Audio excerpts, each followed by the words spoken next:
Hello and welcome to Yella's Beat Bracket on Critically Drinking.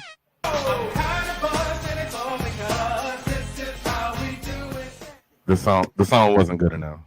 Oh, Sorry. All the gangbangers forgot about the drive-bys, though. Whatever. This is how you do it. Y'all literally excluded the song that said a cookout in it. I do not want to hear y'all toasting songs. I let my tape pop, and if I hit the switch, I can make the ass drop. And you don't stop. You don't stop. Never eat your pig, cause a pig is a cop. I got the rap patrol on the Gat Patrol. Ladies love me long time like Tupac Soul. Like roll, like dough, like dro, nitro. And if you don't know, now you know. You know I got soul.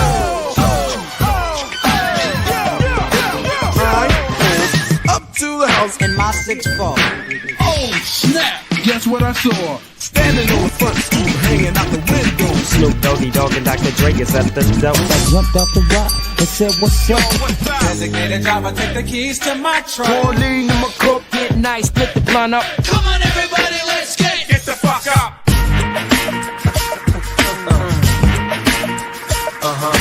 Now, what y'all wanna do? so what you wanna do? What you going to do? Baller. B-ballers, Shot callers. I wish I had a girl who looked good, I would call her. I was like, good gracious, ass is bodacious. And I approach baby like, hi, my name is. Last name ever, first name greatest. I've been spending hundreds since they had small faces. See notes by the layers, true fucking players. Race in the space means peace, see you later. Funky fresh and yes, cold on my feet. My life's like a soundtrack I wrote to the beat. When the streets keep calling, heard it when I was asleep. T-O-M-P, T-O-M, my city, mom and in the street. This is my part, nobody else speaks.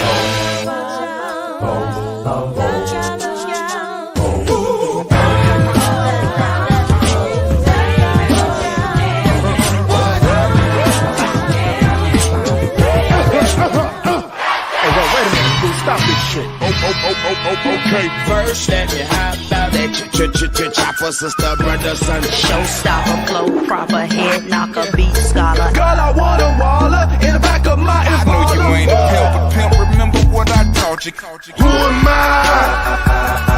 I'm the boss. I still represent what's your house. I go. Who shot Biggie Smalls? If we don't get them, they gon' get us all. Hey, you know how we ball. Right in the shiny car. They know we gone for the law. We got them like fuck them all. Smoking, I pouring up, keep it lead up in my cup. You leave no drink around me, believe your drink gon' get drunk up. Pumping hard like I wish you would. You the superstar, boy. Why you still up in the hood? We back. 1, 2, 3, back on the scene, crispy and clean. It was all a dream. It wasn't even close to Halloween when the MCs came. Tell about the name. Went solo on that ass, but it's still the same. Okay, first things first, I'll eat your brain. Eating whack rappers alive, shitting out chains. West side, when we rock, come equipped with gang. Look, homie, I done came up and I ain't changed. Oh, yeah. Hold up. I don't mean to hold you up, but I got something to say. Come on. Give me the mic so I can take it away. Player haters, get away, or my leg will spray. Cause this type of shit, it happens every day. And I would never stop. Because I just can't quit. Mayonnaise, color bands, I push miracle whips. I gather round. I'm the new fool in town. I'm the young Harlem nigga with the Goldie sound. Down, When down. I came to get down. Get down, girl, go ahead, get down. I get money, I got. Rock the rhythm that'll make your body rock. To the hard TikTok, you don't stop. I told you I'm just like a clock when I tick and I talk. To the beat, y'all, if you don't stop. What I'm talking about, y'all, is hip-hop. Hello and welcome to Yella's Beat Bracket on Critically Drinking. Okay, so your ex-boo. What's up? It's Laura all day. Hello. Hope everything's well. You. Who the ex-boo? Who the ex-booski? Who the ex-booski? You know everybody. You know everybody. I told her she the Jeff Teague at Twitch. You know how they say Jeff Teague like was at everything that ever happened in the Farside. Nice. in the NBA. Yeah. Laura's like the Jeff Teague of Twitch. Knows everybody. The hub. No, the hub. Start seeing the building. Hello. Good to see you. Yep. Shout out to Miss Garcia in the building. Shout out to everybody popping in, man. We gonna do quick afternoon chat. We are live on both apps, the red app and the purple app. So shout out to everybody that's gonna be pulling up, man. We're gonna have us a quick chat about about something that went down that kind of bothered us. You know what I'm saying? Y'all might have seen it, involving the reporter Lynn Jones and the coach of the Jacksonville Jaguars, Coach Corn. But like I said before we get started, man, shout out to everybody popping in. And I'm going to pass it off to Rashawn because I'm stuffing face right now. So he gonna run the ball. Hey, look, you can look. I'll pause. I'll pause when necessary. Man, shout out to everybody popping in. So I didn't even know this came across Yella's desk. I was shocked because I'm like, I had dropped it in his Discord. Popcorn chicken, nice. Dropped it in his Discord, but I hadn't heard him say anything about it. It tripped me out. Nice little, sweet little interaction between a reporter and a coach after their long season came to an end where they overachieved by all estimation.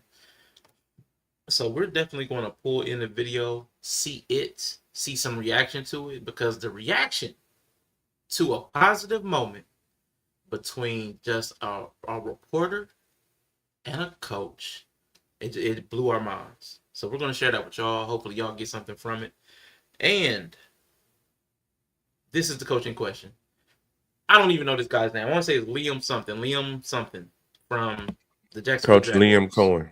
That's Liam Cohen. I'm going to try to remember that. Liam Cohen. Like Leor Cohen, but Liam Cohen. All right. So we got Coach Liam Cohen. Can't do nothing. What's that? No good deed goes unpunished. I promise you.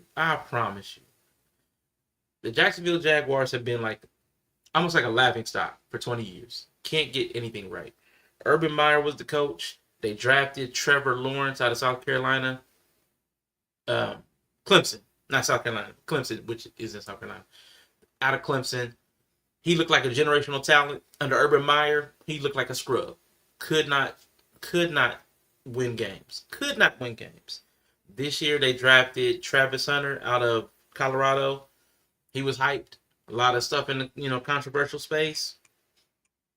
It did not really look that great at first, but they started winning unexpectedly.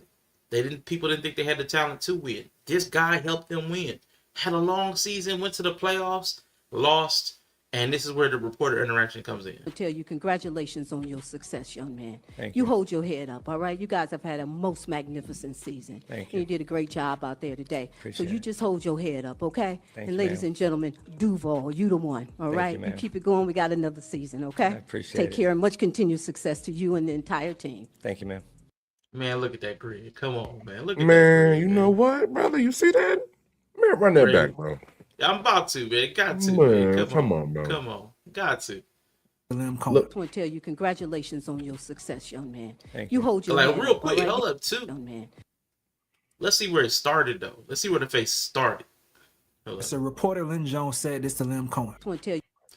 See where the face is. This is where the face started at. I don't know what's coming. You see the eyes. They look dull. I'm here so I don't get fined. You Little congratulations. red on might your have been success, emotional. young man. He's catching on like, oh, she's saying something positive. Thank You hold your head up, all right? You guys have had a most magnificent Biting that lip. A little tough. season. Thank And you did a great job out there today. Appreciate so you it. just hold your head up, okay? Thank and you, ladies ma'am. and gentlemen, Duval, you the one, all Thank right? you, ma'am. keep it going. Yeah, look at that face, man. It's a far cry from where that started. Let's one last time with me without me pausing it. But I was like, look where the body language changed, man. Come on, look what she spoke into his spirit. Come on, man. Boy, when a Congratulations on when a your black success, woman young man. compliments you, You boy, hold like your I'm head trying to up, tell all you. right? You guys have had a most Ain't nothing like a black woman season. compliment, And you boy. did a great job out there today. Appreciate so you it. just hold your head up, okay? Thank and you, ladies ma'am. and gentlemen, Duval, you the one, all Thank right? you, ma'am. keep it going. We got another season, okay? I appreciate Take it. care and much continued success to you and the entire team. Thank you, ma'am. Okay, so a lot of people on Twitter. You would have thought he won. You would have thought he won that day. It's crazy. They catch so much hell, don't even know how to act. Come on. So that's where we're starting today. That interaction became controversial. That interaction became a problem. Blew my mind. I was hot. Crazy. Crazy as I was fuck to think that. Crazy as fuck to think that that would be the thing that we going to laugh about today. That would be the thing. Like, if y'all have heard me on enough panels. This pisses me the hell off. Like, Yeah, man. When I finish eating, crash, I'm gonna kick off He said, real hard. when I finish eating, when I finish getting held back by this burrito. Nah, these chicken tenders is my Lynn Jones right now, nigga. Nigga, these tendies is my Lynn Jones right now. Tendies is speaking into your soul. Speaking to my soul, nigga. Got me looking like Coach Cohen up there. You finished a magnificent shift yesterday. You got through it without crashing out one time. You ain't cuss out anybody that you work with, work for, or work to help. You did a magnificent job, and I'm proud of you, young man. Keep your head up. He over there like, yes. Yes, tendies. Nigga, now wouldn't that be, yes, but tendies. I'm saying though, wouldn't that be like a great discussion? Like, wouldn't that be a great talk? After a long day? Yeah, man. That you feel defeated, you feel like the day beat you up, and then you get this. Yeah. Now, that'd be dope. Matter of fact, that's probably what we need to do. There probably just need to be a clip. We're gonna have to clip that audio with nothing else. So you having a tough day, man? Play Lynn Jones, man. Play Lynn Jones. So, Stacy, I'm assuming that's how it's pronounced. Don't eat me alive. He's going to read some of the tweets because most of this erupted over Twitter. I deleted the app. It was just too negative for me. And I'm a negative person. I'm a hater. But it got too much for me. Was you posting this and saying things similar to Adam Schefter saying this is an awesome post-game exchange between a reporter and Jaguars head coach Liam Cohen. Now, this is where it starts. A sports reporter, Adam Schefter, known for breaking news, just says this is an awesome post-game exchange. There's nothing here. Shouldn't have been a problem. If you wonder who that was, that's Lynn Jones. She works for Jacksonville We Free rock Press. with Schefter. He said, yeah, we rock with Schefter. Yeah, Michigan we rock with Adam Schefter. For sure. I won't hold it against him. He went to Michigan. Her voice sounded like a warm hug. Don't he? Her voice sounded like a lemonade on a hot summer day on the porch in a rocking chair with a breeze coming by through a tree. I mean, it was beautiful. It was beautiful. It was soothing. It was uplifting. It was great. It felt like she knew him his entire life. Like she had seen that boy grow up from I seen you since you was knee high to taking over this team. And I'm proud of you, young man. That's what it felt like. That's what I would have thought. And shoot, she may have, I don't know. But that's what it felt like. He a rookie head coach? No, this ain't. It's like his second year. It's like his second year. Yeah. And she been doing what she do for 30 years. So she actually might have seen him come up through some kind of ranks, through college or something. It could have been. But that's what it felt like. From her later, but first you got to see what led to all of this. Good. Yeah, he a rookie coach. Yeah, this rookie coach. But we talking about somebody who been covering this team since the beginning, basically. Lynn Jones, 20 plus years of the Jacksonville Free Press. Mind you, this team just started in 99. So she been watching this team from the beginning. And it's the best, this is the best, close to the best season they've had in a while. Long time. So we gonna get into let them go ahead and read the tweets. Yeah. So the people that really was going off were other reporters. This isn't even no black versus white thing. This is reporters being pissed off with this lady. All right? That's the crazy this person right part. Says nothing awesome about fans, fake media doing stuff like that. It should be embarrassing for the people who credential her in her organization, and it's a waste of time for those of us actually working. So this dude works for the Associated Press. That's the crazy part. You work in the press. All you see, all you hear is negativity. You get one dose of sunshine, and you crap one. I don't even understand that. Awesome in quotes, calling her fake media. She should be embarrassed, and the people that credentialed her should be embarrassed. That's crazy. Right. You That's mean essentially coming for your job. Right. You mean the woman who's been working at her company for longer than social media has been around, longer than the platform you talking on been around? It's fake media? You're a fucking clown. You are a fucking clown. Yeah, so Mark Long is an embarrassment. Let's go. This lady right here, who is an ESPN NFL reporter covering the Steelers and other things, says, look, it's a kind sentiment, but it's not the job of a reporter to console a coach in a post-game press conference. Pressers are to ask questions to gain a better understanding of what happened or figure out what's next and do it in a limited amount of time. Now, I'm going to say, I don't know about Brooke Pryor. I can't speak for her. I heard a great question. She said, Coach, is you going to be okay? That's what I heard. That's the question I heard. And then I heard a good answer. Yes, ma'am. I'm going to be okay. That's what I heard. So I don't know what she's talking about. You supposed to ask a question in a limited amount of time to get an answer. I heard a question and I heard a response. So what Brooke Pryor's going over ESPN, that's probably why they falling off so hard. Because they can't hear what we hear. Because I heard a question. I heard an answer. They can't speak auntie. They can't speak auntie. That's all. Can't speak auntie. I can't speak it, but I can hear it. That's usually why you just respond, yes, ma'am. Yep. That's typically why your only response is his response. Because if you can't speak it unless you auntie. So we can't speak it as men, but we understand it. Like, you know what I'm saying? If you can understand it, you can okay. Yes, ma'am. Yep. You know what I'm saying? Yes, ma'am. That's how that's supposed to go. These people, dude, like, have we sunken that far into the negativity pool that any positivity is negative? It's bad, man. It's a kind sentiment. You're not there to get a bet. Guess what, bitch? You act like we ain't seen the media act like this.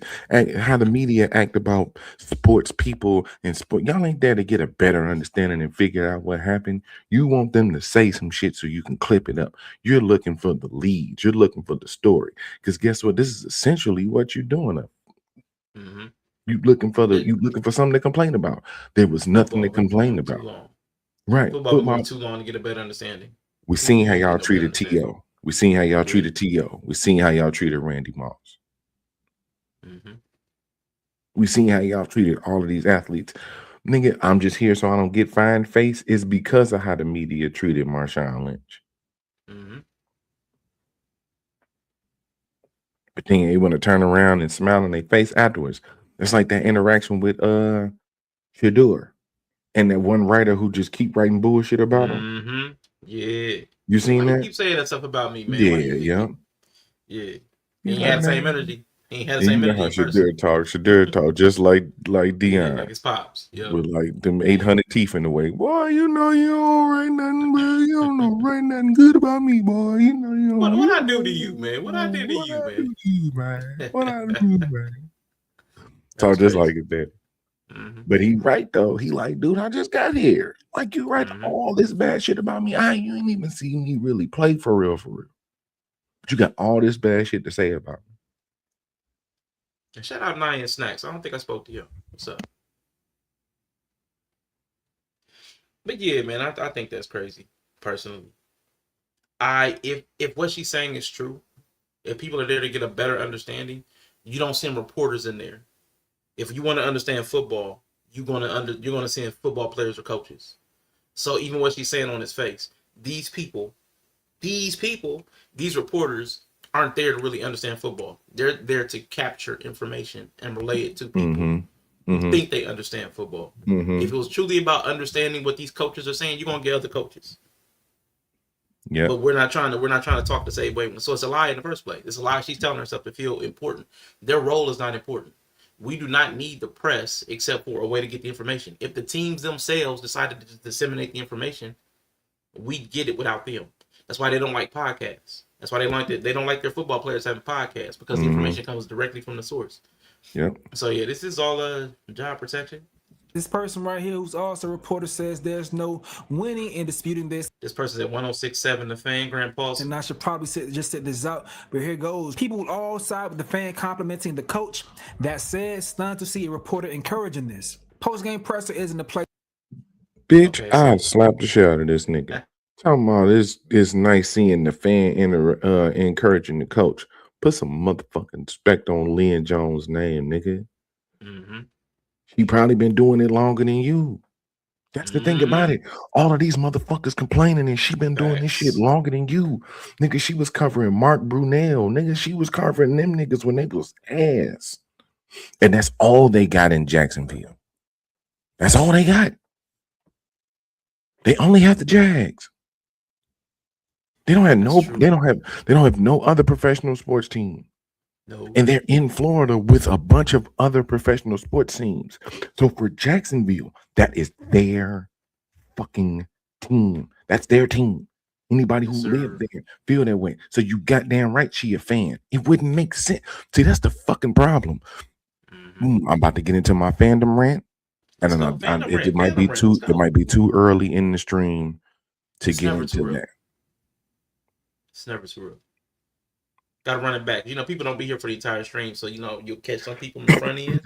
That people are they gotta go from work, and you'll catch the people that come in from the late lunch. Dude, Let's go. I hate. Hey, I was hoping Bree was gonna be around for this part, but I hate how people act like they're too fucking cool for school. Mm-hmm. You're covering this because you're a fan. Stop acting like it's this super professional thing. Thank you. Like it's weird as fuck that you expect her to watch this team for 30 years and not feel no emotional connection to them. Right. Especially since she from the soil that they playing on. Absolutely. Tell them, man. Because they're lying, bro. Y'all lying. Trying to act like y'all don't have favorite teams. Yep. And players. And players and coaches. Where do they get their sources from? So you mean to tell me you just grew up with no favorite team. Now you just watch football so objectively the way you don't like nobody.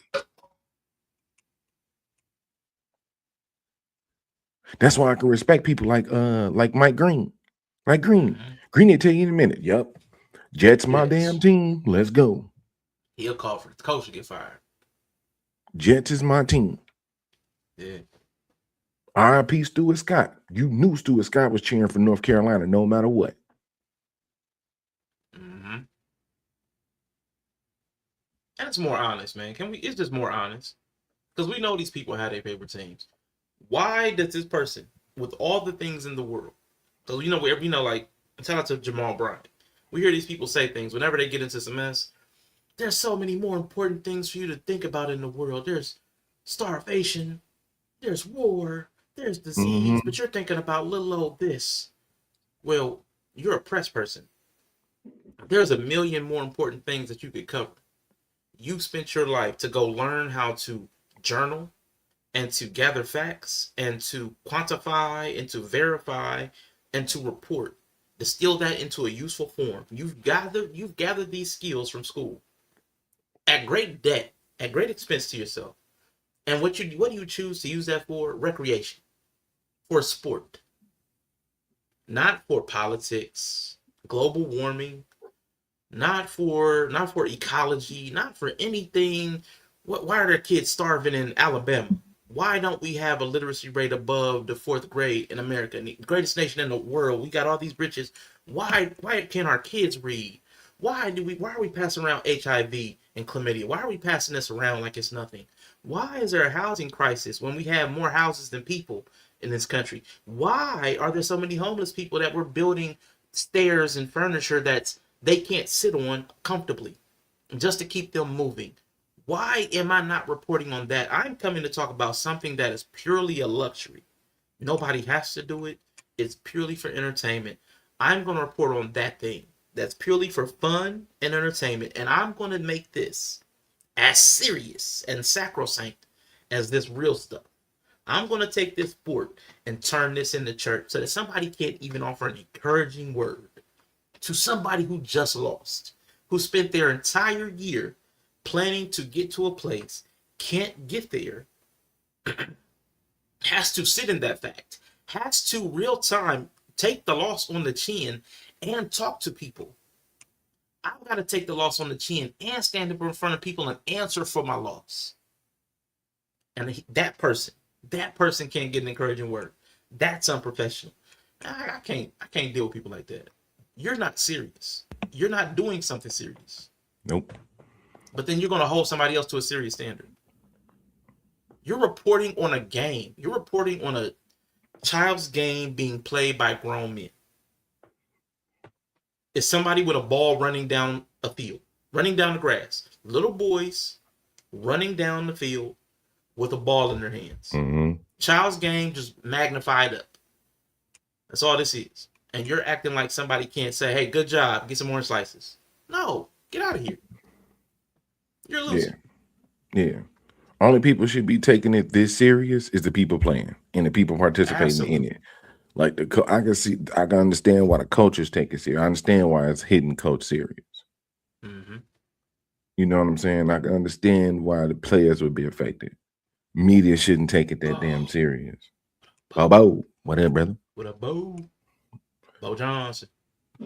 But like you said something that reminded me of something that's something someone else said. Let's That's go. a lot of S's. Yeah. Sports reporters get into sports because the barrier to entry is harder in politics. Mm-hmm. A lot of mofos there. So they come be as critical in sports as they are in politics. That's the two lanes that is just super critical. Sports reporting and politics are just super hypercritical about the people. One really matters. The other one does not in the grand scheme of things. It don't. It really Yet don't. politics and sports reporting have their own segments. About equal amount of time. It's so many people who get paid for negative sports comments. Absolutely.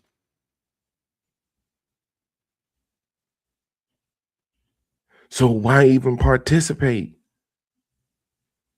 Are you not entertained? And I don't want to spoil nothing. Hopefully my book pull up when she's ready, because I want to get to the part. But since she's here, I know she's listening. This is my problem with fandom of shit altogether. Mm-hmm. If all you have is a negative critique, if all you have is a negative view on what you watch, if the only thing that satisfies you is a negative disposition on what you're consuming as entertainment, then why the fuck are you here? I feel the same way about wrestling fans. So I don't really like participating within the wrestling community. Bro, it's entertainment, bro. Like, Should be. you should not be this pissed off. You should not the way motherfuckers do.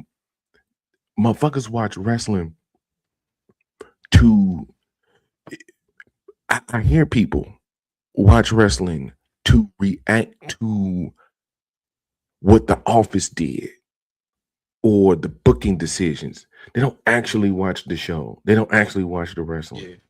That's why motherfuckers sit up and complain about Raw. Like, if Raw go 2.5 hours, it might only have 5 matches on there. People like, it's not enough action. No, you dumbass fuck. The entire show is pro wrestling. Everything on that show is the show. The promos, the pyro, the introductions, the commentary, the commercials. It's the entire thing is the show. So more wrestling in the ring doesn't mean you're getting more pro wrestling. All of it is pro wrestling. Yeah. But motherfuckers watch it, bro, and it's like there's nothing that will get them to be positive about it. Every aspect got to be negative about it. Every reaction. And it's the same way with media, apparently. Yeah. And I get it. They are on, like, it is a limited time that you have with certain people. Yeah. But guess what? What more analysis are you going to get from the loss? Like, what more analysis are you going to get from him? Right. What more analysis are you going to get from him losing? Yeah. You know what I'm saying? You trying to figure out, did you watch the game? Right. So in 27 seconds, he's supposed to break down his entire year, every coverage, every fourth down decision. Like, come on, what are you going to do? And you're not even talking to the leader of the free world. You're not even talking to the president, vice president, speaker of the house, secretary of state. Department of Defense. You're speaking to a coach of a losing team on a chronically losing franchise. Like, what are we doing? Right. What kind of standard are we upholding here? Like, this is ridiculous, man. Coliseum. Constant distraction. What up, Bree? Hello. Hello. What's up? Hello. What's poppin', twin? Let's go. So, Bree, how much have you heard about this topic? I saw the video. Saw the we were video? talking about it in Discord, right? Yeah. The old something lady nice and like- stuff. So I didn't know it turned into a discourse about it. But Yeah, it's turned into a thing. I see the little thing up there though. When you say the little thing up The there, post like they're saying. Oh, yeah. It wasn't professional, kind of. Yeah. Yeah. So I see So that. he's getting ready to read the second half of this tweet. Mhm. This person spent more time constructing this tweet than that interaction took that she's complaining about. It's for pom-poms. It's a workplace. You want to grab him off to the side and tell him you love him, fine, but this makes the whole media room look like amateur hour and gives off a vibe that they're just credentialing anybody. Now, I just couldn't take that. That's not okay. It didn't seem like amateur hour. That was a well-spoken person. She had perfect composure. Like, that seemed like somebody who was media trained, who was just speaking informally. So no, it didn't seem like amateur hour. I've heard amateurs with credentials. I've heard amateurs speak on television. I've heard a lot of people who didn't deserve to be where they were. But Miss Lynn Jones, she ain't that. For real. But Robert Latab for BSO says she's a 30-plus year journalist that has won multiple awards for serving the Jacksonville community. Mike Hill says reporters make statements all the time during pressers that have nothing to do with anything. Usually it's a relationship that a reporter has with the coach or player. It's just laughed off. So my media friends who have a problem with the lady in Jayville need to get over themselves. Absolutely. Shout out to Mike Hughes. Voice of reason. Quick. He said quick. I said real quick. Yeah. Get over yourself. Quick. Or lightly go fuck yourself. That's what, you know what I'm saying?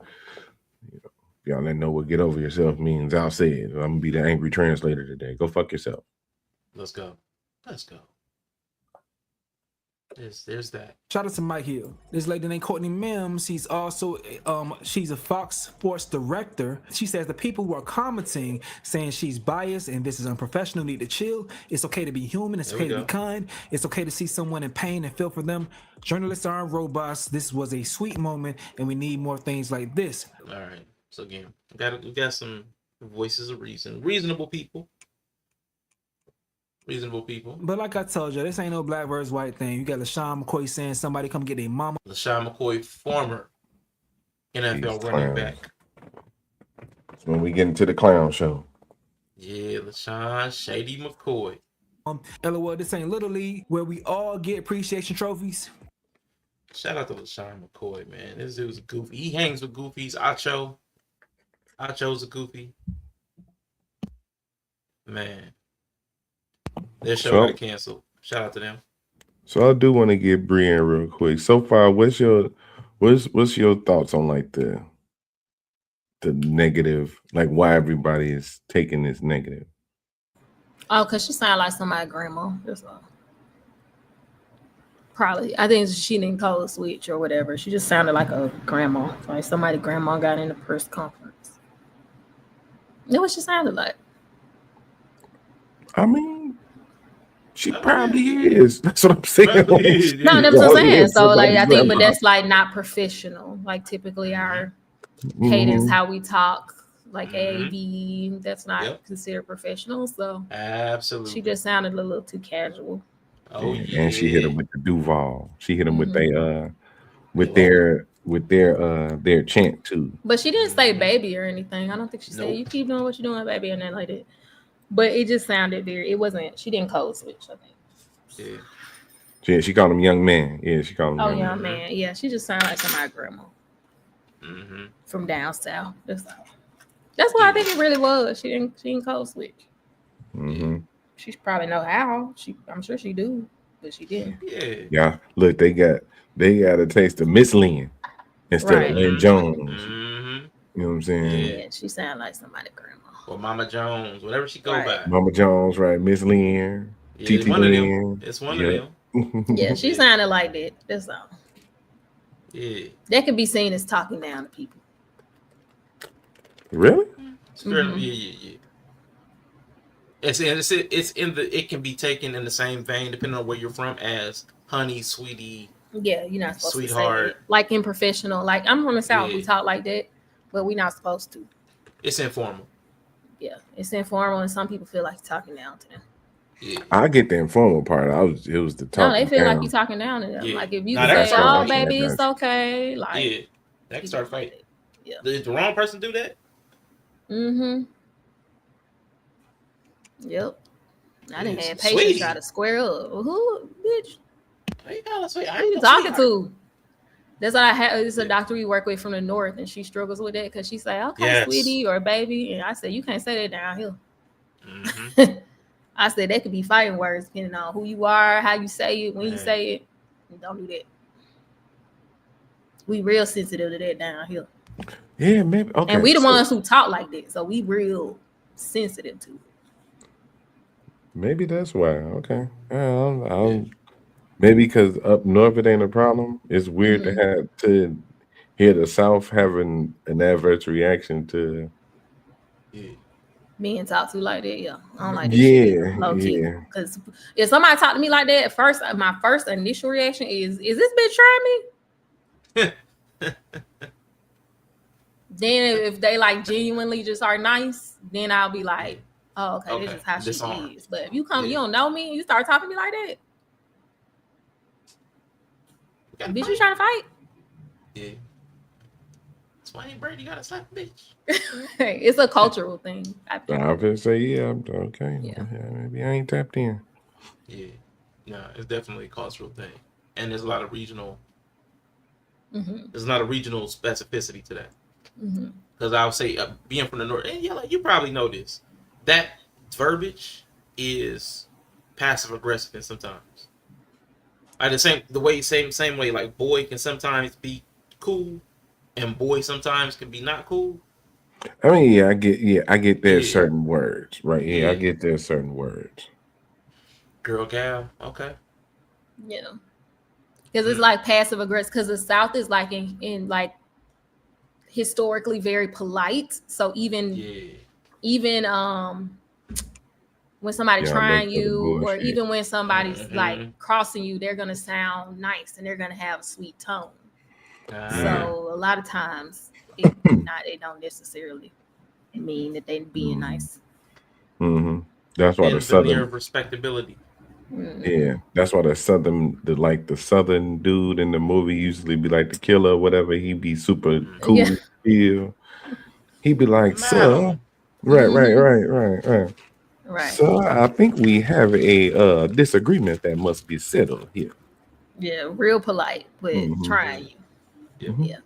So I think that's what it is. Maybe some Southerners are hearing it and not taking it well. But see, these are people that's all over though, and that's what I'm like.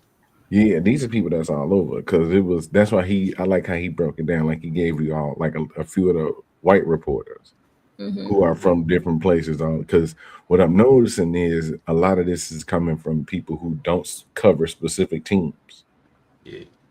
It's like Associated Press. You got LaShawn, who is a former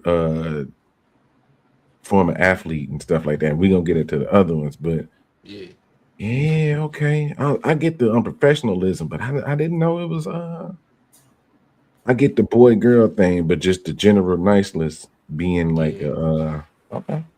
I mean, trigger for sure. Cool.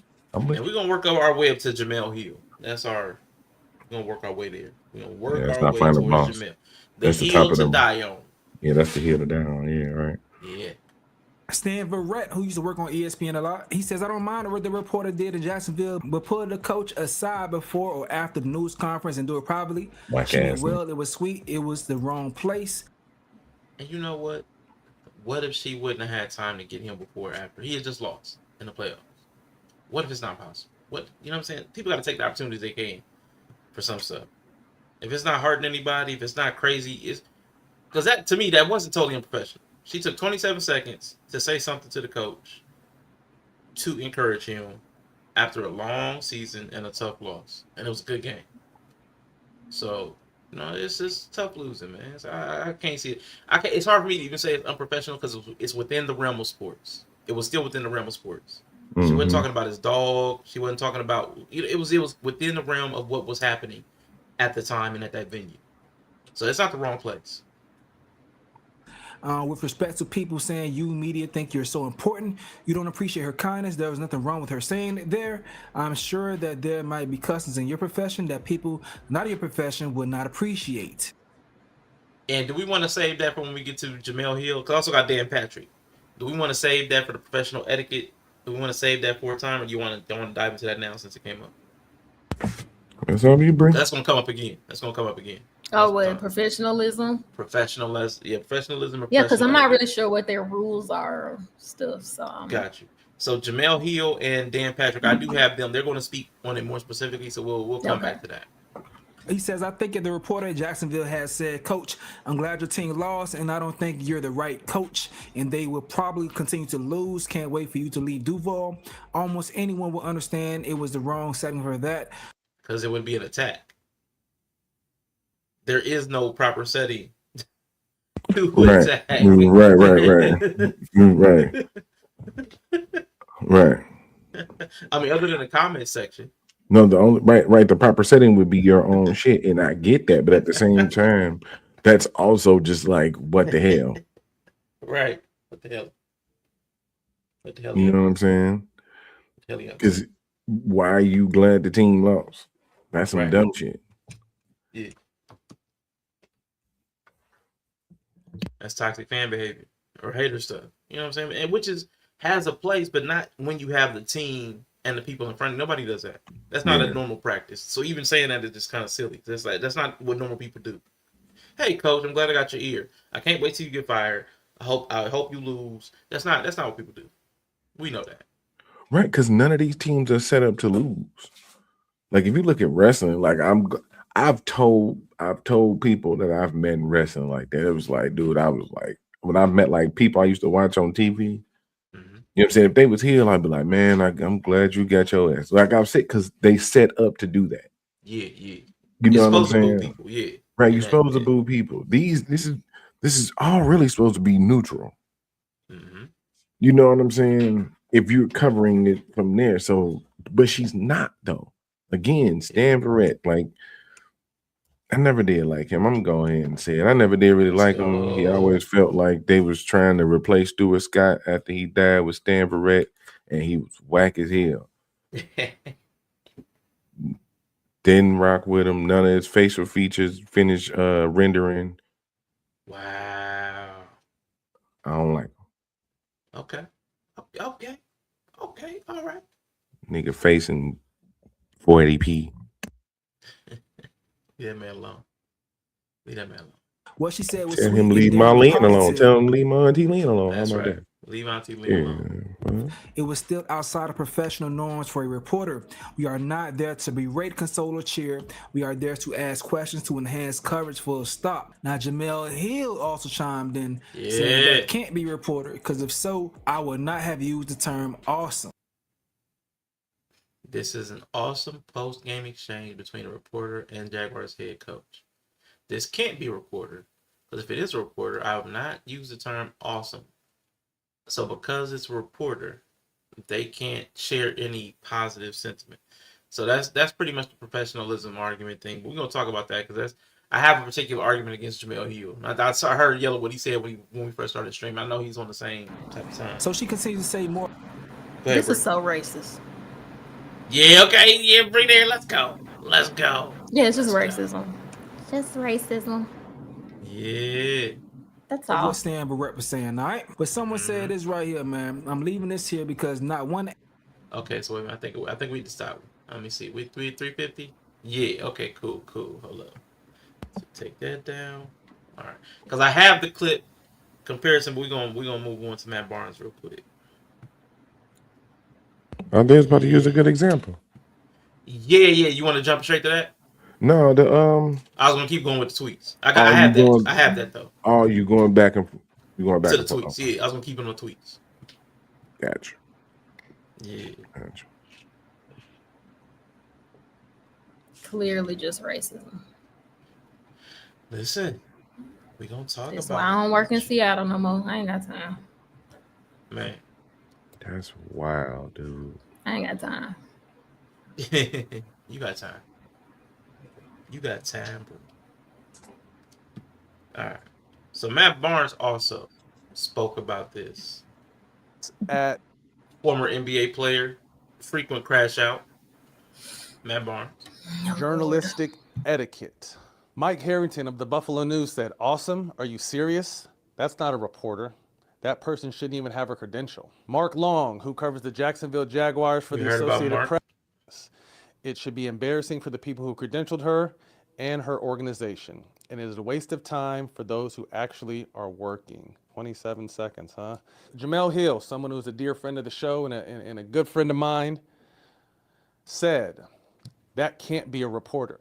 Because if so, I would not have used the term awesome." Jeff Pearlman, someone who I sat down not too long ago. But what tripped me out though is because this lady shared this. There's been multiple people say that she should not have credentials. Multiple people have taken their time from their space as a reporter. I would say that it is not the job of a reporter to try to get another reporter fired. Because if you're trying to take somebody's credentials, you're trying to take away their livelihood. You're trying to keep them from working. So if we're talking about professionalism or professional standards, I would definitely think it's out of line and above your scope to try to pull credentials because you don't offer the credentials. So it's automatically above your pay grade because you don't offer the credentials yourself. So you're advocating, you're using your platform to stump for another person to lose their job simply because you didn't like what they did with their time. So it's like there's already a built-in hypocrisy. Because there can't be any professional standard about calling for the job or the firing of another reporter because they didn't use their job.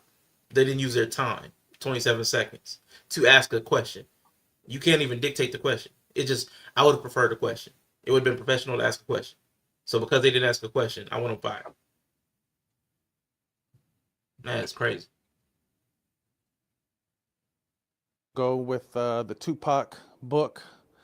He said, "Lovely, yes. Against the media role, yes. Let fans cheer." I don't know. So here's my thing. When I heard that, I thought of it as, and it just may be semantics. Y'all correct me if I'm wrong. I don't feel like she was cheering for the team. I felt like she was encouraging a person. Because the team had already lost. Like the team had lost. So she's like, "Hey, listen. Y'all did something good. So hold your head up. Hold your head up.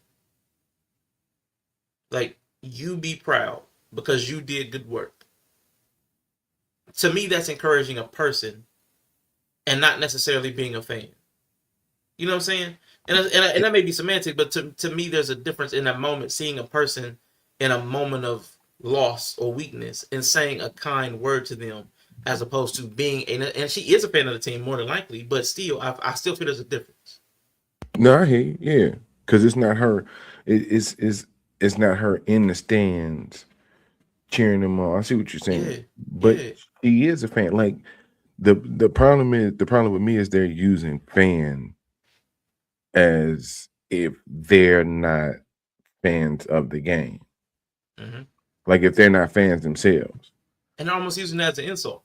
It is, yeah. They're it's the lack of self-awareness. It's like, then what are you covering it for then? Well, I'm just covering it to tell the story. No, what you hate. So you'll cover this even if you hated it then, right? Because then it seems like that's what they do though. Mm-hmm. It might be. That's what it feels like. Like people who cover stuff nowadays, people who make commentary on like sports and their teams and whatever type of fandom they want. That's why I was trying to like really get Bree into it. Bree, You know what I'm saying? Because to me, this is just a continuation of a conversation that me and her have And so that's why I wanted to ask Twin, like, as somebody who is involved in your own share of fandoms, do you see this type of reaction to positive reinforcement, or like somebody who could be like positive in that space while the main vibe is just negative?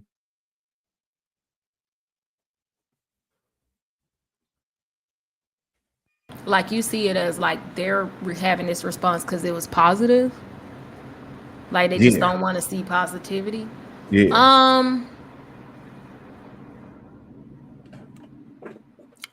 I guess maybe I to me it feels more like race just in this particular situation.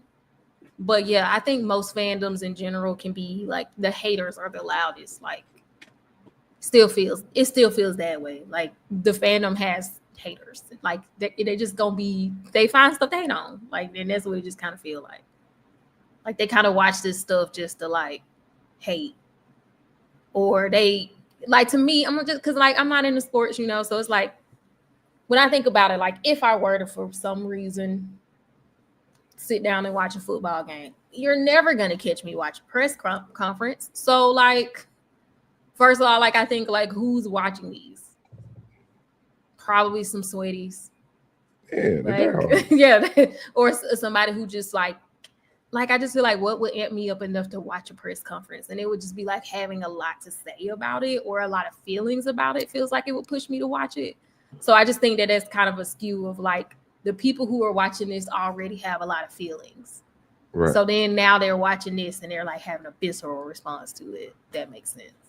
Right. So I think we've watched like a panel with the Interview with the Vampire people, where they was like sitting on the stage and stuff like that. Yeah. And they was talking. So that's kind of like, that would be like that version of like a press conference, right? Like a Comic-Con panel. Like who's gonna be watching this? Right, the sweaties. The sweat who feel a lot about it. Whatever you gotta feel a lot. Right. So this honestly just feels like y'all at one of them things and somebody said something positive. Yeah. You know what I'm saying? But well, if it's really that, then that's, now I'm kind of annoyed by her comment. Girl, you taking up time now. Because if we really finna keep it, if I was at Comic-Con and a press person raised their hand to be like, you little stat, you did a great job last season. You're just a girl, shut up. That is not what this is for, ma'am. Please sit down. So we trying to ask what the workout routine is or something. Like, this ain't the place for your compliments. Like, girl, sit down. To ask another useless question for your useless right, yeah, right. You want them to get right.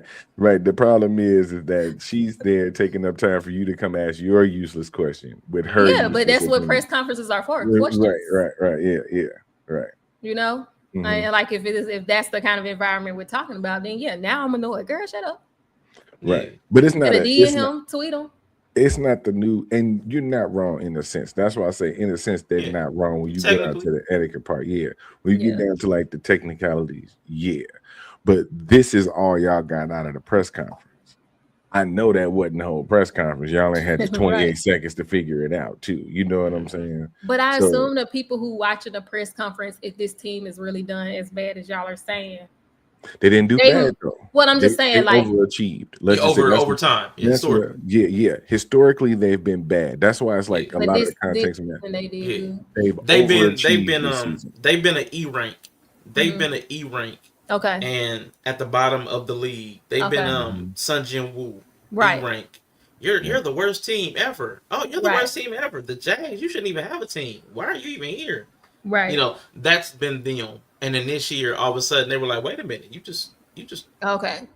Yeah. You just cleared that by yourself. Did you just okay. Yeah, that's basically what just happened. And he a rookie coach too. Like he a new coach. Yeah. Girl. Okay. Now I'm gonna do it. Okay. I still think it's mostly racism, but now I'm what I can admit, like from the professional standards, we're gonna talk about this.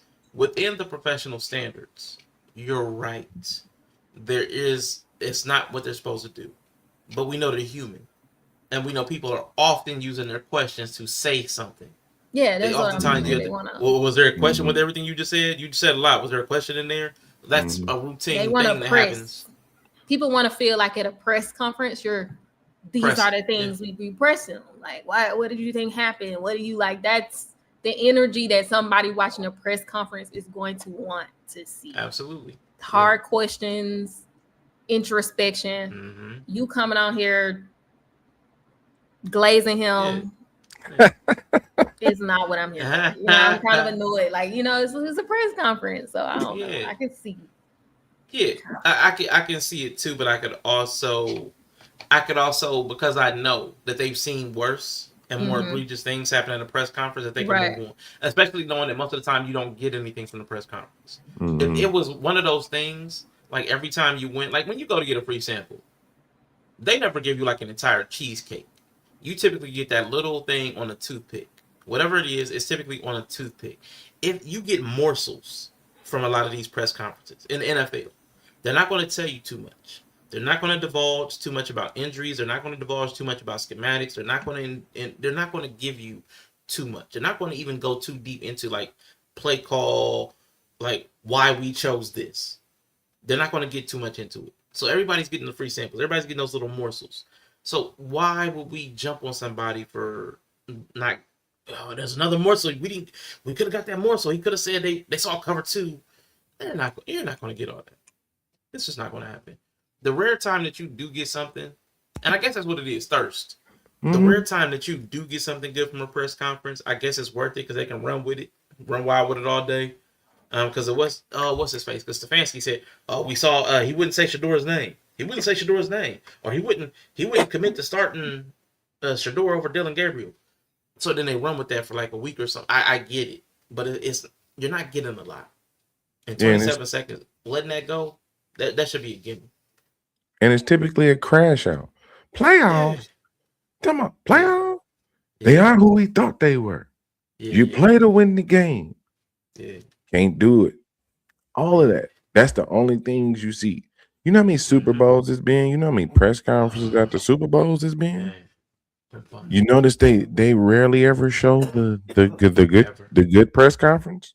We don't have no clips of that. They don't rerun those. They're not good press conference. So I get it. I get what you're saying. But at the same time, somebody like somebody who's watching that could also feel how she feels as well. Right? And they might see their coach and they might be like, hey man, keep chin up. Now I do think a lot of it, like the dude was saying it ain't racially fueled, it is. You know what I'm saying? Just because of who she is. But then people want to also try to be uber professional. Yeah. When they're really not. When they're really not. Like a lot of them people who were even talking, not really professional. Because they go off and say some crazy shit. So real quick, man, I did want to ask. Let's get into it real quick if y'all don't mind. When you guys are seeing race in this, because I see several forms of race in this. Because she's a black woman, black auntie, that black affect, that AAVE, like Bree was saying, you could say race there. But then there's also the race that comes out of that's not professional. You don't have the look of professional. Your hair is too long. There's that side of it too. So when you guys are speaking race, which lens, like which dynamic are y'all looking at when y'all say race? The standard or the person that's being spoken of? Either of you? I'm not muted. Okay. Am I back? Okay. When I say racism, I think it's just because of her tone and her, like, how she talks. So mostly that. I didn't even see what she looked like until I saw the thumbnail for this, and I was like, oh. Okay. She sound like what she looked like. So yeah. She for sure. like how she sound. So yeah. Yeah, and then a lot of black people also aren't gonna. Yeah, I think it's really just how she sounds. Like it's I wouldn't say it's 100% AAVE. She just sounds like somebody auntie because she used proper English and stuff, but it still is very like auntie. I would know it was AAVE. I would say the grammar structure was AAVE. Yeah. So You call him a young man. Like that's a grown coach. That's it's coach. That's AAVE. So I think it was that, like, because but sometimes people don't know that they're hearing AAVE. They just think, oh, that's how black people, like, that's how black people sound. But then a lot of people think that's uneducated. So then that's where the whole "it's not professional" rhetoric comes from, I think. Because while I do find it annoying, I don't find it necessarily like unprofessional. But if she said that in proper the King's English, like, they probably wouldn't even make a big deal about it. Yeah, so if she had replaced Coach, a young man with Coach, do you think that would have? Yeah, it's the young man. Yeah, like it was the just tone too, and it everything. Was too black. It was everything. It was too AAVE. Because I don't even know what she would have had to Lynn say. Lynn Jones, Jacksonville Associated Press. Coach, we want to commend you on your efficient and technically sound season. Your structuring of the team was focused directly on, you know what I'm saying? We want to say kudos and salutations. Enjoy. Right. They would have been like, okay. All right. Thank you. And Or next. she would have sounded like Trump's press secretary. Yeah. Yep. The little white girl, if she would have said it however she would have said it, they probably wouldn't have had anything to say. Okay. All right. And you feel the same way, like Yella, like that's the when you say like the race, when you see it, that's the way you see it. Okay. Yeah, man. Yeah. It was identifiable as coming from a black woman, so it's like that. Yeah. You know, like how typically even black reporters sound. They got their reporter voice, and they all sound like they're from the same imaginary place. Oh yeah, like dude with the bug in his mouth. Like, right? Yeah. Yeah. When we heard immediately where that dropped. He was like, "That's a motherfucker." Exactly. Hi, this is Lester Jones from. Right, exactly. She sounded like she was reciting a line from The Hill. You is smart. You is kind. Like it was giving that. It was giving that. I'm so sorry. That's real though. That's exactly that scene. That's exactly that scene. Yeah, that was the speaking life into somebody. So I mean, no, that's triggering. Yeah, that's triggering. I'm sorry, now I'm triggered. We don't do that to white people down here. Okay, fair. I hear you, but it's 2026, and she was talking to the coach. He's white. What I'm saying? Don't matter. And that's where it's like, we don't do that to white people down here. Right. And they don't get the same kind of encouragement. But she literally just gave us the Skinner meme on stream. She put the head back and everything, like he's white. We don't compliment white people like that down here. You doing too much. God. Okay. Bootlicking. Yeah. So now, what do y'all great think about job, Ben Johnson? Look, I'll do it. Johnson. Great job, Ben Johnson. You can say great job, buddy. Ben Johnson. Good job, buddy. You've been awesome. Yeah. Look here. No, you can do I don't even that. I think he's like a couple years older than me. How old is Ben Johnson? I can't even call him young man. No, you can do that. You can be right like, great job, buddy. Great look, right on my Caucasian brother. You can give white people. Yeah, you can. Good job, big homie. Like, I mean, no, you can do that. You can keep it cute. Like you can compliment white people. You don't get bosom warm. Yeah. Auntie. Yeah. I mean, energy. It wouldn't come across that. Yeah, I guess it would. No, that's she feel like she put them in between her titties and just mother's milk. Oh, like that's too much. You know. Mm-hmm. Come on, little white child. Get you some of this love. We don't do that. Damn, come on, little white child. You're safe here, little white child. Did y'all ever seen that video though? Where it's like they asked a bunch of white kids like if you in danger who to look for, and it was like a black man or like a black woman. Yeah. It's like that's what we on. Come on, little white child. Yeah, who baby this is? Right? I mean, a baby. The black women, they not only like if they find a kid, they're not only going to help them, they also going to clean them up too. Mm-hmm. Like your kid gonna have the hair done when you get them back. You know what I'm saying? They gonna like have their hair clothes. was disheveled. Oh, you can't be out here like this. You can't be out here like this. You can't be out here looking like this. Right. If a black woman never find your child, right? They gonna have a happy meal. Why you only have one shoe? So your kids come back with 2 shoes, brand new shoes. 2 brand new shoes. Whole outfit. Baby ain't had no clothes. We done took them to the store. Took them to McDonald's. Yo. They in the back seat like, I ain't trying to go home. Wait, Trying to go home. Now you get the meme. Now you get the meme with dude. No. Take me back. No. Yeah, so she kind of crossed a lot. She broke a lot of racial rules, I think. I agree. That's where I was going to ask next. Like, what do y'all think about that whole dynamic? That whole professionalism thing, it keeps coming up, and it tends to land along racial cultural lines or class cultural lines. So there's a whole lot of like gatekeeping about crossing those, I don't even know what to call them, like those invisible boundaries. You don't speak like this, you don't look like this. You know, there's a whole lot of that when it comes to professionalism and etiquette. It's always from a very specific lens.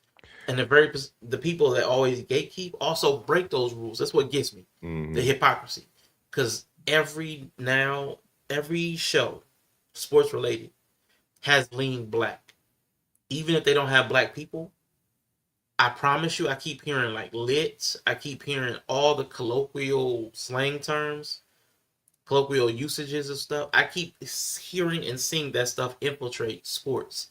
They come in and out of commercial breaks with hip hop music now. So just 20, 30 years ago, we couldn't even really get on TV. Now it's like, well, now all they use is us, even if it's them doing it. So it's like that whole like Cadillac Records type thing.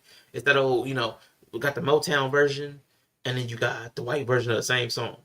So we've got that going. And I don't even really know how to feel about that or bridge it, because it's like, y'all put these standards on black folks, but you only put them on black folks. You celebrate it when it's y'all. Stuart Scott called hell for the booyah. Now everybody's doing some kind of little weird catchphrase. That's how they get on. The ad libs. So I don't know. I haven't really like sat down with myself to think about that too much, but I know it bothers me. To what degree? I can't say. But what do y'all think about that whole policing and professionalism? Yeah, they be on that shit. And like you said it the best way. The ones who try to police it the most are the ones who try to dictate how the rules go. So you still doing it your way. Mm-hmm. Now what tripped me out is, okay, I'll find some type of like balance. If we was talking about a reporter who's been around like maybe 2-3 years, okay, cool. We're talking about somebody been around about 25 years. Mm-hmm. She grandmama then. You can do what the fuck she want to do at a certain level of this game. Because she paid the dues. That's just like anybody. That's just like somebody on the team. Mm-hmm.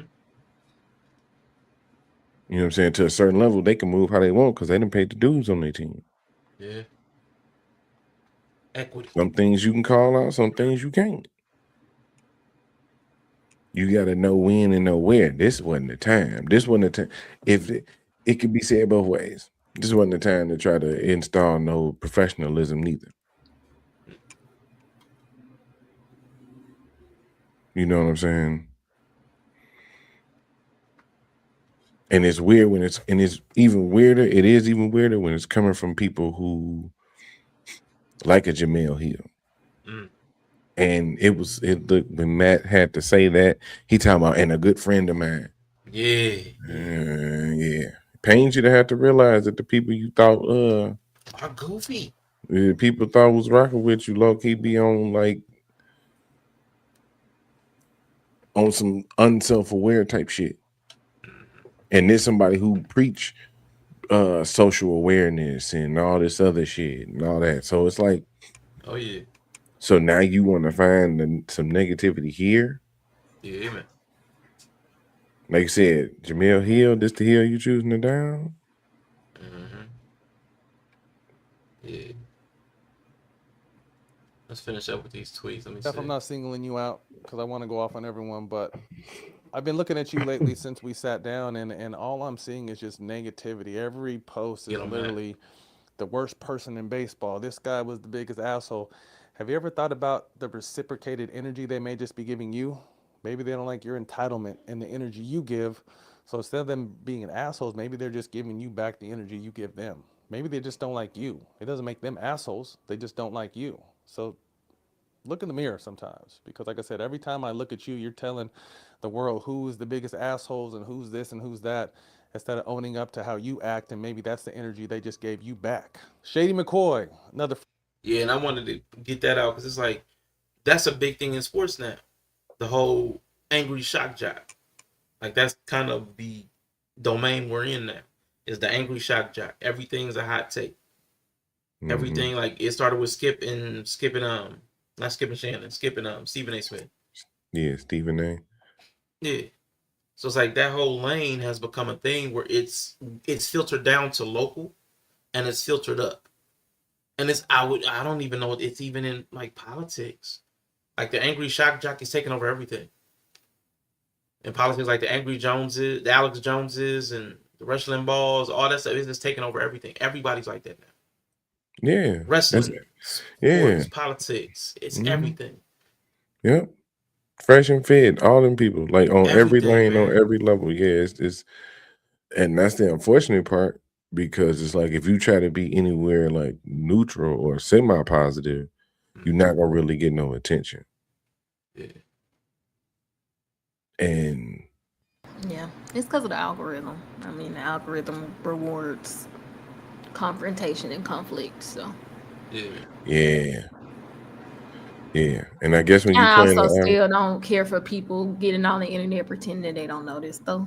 So that's why I kind of don't. Yeah. Every time I see a tweet, it's negative. Nick, shut up. We know how the internet works. yeah, but you gotta notice when it's getting just overwhelmingly negative. I mean, but if that's gonna be your persona, the hard hitting, cut through the bullshit, this and that, like, yeah, that's also a journalistic persona too. So. Yeah. And people be liking that shit. So I don't know. I'll be like, y'all know the internet rewards that. Ain't nobody trying to hear positivity. I don't know. No, X. Well, yeah, that is true. You go into the cesspool of It's supposed to be humanity. Unhinged thoughts, like controversial thoughts. Or X is like the Diddy's dungeon of the internet. Right. Even AI freaked out. Man. When AI freaked out. It's still it's the people it's also the people, like the crazy part is that the people over there are also the people on our big screens too. Mm-hmm. So it ain't just the people on our phone, it's the people that we seen on our big screens too talking about that shit. And it's just I don't know. It's weird for me, and especially when we talking about certain people, like a Jamil Hill, I guess, or just like like any of the black folks was crazy. That's just wild, especially like the athletes. No, I feel like she broke a certain code. A code, yeah. Yeah, I mean, she broke a code, but also get over your fucking self too. Yeah. That's like she broke the code of French fry cookers. There's a certain level of you ain't always gotta make a thing. But that's what the internet does. No, I get you. But that's not necessarily internet shit to me. Right? This didn't start on the internet. This is a press conference. I get it. The internet is just tethered through the world at this point. So I can't. It's going to eventually make it to the internet. That's how everybody sees it. But its genesis is not a internet interaction. This is somebody who's covering this team. They're face to face. They're having a discussion, right? This is the reaction of the people who are in the room with them. You know what I'm saying? Or like, yeah, they're in the room where it happened type shit. Yeah, right. Because I didn't quite understand the etiquette thing either till they explained it, and I understand that on some level too. Yeah. But then I also see this, like, as somebody who's in that kind of position, right? That's why I asked you as somebody who like covers a certain level of fandom. You know what I'm saying? Like I can translate it to like wrestling commentary, right? Why do you consume this if it's never satisfying to you? Like, why do you consume it to the point to where when you watch it, the only reaction to come out of it is negativity? But maybe they enjoyed it. People hate watch. Yeah, that's the difference. I hate watch too. Known hate. Yeah, watch. so they enjoy it. Known hate watcher, but they mask it as a love for this thing. I'll tell you when I'm hate watching something. No, but some people are just highly critical, and it doesn't mean they're not enjoying it. They enjoy the being critical. They call it trash. Like that's what I'm saying. Like they open. That's what I'm saying. Like with me, that's what I'm saying with wrestling, in particular. There's most of this, like most of the big ones, like most of the bigger people, or like most of the other folks, this is mostly negative. It's like a lot of negative. Even the ones who come in and try to start off new, like Maven and Stevie Richards or whatever, I call them too. They start to lean more negative. It's like they came in super positive. We're gonna try to keep it kind of neutral, this, that, and the other. The next thing you know, they caught up in some bullshit, which I get. That's how the internet goes. But they stepping in the bullshit. They making the bullshit for themselves and stepping in. Like, why are you consuming this if the only thing you can present is the negative? Because you're not saying like, oh, this is bad. You want to change it. These are the ideas you coming up. But they watch it as if they don't want to watch it. Like I've had to talk to Rashawn about that. Not saying like, I'm gonna use him as an example, but I had to talk to him about that. Yeah. You know what I'm saying? Like and that's what we quit too. Like it was real. Yeah. Because I didn't. That's a realization that people need to come to. Like, why are you doing this? Like, are you hate watching because hate watching is content and it's monetizable? Or are you a masochist? Like, do you just enjoy your own suffering? Like, because there are those people. And if it's neither one of those, and that's why I had to step away from the wrestling for a minute, because it was like, I don't like hating myself. I don't like punishing myself by watching something I don't enjoy and talking about it if I don't enjoy it. It was like, yeah, that's a real thing. And then we weren't trying to, I wasn't trying to grow the product. So it wasn't like we're just going to lean in on toxicity. It was neither one of those. So there was no valid reason to be constantly toxic and mad. I hated it. You know what I'm saying? So it's like, I hate it, not making money on it. Like, what's the profit? What's the benefit? There was no utility to it at all. So I don't understand how people can do that every day. I'm amazed by the red pill dudes that can sit there and watch women on TikTok every single day.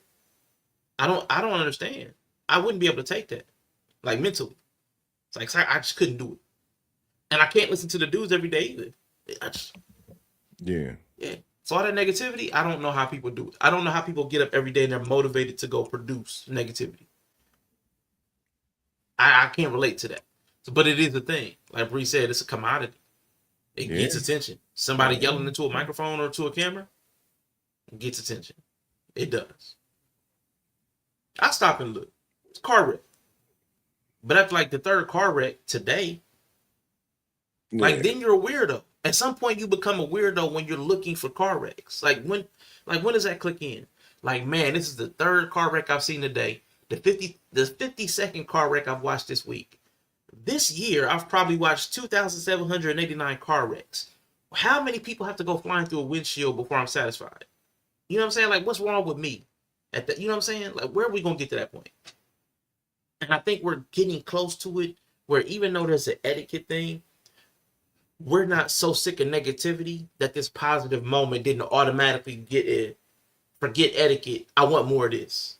You feel me? Right. We got Nova in the building. Speaking of Mr. You Feel Me? Pause. Yeah, nobody. I'm in the camp. I'm really not trying to watch positive content. So. You watch Boys Love. That's positive content. There's always a rake in it, or a certain archetype that's in. There's drama. There's conflict. I'm not watching shit without conflict. But I mean, there's a line. Like, it's a slippery slope. In real life, conflict is disagreements, That's fair. Dissatisfaction, not liking it. I'm not gonna sit here. I'm not trying to. Yeah, I'm not watching commentary on a show just to watch people be like, it was fine, it was great, I enjoyed it, it was perfect. This line was I want drama. I want to see crash outs. I want to see people arguing. I'm not trying to watch no positive shit. I'll just turn on TV. I mean, if I'm watching humans talk about something, I'm not trying to watch it. If I want to watch something positive, I'll go turn on a little K-drama. I'll go turn on a Hallmark romance movie. Okay. I'll go watch a slice of life anime. Okay.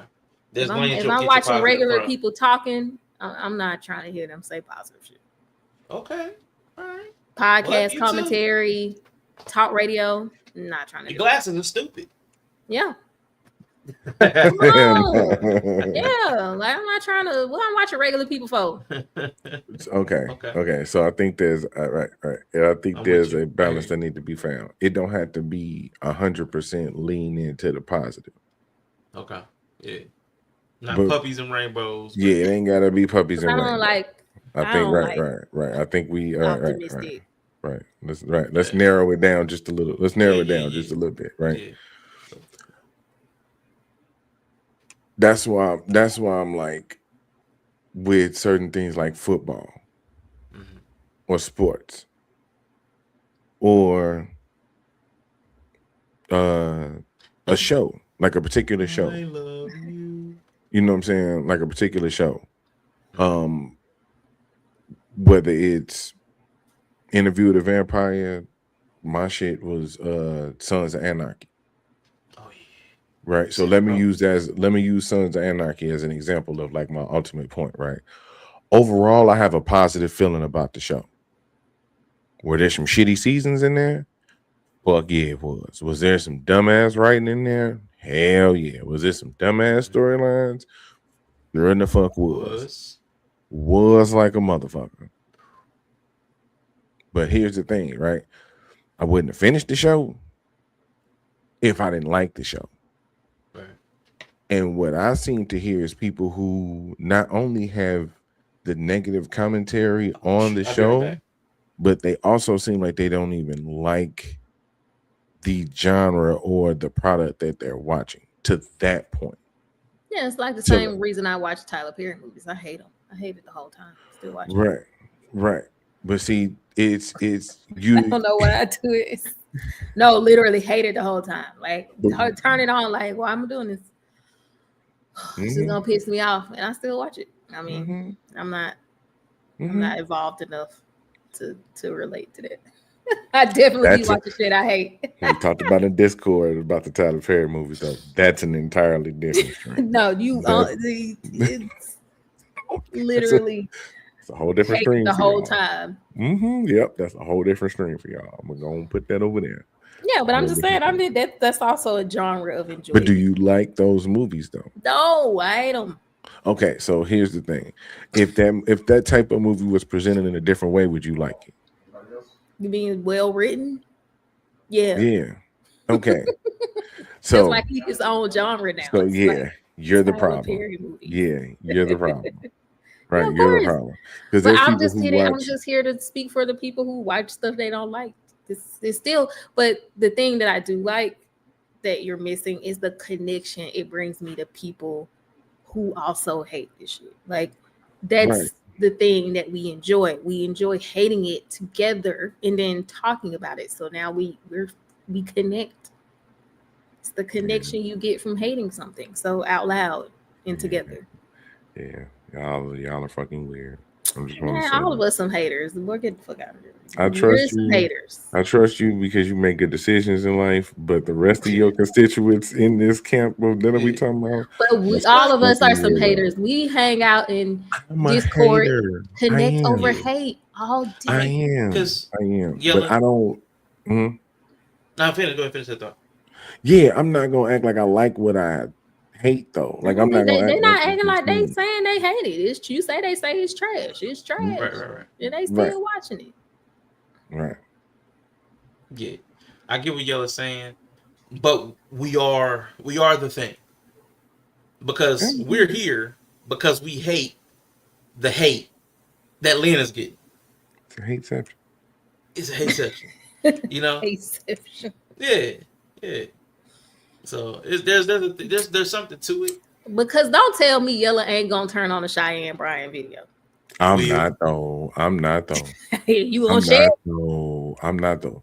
Y'all, Not regularly. Not regular. No, Right. he not going Okay. on her So channel. here's my point. Exactly. That's the difference. Yeah, that's a good example. That's my point. That is my point. If y'all share something in the link, if y'all share something in the Discord, I click the We link. hate watching it. Watch the Right. clip. You're not gonna get me past the clip. You're not gonna Not get me to buy subscribe. into the channel. Right. I'm not finna. And so these are the people that I'm talking about. Mhm. These are the people who buying into it. Like the people who complain about the team, watch all the games, go to the games. You don't have to participate, bro. You know what I'm saying? You do not have to participate. Like you don't. It's weird, and then it's like there's this thing about people who do like anything about the product, they become bad or something like that. So like there's this. I get it. I'm a hater to a certain degree, There's a line. which is why I'm calling it out. Like y'all doing too fucking much. Mm-hmm. Y'all doing too much now. All right, chill that shit the fuck out. And I think that's the thing. And this might be on us as viewers of the viewers, watchers of the watchers. Maybe we have to do more work to figure out who we're looking at and who we're talking about. Because there are some pure haters, and there's nothing you can do. They just want to hate. Some men just want to watch the world burn. Shout out to Alfred. But I think there's also a group of people like Yella's trying to identify that don't know that they're slipping into a pattern of watching the thing that they say they hate. You're participating in your own demise. You say you hate it, but that's all you focus on. It's like the decenter men. Decenter men, but are you conscious about men? There's that where you're falling into a mental fallacy.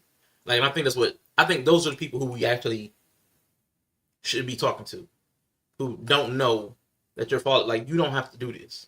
That was our conversation about the wrestling thing. Like, gee, you hate this so much, you don't have to do this. And I was like, dang, you're right. I don't have to do this. Yeah, right.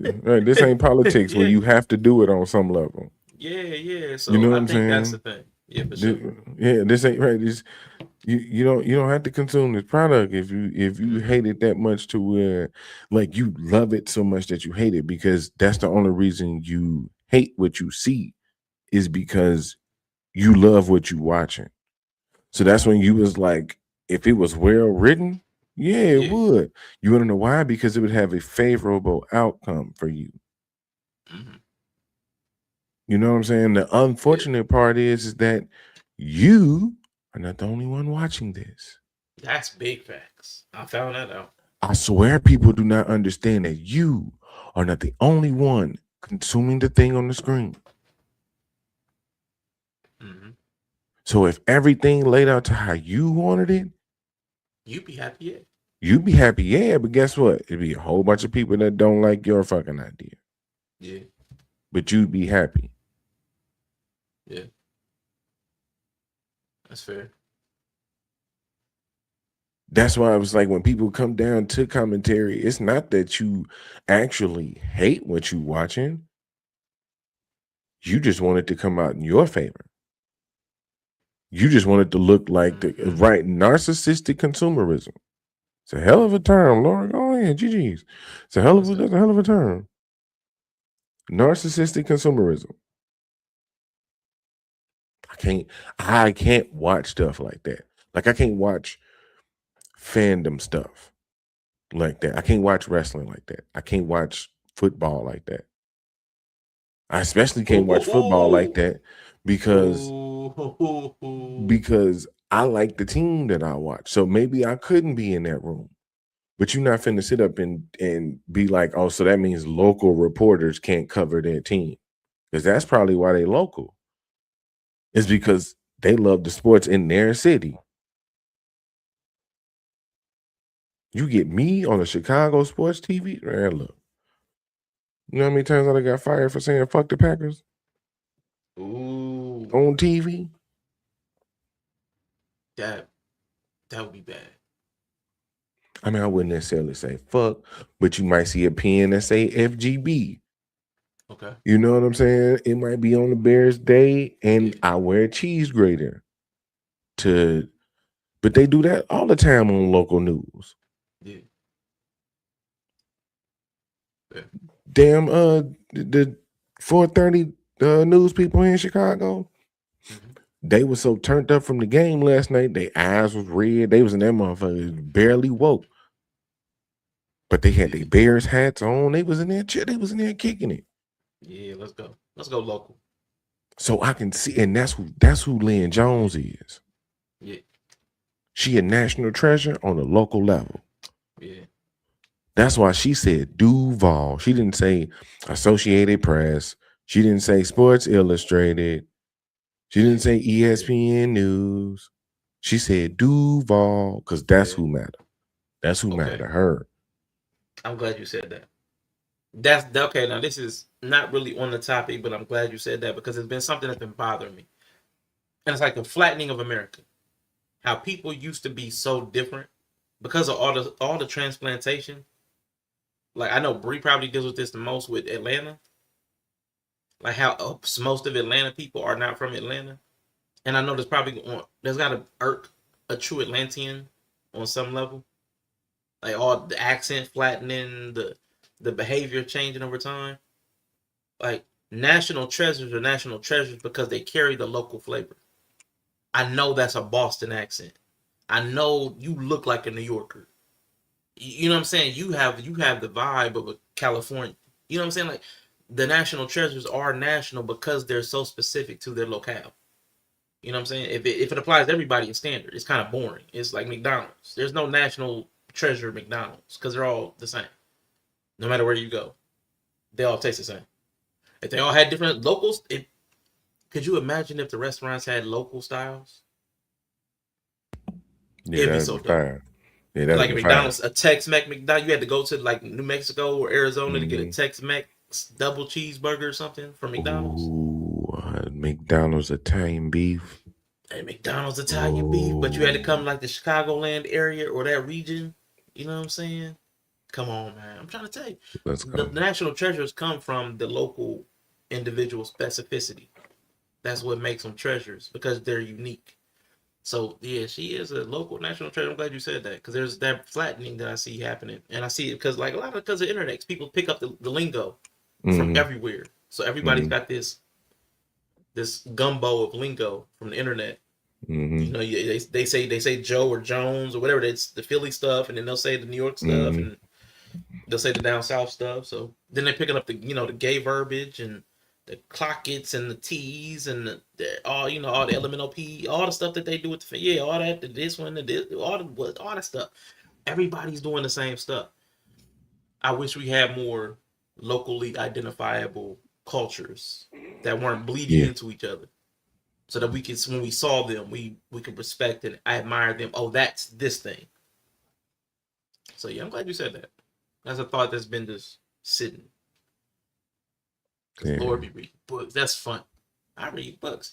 I'm trying to tell you, y'all's gonna read that Karen Cross book. I promise you, he is. Man, look, I'm going to download. Here's what I'm gonna do. I'm gonna download that Karen Cross book on my phone. Let's go. Okay. And then I am going to go to the top floor of the Sears/Willis Tower. Don't do it. And chuck said phone smooth out the window. I mean, this is some shameful shit. Yeet.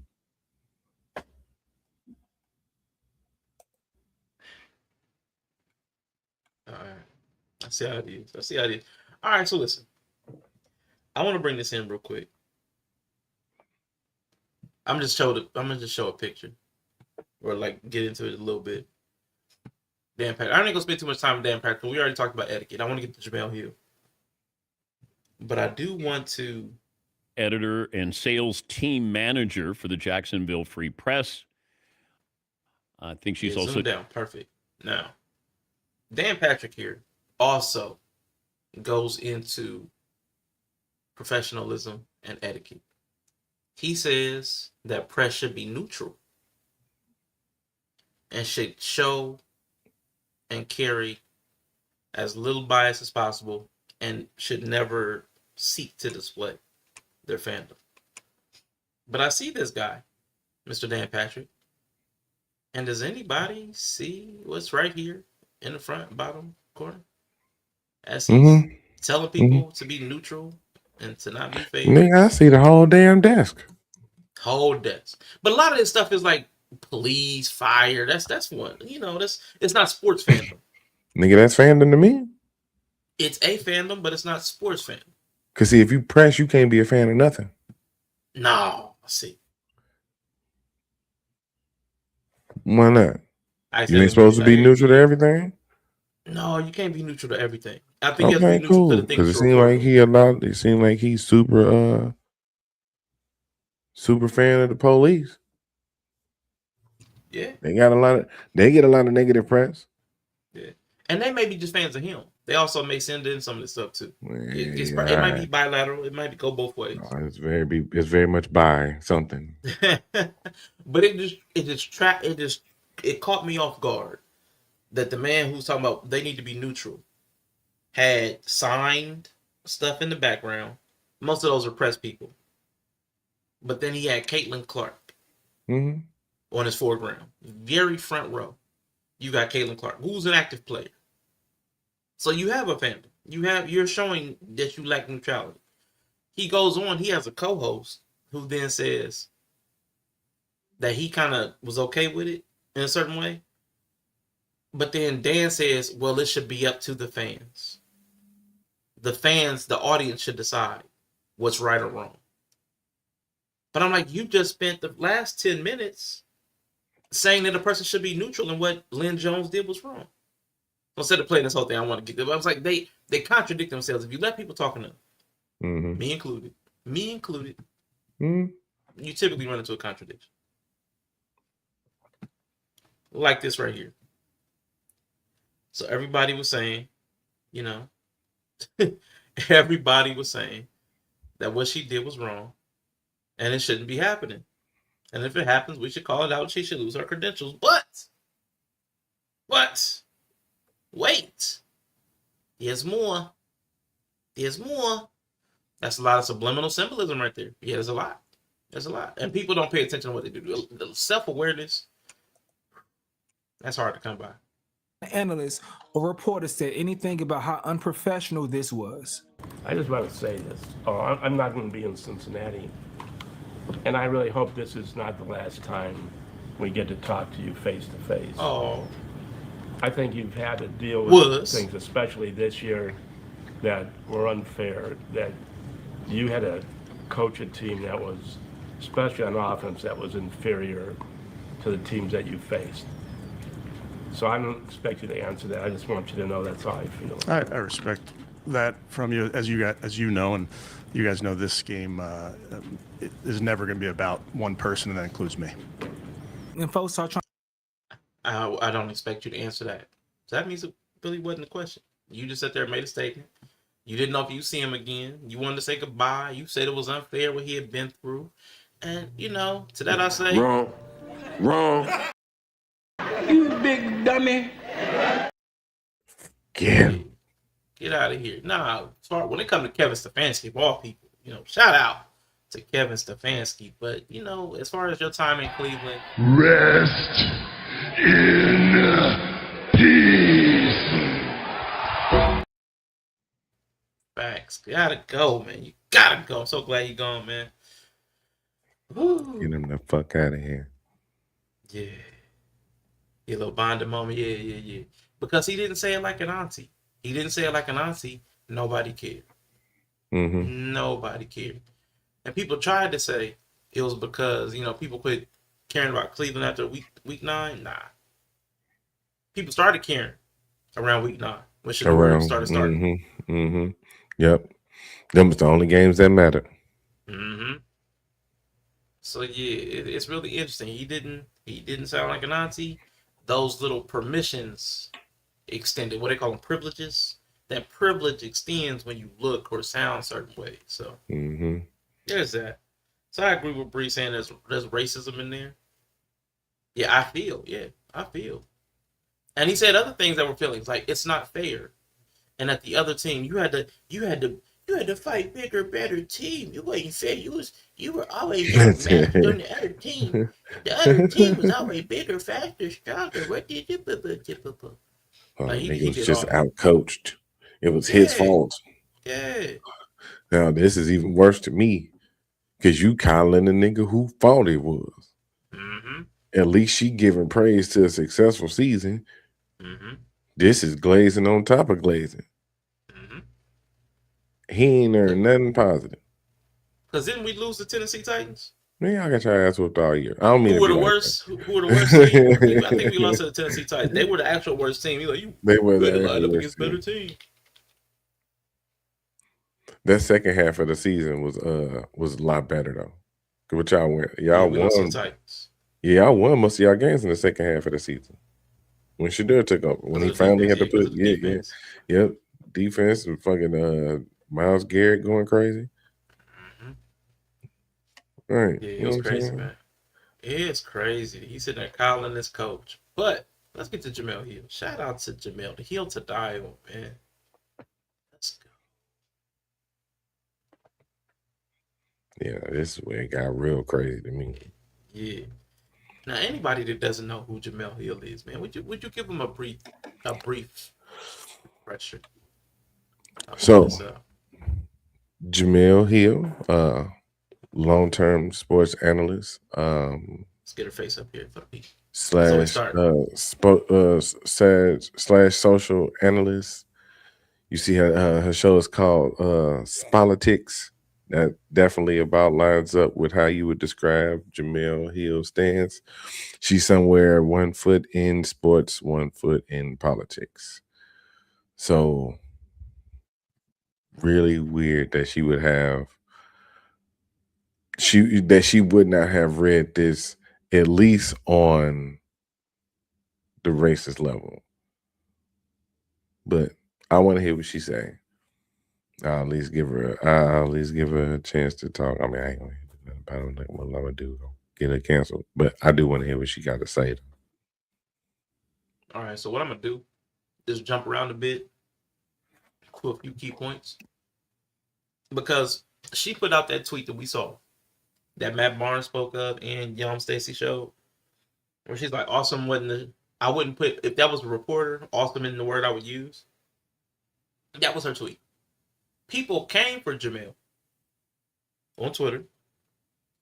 So in response, she has a 42-minute video. Now, a lot of it is repetitious, defending herself. So I don't think, we don't want to go through the whole thing. So I'm going to start around the 5-minute mark. Let's see. She's going to say the same thing again. Over and over. And I know for a lot of you all feel just like this person right here, IMAX. I don't think she said anything wrong. Nice to see compassion from a journalist. Here's where it gets tricky for us. And I'm not saying that it's right or wrong. I can tell you how I was raised as a journalist in this business. Number one rule that you hear when you first start going to press conferences and first start covering teams is you are not a fan.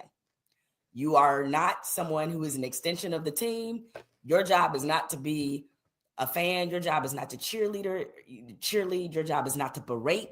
Your job is not to console. Your job is to observe, put into context, tell people why things happen, get information. That is what your job is. We have been told this literally from the time that we start picking up a notepad. I know people don't do that anymore because everybody has a tape recorder or they have a phone. So they pick up one of these. We have been schooled that into our brains. We are not fans. And So shout out to Jamel. Because I do think that's good context. I do think that's good context. They are raised and trained to not be fans. Number one rule. And what I hear, though, when I hear that, is like the good old boy network. The good old, make journalism great again. That's what I hear.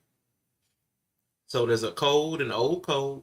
Everybody gets trained in. Everybody gets indoctrinated on this old code that came from hence nowhere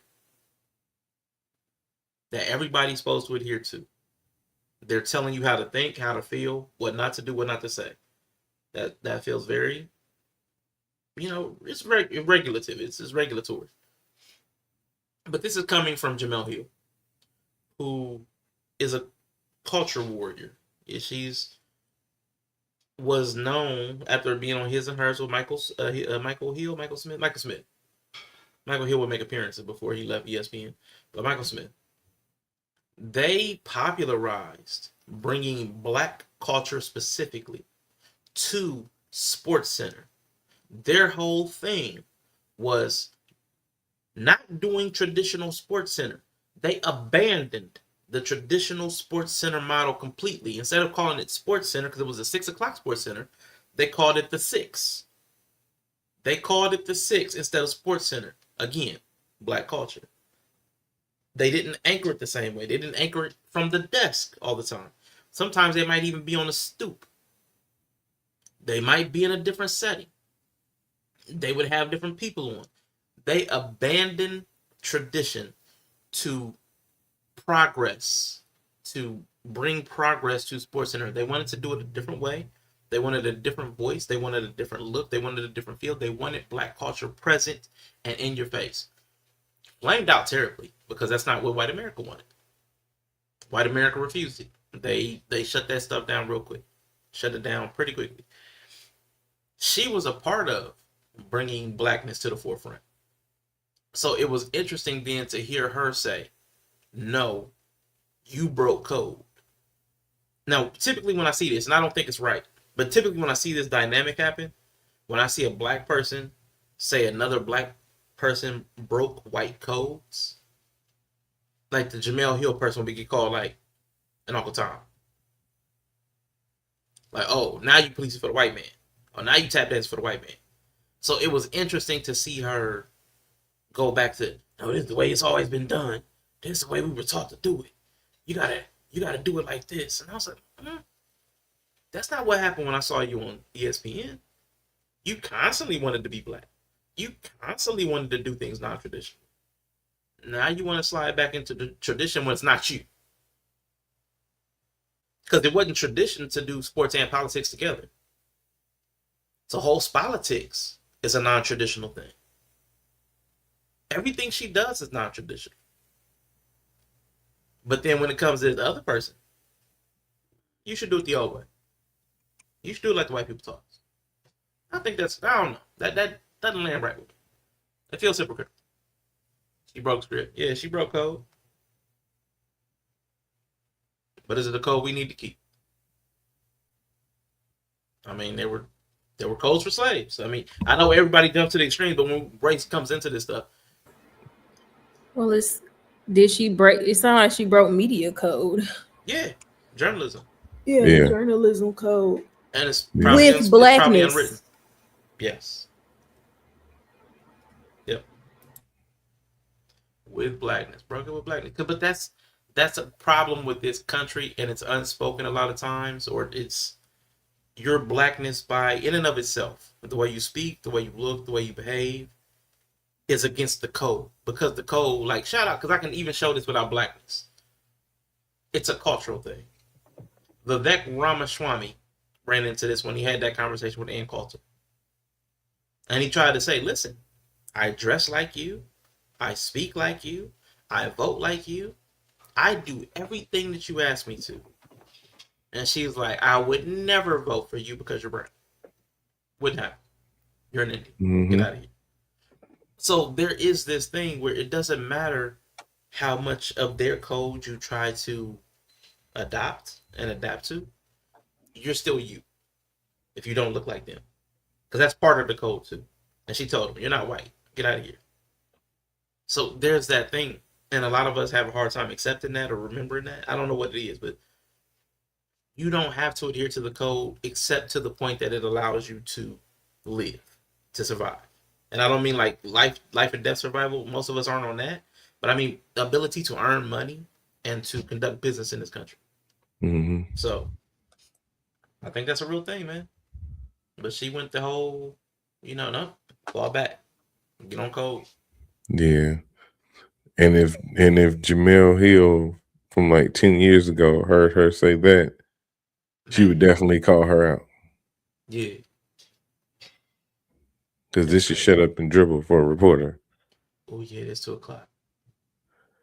Yeah, this is shut up and dribble for the reporter. Yeah, it was. And she hated that. But Jamel Hill hated that. That's crazy.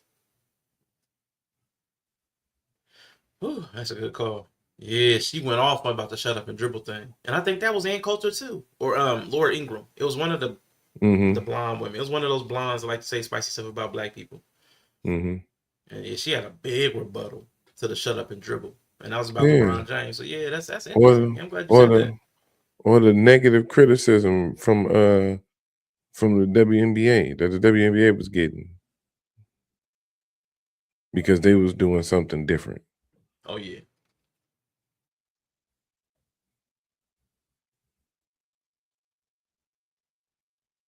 So, mm-hmm.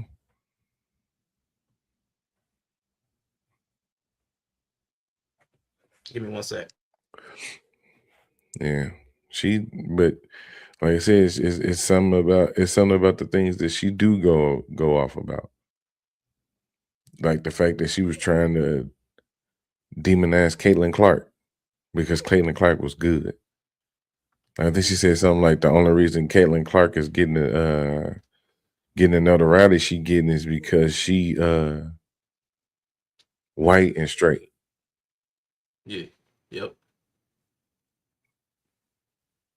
So she be all on that when it's comfortable. When it's her, yeah.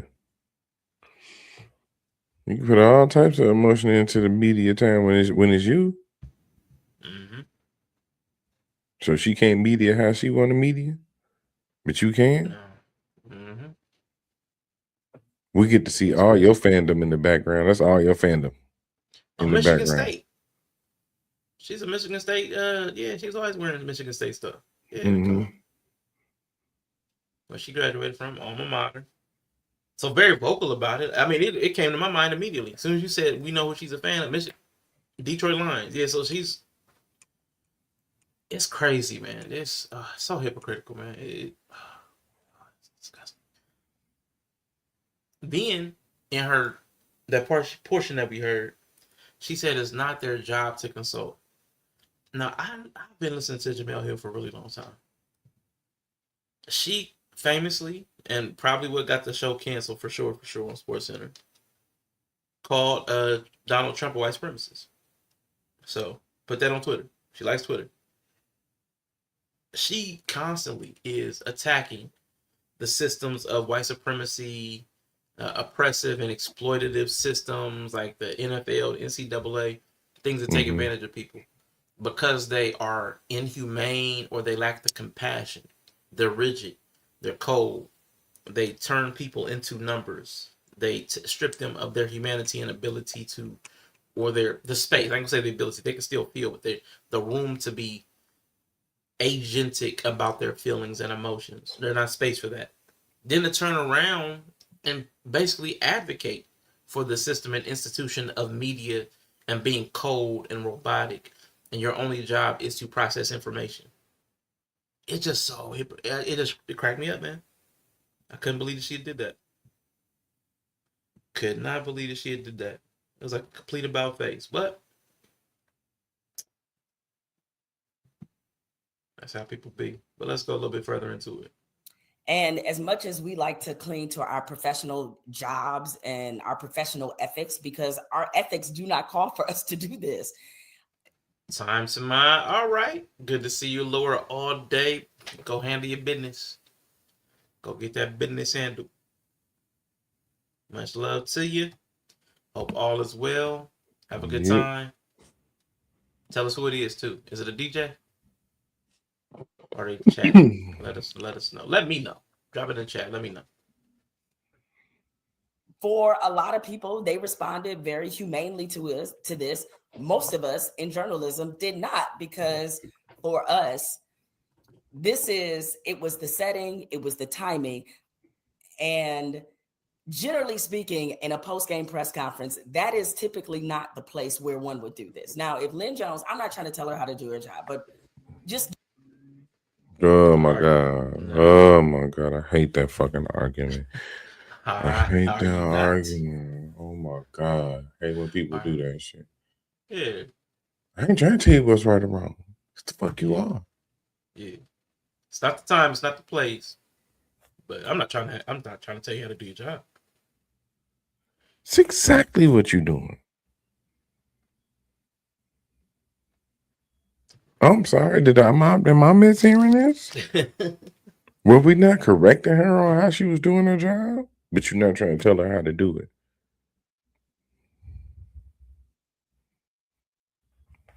It's exactly what you're doing. And that's what I mean. Lack of self-awareness. You've given your opinion on so much shit. That's why, that's why I never wanted to be known for my opinion. I wanted to be known for actually doing some shit. Because now too many people are just known for their opinion.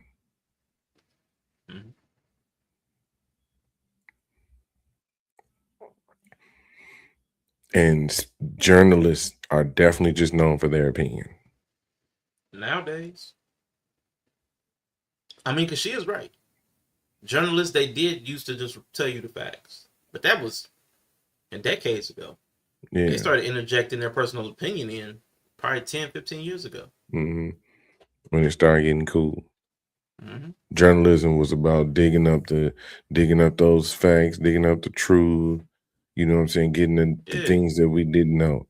Like the boring part. I'm not gonna lie. It used to be the boring part of Sports Center that I appreciate now as an adult. But as a kid, I couldn't stand the Sunday conversation. Sunday conversation at the end. Oh my God, I hated that. Hold on. Oh, yeah. Sunday conversation, sports reporters. Man, that was my stuff. So I love what Yella hated. But I was a little older, so you know what I'm saying. Once I got older, like I'm talking about as a kid, bro, I was a sports kid, so I was watching Sports Center to go to bed at night before school type shit. Yeah, dude. I would watch this shit, and then remember Sports Center would play all night. The same episode of Sports Center would play all night, and by the morning, I'd have had listened to it in my sleep so many times that I basically memorized the stats, you know what I'm saying, who did what type of records was broke, all this, it all then came to mind. So yeah.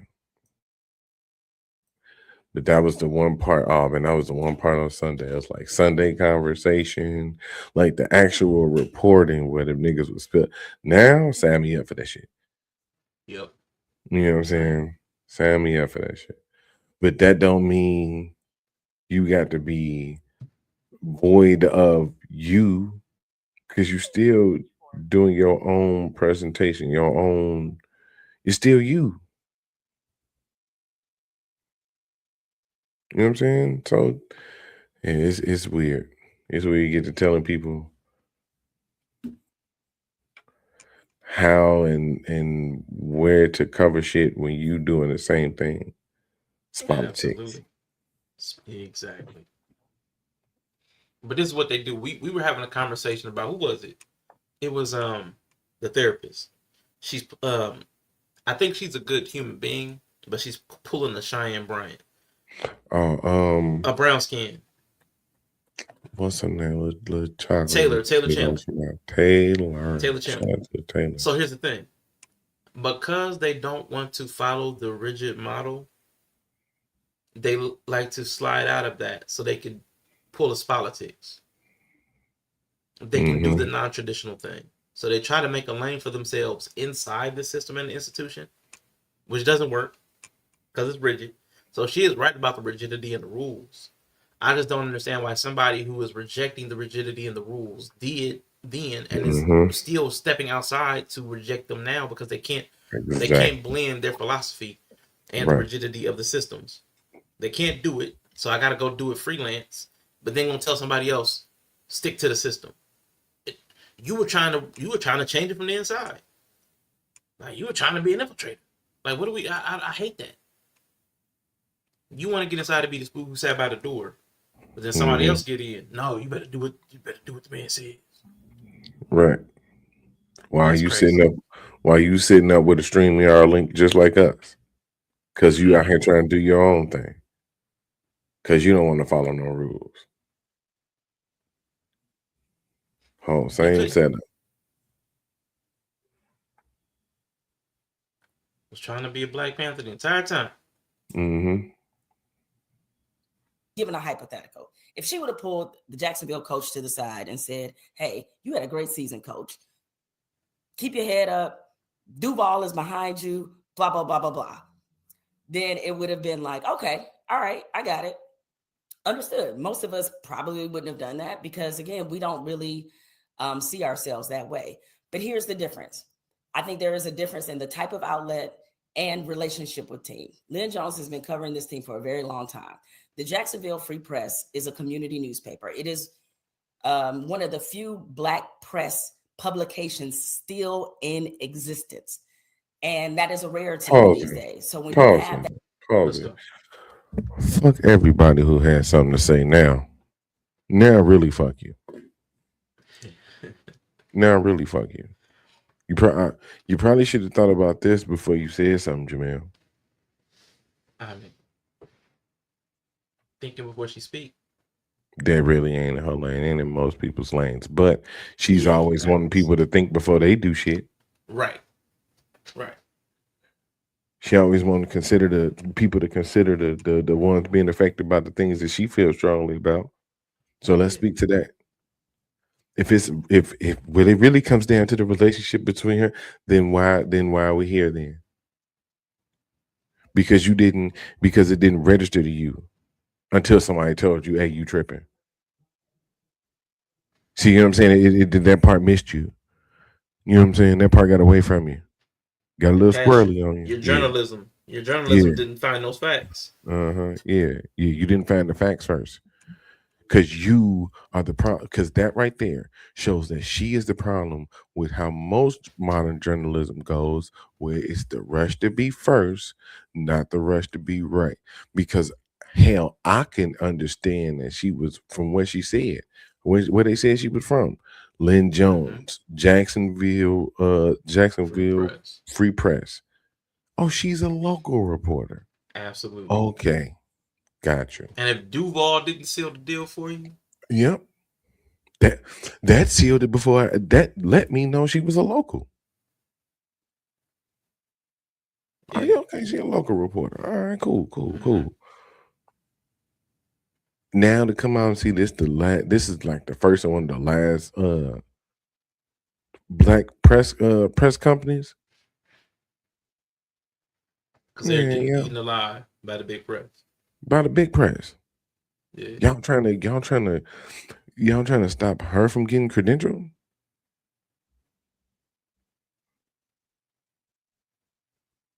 Yep. Don't become a fan. That's the only reason she covering the team, nigga, because she a fan. But that's not how, if you heard her words, that's not how we see ourselves. They don't see themselves as fans. They see themselves as arbiters of fact and truth, coldly reporting what happened so that you're informed. Fucking ego. You ain't no different from your commentary YouTuber. Niggas who So think shout they out to telling you the truth. Anybody with truth or king or queen, anybody who's gotten up on this motherfucker and felt like their words was the ultimate truth. That's the same fucking shit.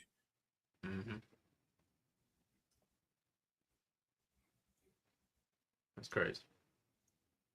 That kind of community relationship, it is different than the relationship you would have if you were at an ESPN or where I am at the Atlantic or any of these national publications. Your job is to kind of come in and come out. And that's far as you know, you're just there to cover the story, cover the game, cover what happens. And that is it. Right. So it's a much more transactional relationship, as are most journalism interactions in sports or politics or whatever you want to have you. It's very transactional. Very transactional. Yeah, they hating. Man, she went viral for not performing for white people. Yeah, and it's crazy though, because it's the odd part about it is it's still for white people. It's just like it's crazy. Like, so there was like, I think this is why. Okay, I think I landed on why I think this went viral, because it offended two different camps of people. It offended the people who are like, well, you're not performing whiteness, like you're not putting on the veneer, like you're not code switching. So it offended those people. But black, it's uncomfortable. It offended them. But then it also offended, you're being kind to a white man. I think that's why it's hitting, is because it offended both camps of people. And like it offended the people who are like anti-black, and it defended the people who don't like black people doing anything positive for a white person, because the coach was white. Yeah. And I think that friction is why this one is landing. It's as loud as it is. So I'm glad you actually put that, because I was like, I wonder why this bothers so many people. But now I can see, because it bothered more than just one group of people. This is the who was it? Because there was a movie. Everybody hated it. Of course, the anti-DI people, they hated it. But then it also offended the progressives too. I wish I could remember which one it was. But it was like, it offended everybody. I was like, once you do that, yeah, that's going to go viral for sure. Okay. And so, let me check my timestamps real quick. 8:13. Boom. People that call a black woman, they hate, yeah, mammy. Yep.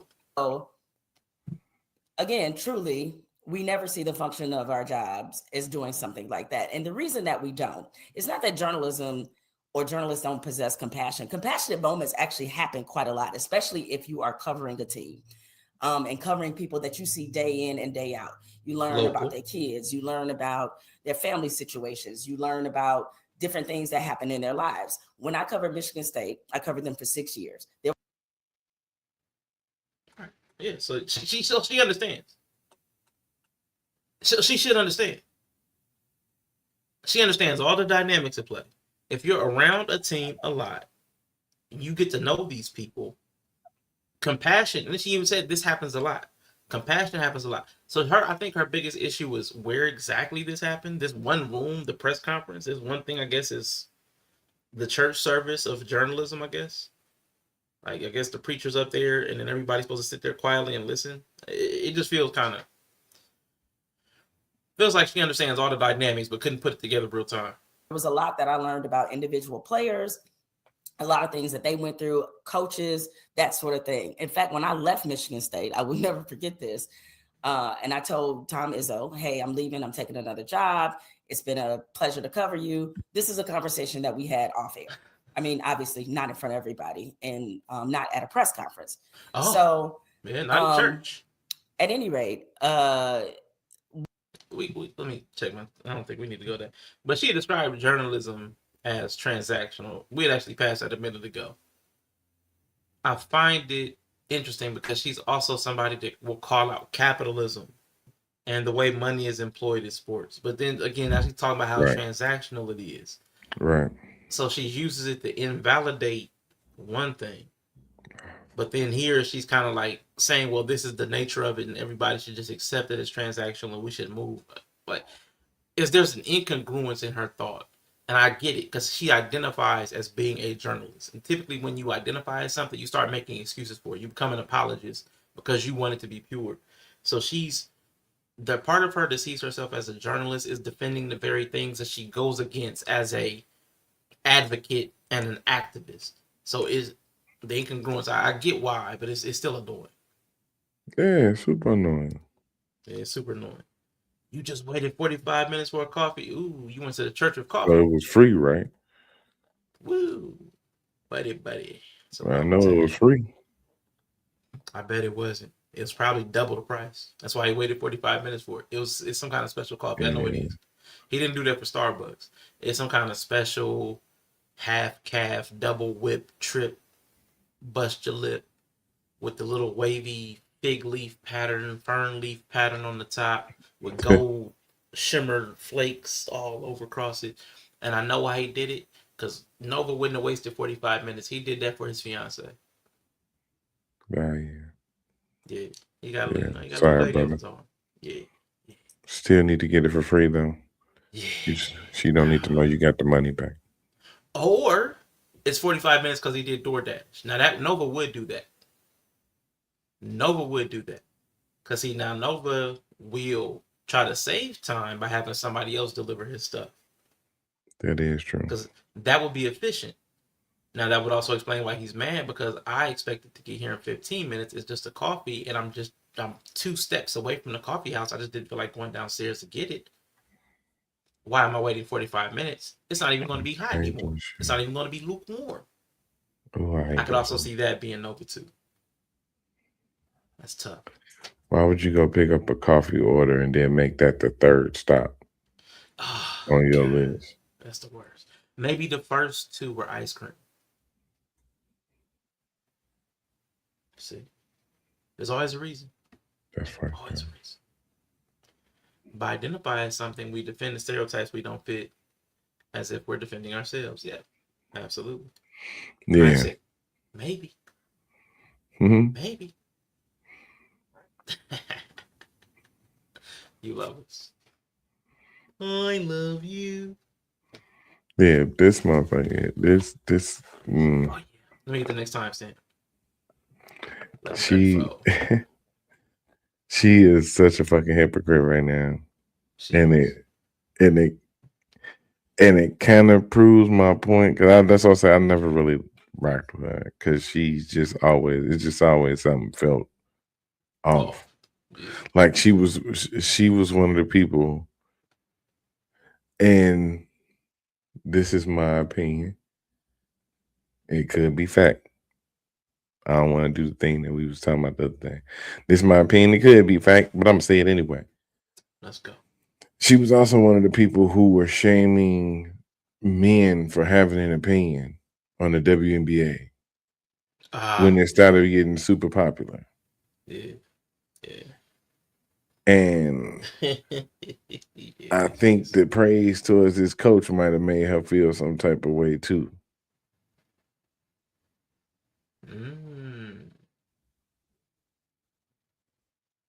She don't like fans.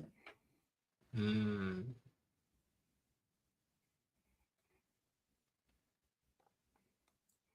maybe in a sense I get her, because I don't like the asshole fans.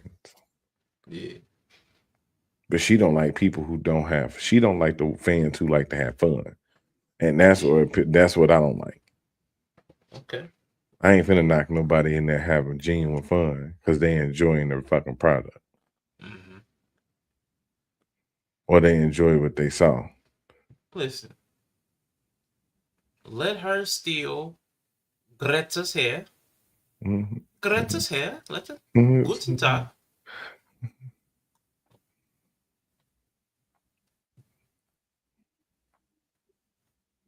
What's Jamel? What's Jameli? What's Jameli auntie? Yeah, it's I mean, this is some shameful shit. Welcome back, Bree. That was a quick trip. All right, I'm gonna let Bree cook for a second. I'm gonna take her too.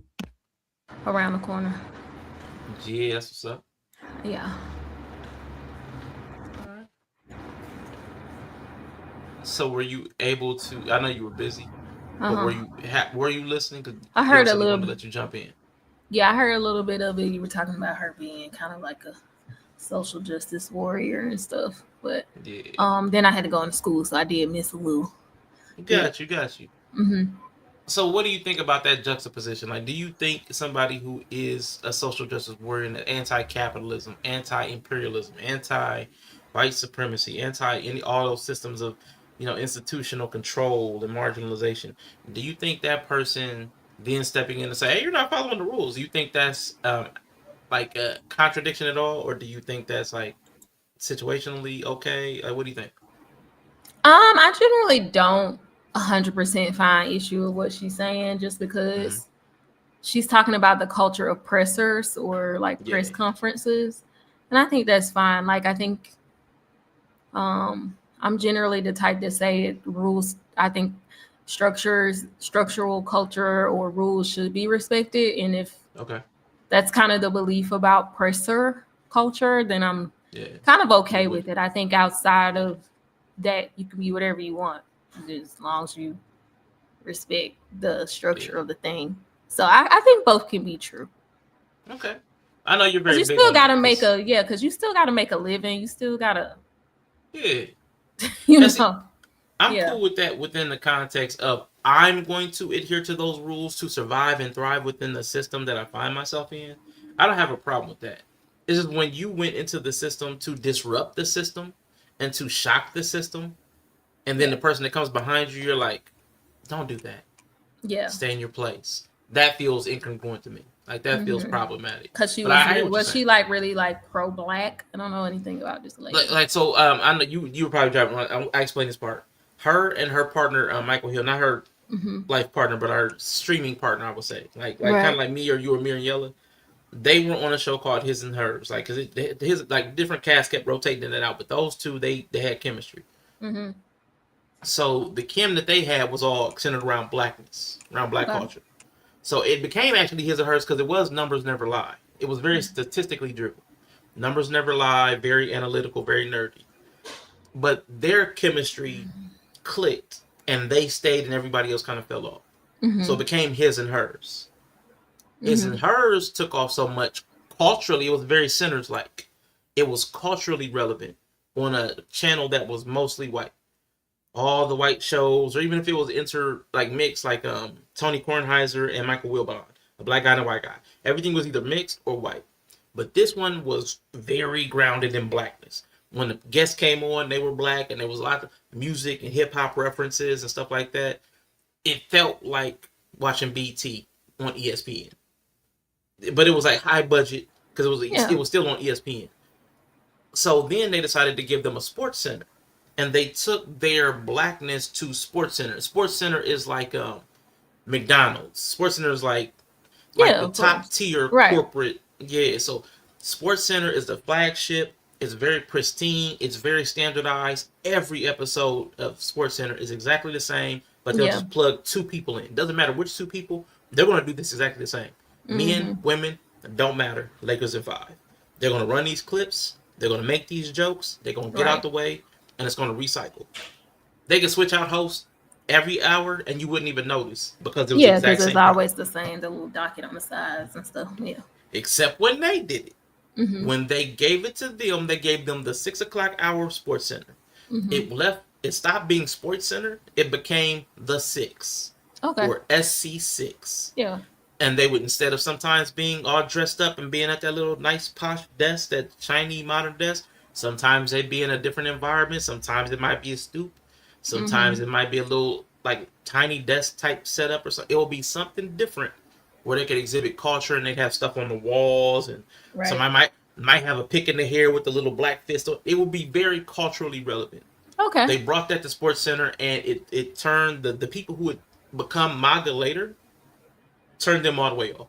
Yeah, they didn't like it. Right. Has never recovered. Their viewership has never recovered in that domain. It became woke. It became liberal at that time, and that's when the shift in. And Sports Center never recovered. No, not Sports Center. Sports Center. Oh, the 6. But ESPN, the branding of ESPN became very woke, liberal. Before they were calling it woke, it was liberal nonsense, very political, pro-black, all that stuff. It became all those things. But this was before MAGA, before woke was really the vernacular. So, but it became very divisive at that time, very polarizing. So they were pushing blackness. So that's why it gets me, because like you pushed blackness in a white space. You rebranded something that you took Superman and gave him a Jerry curl. Like you But did. they made space for it though. They made space for it. That's all great. They made space for it. But let's not act like you can't then when you see somebody bring blackness into a space, then it's like, no. That's not what we do here. But that's what it you just did. kind of feels like, you know, she broke presser code that hasn't changed. And I think it just was so obvious because it was just like so black coded. Yeah. You know, but yeah, making your own space to show your blackness and then having people welcome that, I think is fine. But I think it would be hard to comment on this without acknowledging the blackness, and that's like kind of my main problem with maybe her argument is that you know that she's going to, well, it's the rules, but we know people break the rules. It's just when black people break them that it's like a big deal like this. So I just feel like I wish she would have like acknowledged that like other people do this. Like, okay, if you gonna comment on unprofessionalism and pressers or like talk about all of it. Yeah. And then like for her being the person you say she is, like I then will also expect her to piggyback about how, okay, now her blackness is why this is a big deal. Like it's just surprising that she didn't catch that. So that's what I can agree on. Like you didn't catch that, you know this be happening. But it's a big deal now because of her blackness, which if you're really like pro-black and all that, it just feels like you should have caught that. But and I feel that's like weird. What I feel like, and this is my personal opinion, I can't prove this. I feel like her identity as a journalist somehow supplanted her identity as a black woman in this one domain. Oh yeah, because you can't, you aren't gonna climb. You know, like sometimes when you're in a certain institutions, the hierarchy has to change, or you'll be rejected. So sometimes you got to reject a certain order when you go into different spaces, and that's kind of what I mean too. Like sometimes your blackness can't be at the height; they'll kick your ass out. Well, go. Got to be your reporter first. You got to share the same culture that brings the people there first, and then you can be something else after that. So yeah, she probably did. I felt like I was getting too close to the people I was covering. That's what happens when you're covering the same group of people, the same program for 6 years. And when you're in a college town, which is already small, I was in East Lansing. I had gone to school there. I just felt like it was going to compromise my objectivity at some point. So I wanted off the beat anyway, even if I didn't go to Orlando. So let me bring it on back to Lynn Jones. And so I'm not saying anything about her professional ethics, but what I am saying is that part of the reason we have to keep this separation is because that can happen. And I'm not saying anything about her professional ethics, but I'm saying that she was too familiar. And she shouldn't have done it. I mean, what's the harm? Like, would you go after other people who go against them, or you attack other? Like, it creates friction between the journalists, maybe. Like, what's the threat here? Because see, the threat, it seems like should have just been saying, I feel like it violates professional ethics. Like, I feel like this is a professional ethic, a professional rule. Whether it's written, non-written, it's just an industry standard that we don't take this space to do anything that feels personal or like personal to us. It's purely about the work of asking a question and attaining facts that we later disseminate. That feels like that's what I thought the original thing was.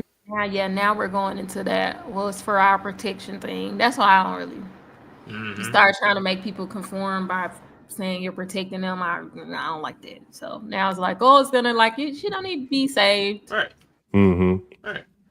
It's for your protection. It's not. Right. I hate when people use that angle. I'm doing it to protect you. No, you're not. Shut up. You're not. I'm not saying she's a criminal, but I am saying she tends to break the law. Yeah. Right. And I say it's not about professional ethics when your whole stance was, if this is her profession, this breaks ethics. It's crazy. Right. Which was actually like, I'm actually okay with that. If that's a professional standard and she broke it, then yeah, I'm like cool with it. Even if I don't agree, like I can kind of get with that. But yeah, all this other stuff, and then I started getting too close with the people I was covering, and And what, was you fucking somebody? Like, I don't understand how being close to people you're constantly around is a problem. It's just, to me, that doesn't sound like a real problem. So you must have been fucking somebody. Yep.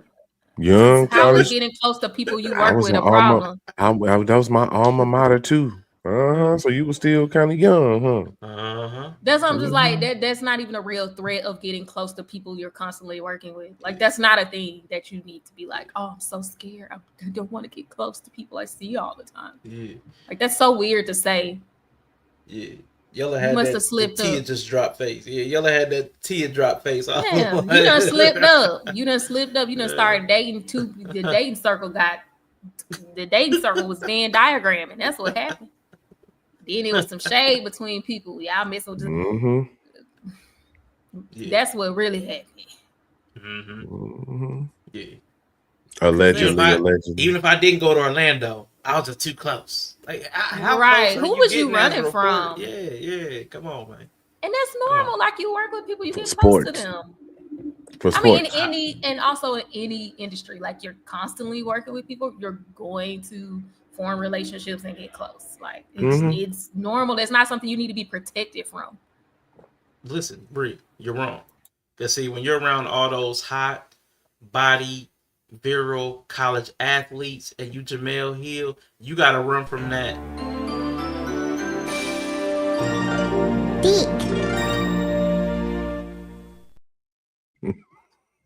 Yeah, man. Gotta keep it at a distance, man. Because ain't no way you came out scot-free. Ain't no way. Hey. Just saying. Can't have it around you. Okay, girl. You took some L's, you took some D's. Yeah, yes, you did. Man, stop trying to act like you protecting this somebody auntie. Damn, she might just lightweight snitched on herself though. Y'all right? She did. Yeah. You can still pass some D's. Talking about? She was taking a lot of D's, boy. She like, Coach, I can't work here no more. Coach, like, everything cool? Power forward in the back, like, hell no. I'm just too close. I'm just too close to the program. Right. Girl, that's crazy.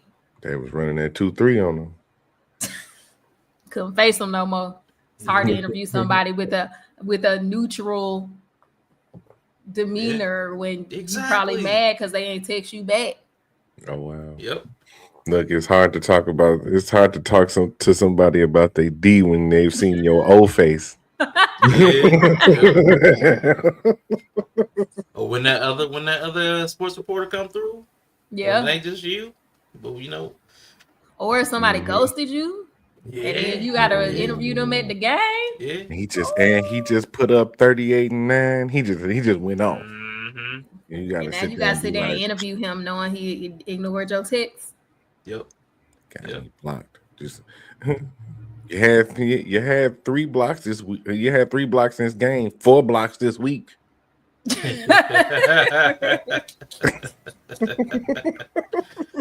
Being passive aggressive. Right. I couldn't even imagine. So I feel like that's what happened because that's not a real thing. What she's trying to pretend it is not a real threat. Because it tipped me off when people said she went too far on the lady. And again, her tweet was, well, if that's her profession, that can't be her profession. Because if it is, I wouldn't use the word awesome. That's the tweet. That's the tweet. And if that's the tweet, there's no reason to do a 42-minute live stream. Unless I think the lady does protest too much. Like something hit her. Something wrong. Something hit her. The dog is hollering. I know plenty of reporters. We all do know a lot of reporters who are compromised by the people that they cover because they developed a close relationship. One thing. So she was compromised. Compromise is crazy. That only means one thing. Sports journalism, my G. What that mean, Bree? That only mean one thing. What? You said that can only mean one thing? Oh yeah, compromise, girl. Oh yeah. Not from just knowing somebody. They saw you in a compromising position. That's what it means. Don't be projecting on her. All she said was, "You had a good season, Coach." Yeah, that's all she said. You like, Now she done got triggered. Mm-hmm. Okay. That's crazy. Yeah, there's something else going on. Hold on, let's see. She pulled up some tweets. Reporter's job. It's true. It's not. All right. I don't think anybody thought it was a reporter's job to uplift the coach. I don't know. This just feels like a false argument anyway. Like nobody would have thought that. Yeah. Like, nobody would have conflated that. We liked it because it was out of the norm. Yeah. Like most people like it because it was out of the normal realms of possible negative shit or just like happenstance of funny. This was a genuine, compassionate moment. Yeah. In a room of actual fakeness. Like in a room of just like a bunch of fake shit going on. Yeah. I'm fake neutral. Mm-hmm. I'm gonna ask you a fake neutral question, which is why this dude is bracing emotionally. Like you see, he looked his terrified. face. He looked terrified right now. He don't know what the hell happening. Is it comments? Wait, from a black woman? Is this what they told me about? And this is part of the spectacle of it. They trot these people out just after an emotional high or low, hoping to capture a candid moment. They want something to go on. Otherwise, you would let people decompress before you had them meet the press. Mm-hmm. But they being super critical now because they try to do the same thing with the Bears coach. Yeah. Because he don't like old boy. He don't like the Packers. Dude, I shared a thing in the Discord. Yeah. Yep. So they also doing this to the Bears coach because we say we fuck the thing big. You know what I'm saying? And the coach said the same thing in the locker room, and the players had the same sentiment. And everybody like they're so disrespectful. They're talking about the Green Bay Packers like that. They don't honor a tradition. I just shared a video in my Discord, where they was talking to one of the old players that was talking about the two old coaches, like the two original coaches of these teams. Like 75 years ago. Right. The Bears coach went over to the locker room for Green Bay's coach and was like, "Hey, I need to talk to y'all coach. It's important." He said it's about 5 minutes before kickoff. He said, "I need to talk to y'all coach. It's important." Green Bay coach come out, and it's just two coaches standing there. He say, "What's going on, man? What you need?" And Bears coach was like, "I just want to let you know, prepare your team because we finna kick y'all ass." And then he walked away. I love it. I know Lombardi was like, "Oh, you motherfuckers." Okay. Awesome shit. So yeah, now, that's crazy. So now when we see that in real time, it's like y'all forgetting that this like these are humans on the other side. That's why I say it's weird for LeSean to say something because he was a player in that situation. Yeah, that really makes no sense. Him and Jamel Hill don't make any sense for different reasons. Like you said, one dude was inside the competitive nature of the sport, so there's no reason for him to not understand the room for the highs and the lows and room for humanity. Like that's crazy. And then Jamel Hill, like that's crazy. Right. So it feel like what Jamel Hill is really complaining about, but Jamel Hill and the other God damn, okay. Was that Dominic Toretto just went down? I sound like it. Hey. Poor family. Hey man, they had to look out the window, see if he was coming for the building. I see. Man, for real. Make sure they could. God damn. Somebody was like, that was either food or sex. Somebody was like, hey, either they got the notification that their food was ready wherever it is and they want it hot, or that chick was like, hey. Right. One of them two. Hot and ready. Some hot and ready right now. Something's hot and ready. Something's hot and ready. Boy, that was. God damn. That dude redlined that thing. So yeah, it seemed like a lot of these reporters and Jamel Hill are mad because they didn't get their time to manipulate these human emotions. These raw human emotions that they're supposed to take advantage of.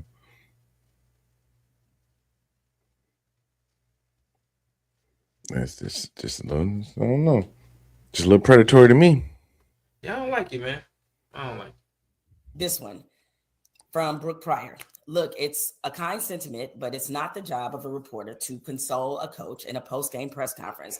Pressers are to ask questions to gain a better understanding of what happened to figure out what's next and do it in a very limited amount of time. I want to see where she go. Because, see, there is nothing next. This dude just lost in the playoffs. There's nothing until next season. We know what's next. It's the off season. Right. We know what's next. There's no understanding. You're going home. Do you need to know which route he's taking home? Like, that's what's next. That's what's next. He's going to go take a post-game dump. Yeah. He don't even know what players are going to be on his team next year. That's not his job. So it's like, right. If you don't even deserve to be in a room if you don't understand what happened. They lost by 2 points in a very close playoff game. And if you don't understand what's next, they're done for the season. It's over. They go home and then they figure out what the GM and them are going to do about staff. Who's going to be on the team next year. If you don't understand that, you probably don't deserve to be in a room either. Maybe they shouldn't have had a pressure. Maybe that's what they shouldn't have the pressers. Because these people are too stupid to be there either. It's not. You're supposed to get an understanding of what happened. Do you know what? As I said, these are high stress environment. So it's a high stress environment to ask questions that are not for you. That's what we're getting. This sounds like a victim. That's what I'm hearing. It's a high stress environment. We're in a hostile, high stress environment. She didn't say hostile. I'm adding that in there. Like, why is it? If that everybody's job where they could get fired or get replaced is high stress. Like, what are you talking about as a high stress environment? Any job where you have a time crunch is high stress. Any time where your job depends on other people, it's high stress. So you're not saying anything there. You just have a job. You have a job to do. That's cool. Your stress ain't no bigger than too many other people's. Here's where I'm adding the context is that I'm going to say, first of all, I honestly, and I think I missed the first part of the audio. Yella, please get us to Michael Jackson. We need that back.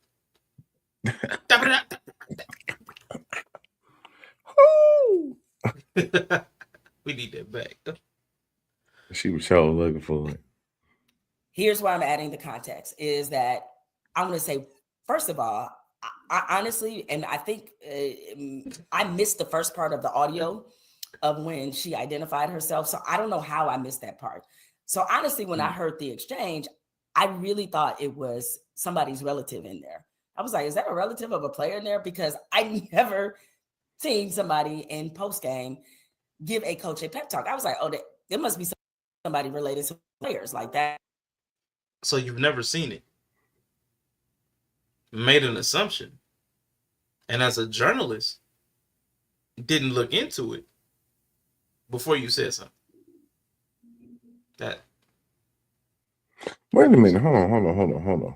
Hold the motherfucker on. Let's go. His nose. He smells something. The tweet that you shared said a nice moment. The tweet that you twatted. Nope, that's nope. Is now. You never twatted a tweet, Brie? You never twatted a tweet? Nope. They just don't sound right. It sounds wonderful to me.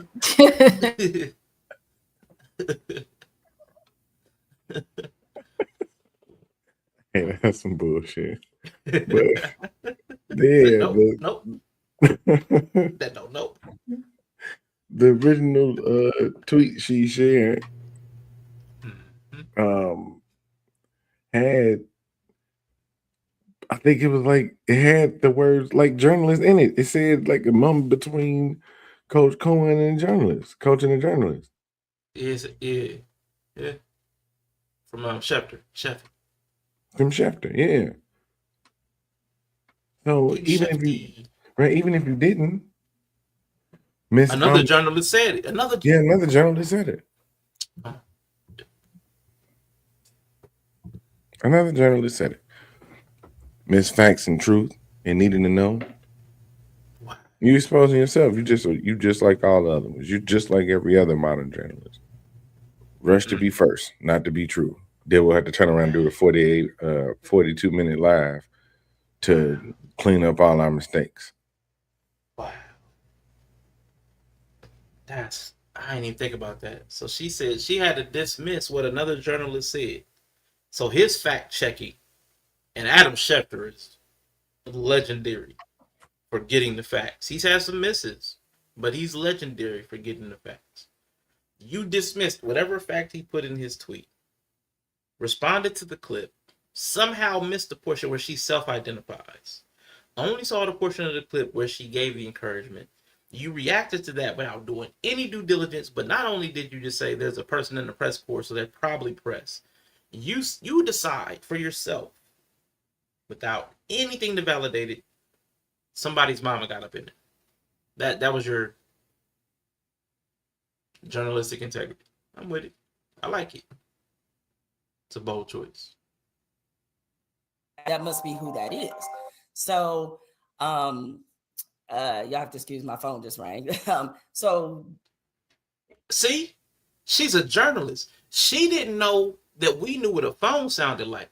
So she took the time to educate us on the ringing of a telephone, so we knew what that sound was. Because I was lost. I thought space aliens were coming down to take me away. I thought it was the air fryer. You see what I'm saying? But because you see how her instincts kicked in, her journalistic instincts kicked in to immediately provide factual information and data so that we can be informed as listeners. I trust her now. I'm with it. Yeah. Whatever she says. Mm-hmm. She's an idiot. Even saying that just lets me know she's an idiot. Just I ain't gonna lie, I rubbed him the wrong way too. I want to be like, nah, really, that was the phone. No duh, no duh, because you had went into your next thought after you muted the phone. You went into your next thought. You doubled back to tell us that the phone was ringing. No shit. that was stupid, man. No shit. Because my first thought when the phone rang was, oh yeah, she got an iPhone too. It makes sense. Mm-hmm. That's so crazy. That is what I originally thought. And so my tweet was, awesome isn't the word. I was like, is that a reporter? If so, awesome isn't the word I would use. The word I would have used was strange, because that is a strange exchange that you do not normally see inside of a press conference. And this is something my former colleague, Stan Verretta, alluded to. I think if the reporter in Jacksonville has said, Coach, I'm glad your team lost, and I don't think you're the right coach, and they will probably continue to lose. Can't wait for you to leave Duval. Almost anyone would understand it was wrong. It was the wrong setting for that. There's no right setting for that, though. Like, this is what I hate when I believe this is like a straw man argument. I don't even think it's a straw man argument. Straw man is when you say you insert an argument that the other person isn't making, and you argue against that. This isn't even that. This is somewhere worse than a straw man. They are actually making up something that doesn't even exist. There is no space or setting where people attack the coach and say, I hope you lose your job. And there's no place where you get to look dead in the eye of players and coaches and get to break them. That setting does not exist. We would have malice in the palace. You know what I'm saying? It would be crazy. It'll be kills on the fields. You know, it'll be something. There'll be everything. Nothing. Mm-hmm. Ditches on the pitches. Like, there would be violence if there was places set up where you have these prime, physically gifted competitors having to sit there and listen to people read their mean tweets to them face to face. It's not happening. There is no venue for that. So it's a dumb argument on its face. I hate that. I know what he's trying to say. Well, if people said negative stuff, everybody would understand it's the wrong. No, because nobody does that. Nobody does that. And when they do say something negative, not to this level, but when they do say something negative, it makes the news. Like, okay, this person took over the press conference. Because we've seen it with wrestling. Because the people respond hostile. You know what I'm saying? It makes, like, when they was saying we want Brock or we want Cross or whatever. And it's like, oh, you're gonna get Brock. That stuff, it makes the news because it's negative and it's out of place. Because it's out of place, we recognize it. And like this, it was out of place, but it was positive. So why would you turn a positive into a negative? If something negative happens out of place, nobody takes a negative and turns it positive. They recognize it as a negative. They recognize it. Triple H was getting buried. He was getting killed. He was getting cooked. We can recognize it for what it is. I don't understand why we can't just say this was a positive moment that was out of place and move on. It shouldn't be turned into a negative. No, gotta lose her credential. She said was sweet, endearing, and positive. It was still outside of the professional norms. And it is. I mean, listen, it could be sweet and outside of the professional norms. Can be. I am not here. Sweet and outside the professional norms doesn't require 42-minute videos. Here to disparage Lynn Jones. In fact, I'm here to offer an apology to Lynn Jones. Hey, let's go. The mistake I made is that I needed better context for this. Again, she's been covering Jacksonville. She's at a community newspaper. Community newspapers have different relationships to the things that they cover. And understanding that relationship, I realized that you can't put everything in the same box, even though for young people out there who might be considering this career path in journalism, respectfully, you are not supposed to do that. That is not supposed to happen in press conferences. Again, you're not there to be a fan. You're there to report, blah, blah, blah, blah, blah. And so again, she says she wasn't trying to get on this lady's professional ethics, but she's getting on everybody's professional ethics. And I'm gonna answer this question too from you, TZ1000, about who made these guardrails for these pressers. By the way, just real quick, what you should know is that where do the rules come from? That's what I'm not. Where are these rules extended from? Let's see if Jamel gets to that. On the back of a lot of NFL credentials, pretty much all of them, any professional league, NFL, NBA, Major League Baseball, doesn't matter. There is a code of conduct on the back.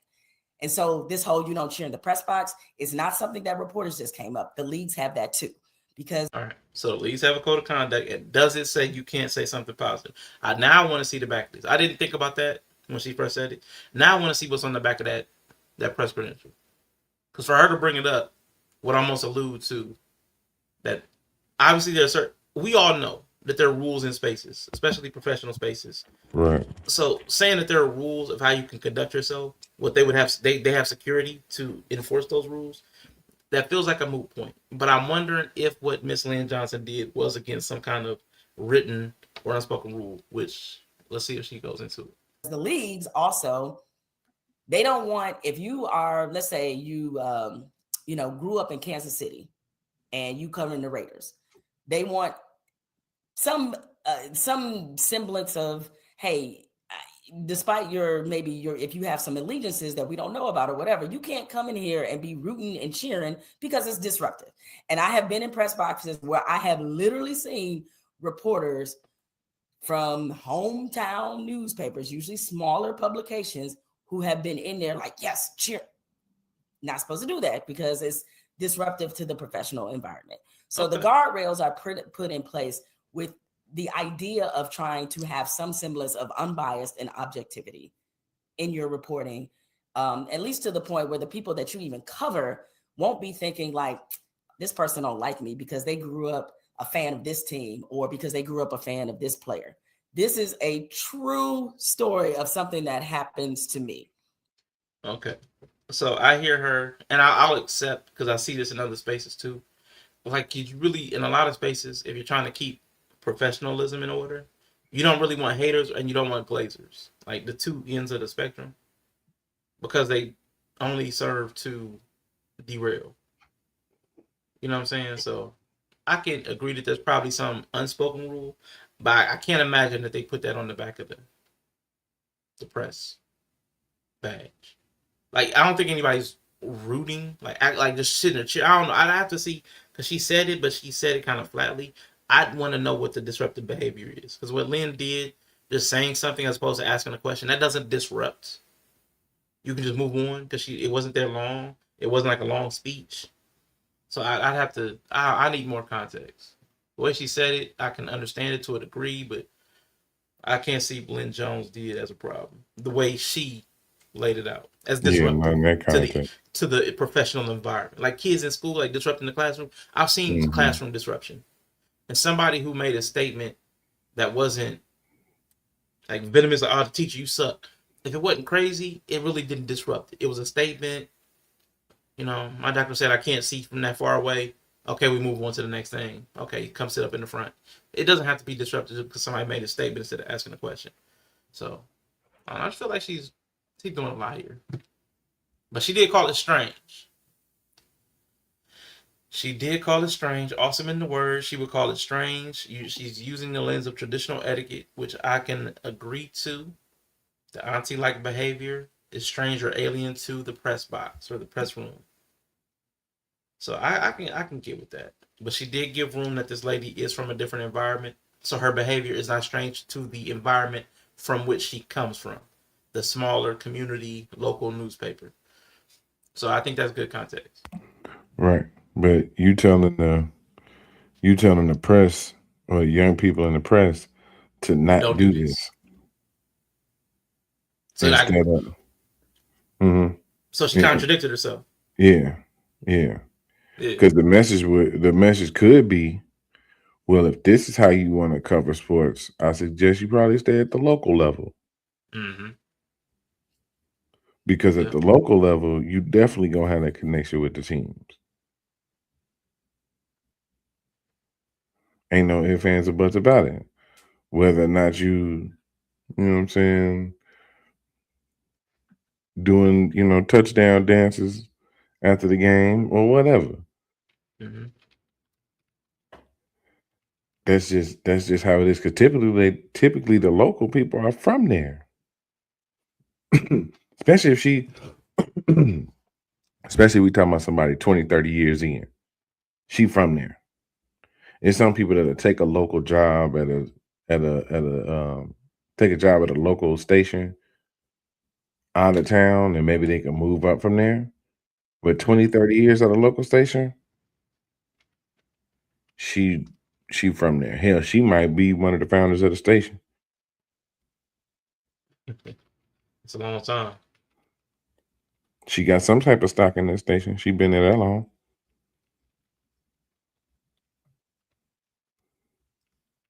Because that's the type of response she had. She responded like she's been there that long. Like she's seen. Yeah, she's seen a lot.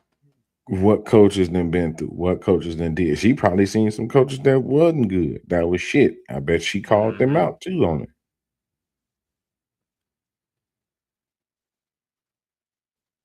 Who you say was the coach? Urban Meyer? Before, I think it might have been two before this dude, but he was the one that when it first was going south when they got old boy at the quarterback, Lawrence. Trevor Lawrence. Yeah. Urban Meyer got fired in the middle of the season because of some weird shit he did at Ohio State. Yeah.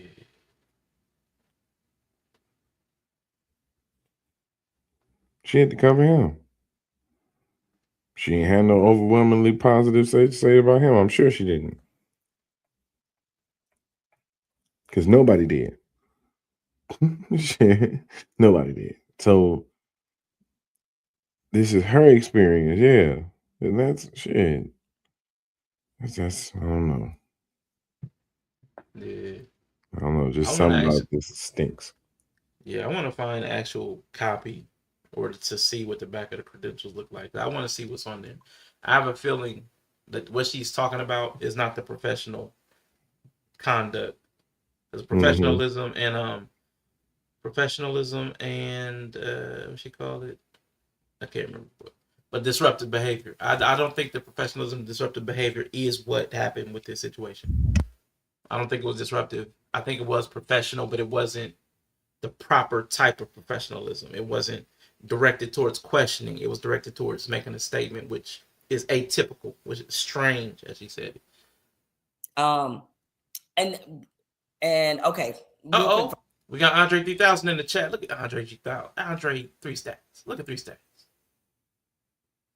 Before I get to that story, I'm glad you said that. That's why I said I'm going to apologize to Miss Lynn because I didn't realize. Again, I did not hear her identify herself in the. Let me get my next timestamp. Give me a second. Community newspapers completely have a different relationship to what they cover than say ESPN, The Atlantic, the bigger publications, and even the bigger publication in that city, even the local Jacksonville daily newspaper. Community newspapers are completely different. So within the scope of community news, this exchange made a lot of sense.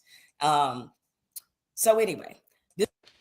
So just real quick, it's just funny, as much as she's been anti-authoritarian, her using the back of the badge as, you know, what the rules that should be adhered to, and saying that everybody should follow these rules. It's so crazy, man. I'm gonna say this, but I don't mean it the way it sounds. It sounds like she sold out. It sounds like all of my values that I've been espousing my entire career, that everybody knows me for, that made me an enemy of certain groups of people, all of that going out the window, and now y'all need to play by the rules. Like, play by the rules that I refuse to. So it just feels so weird, man. But 2508. Let me get to 2508.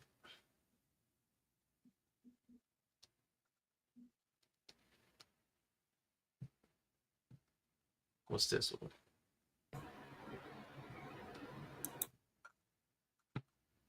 Jokingly say on the show all the time, we are former journalists. And there was a reason for that, because we understood what we were doing now, sitting talking to you on TV.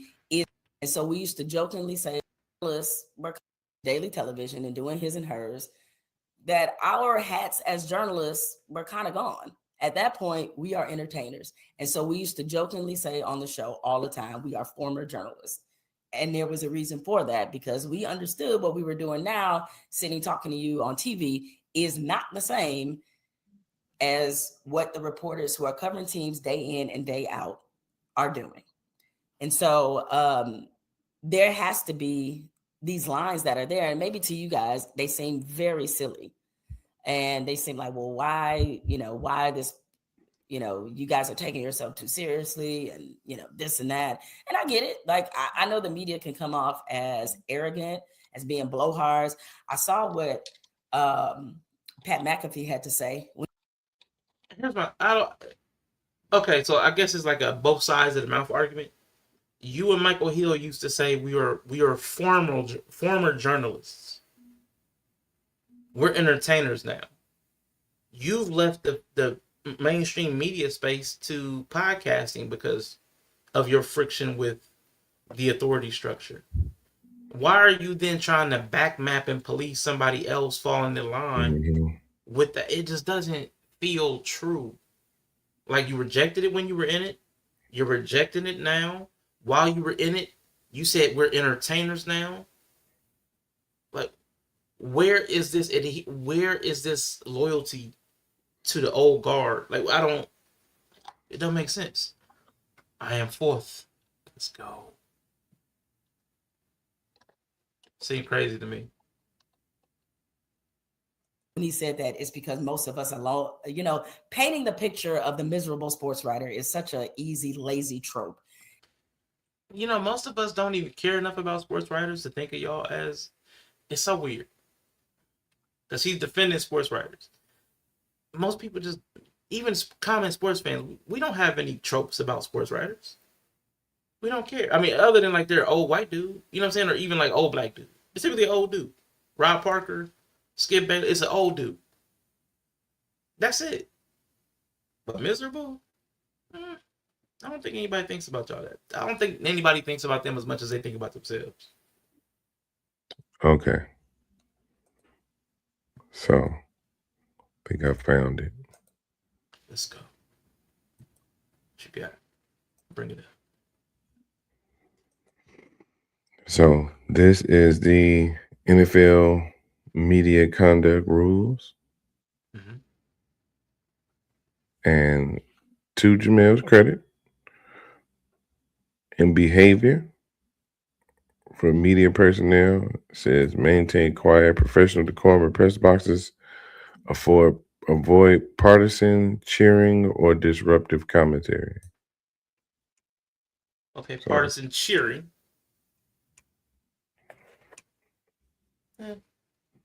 I mean, nigga, don't. Yeah, let's not conflate it either. Like, let's not twist it. She was definitely cheering for the team. She was being a fan.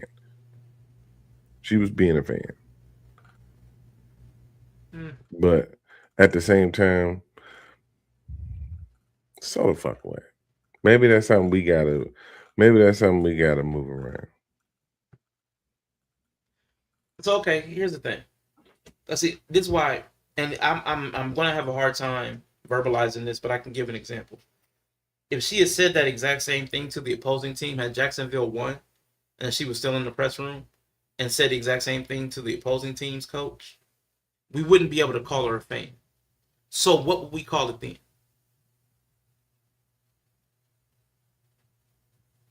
Because regardless, there was a coach that lost, and she gave an encouraging word to them.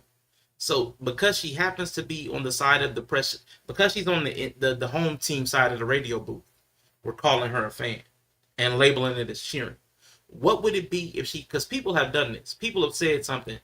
You and your team. Matter of fact, when they go do the handshake at midfield, the coaches, hey, great game. You guys are probably going to be in the Super Bowl next year. You're not fanning and you're not cheering. You are acknowledging. And I don't think because she acknowledged the team and the coach and the season that should count as fanship or cheering, because again, people do that. Even coaches do it at the midfield handshake. If they do that, we don't call them fanning or cheering the opposite team. What do we call it when you do it for the opposite team? I mean, you know, it's still being a fan. You're just acknowledging the competitor. So I don't know. I feel like there's a difference between this, what she did. I think simply because of the side she's on. She definitely hit us with the Duval, though. Like, I'm trying not to. Yeah, I'm trying not to. She definitely hit a nigga with the Duval. So yeah, like.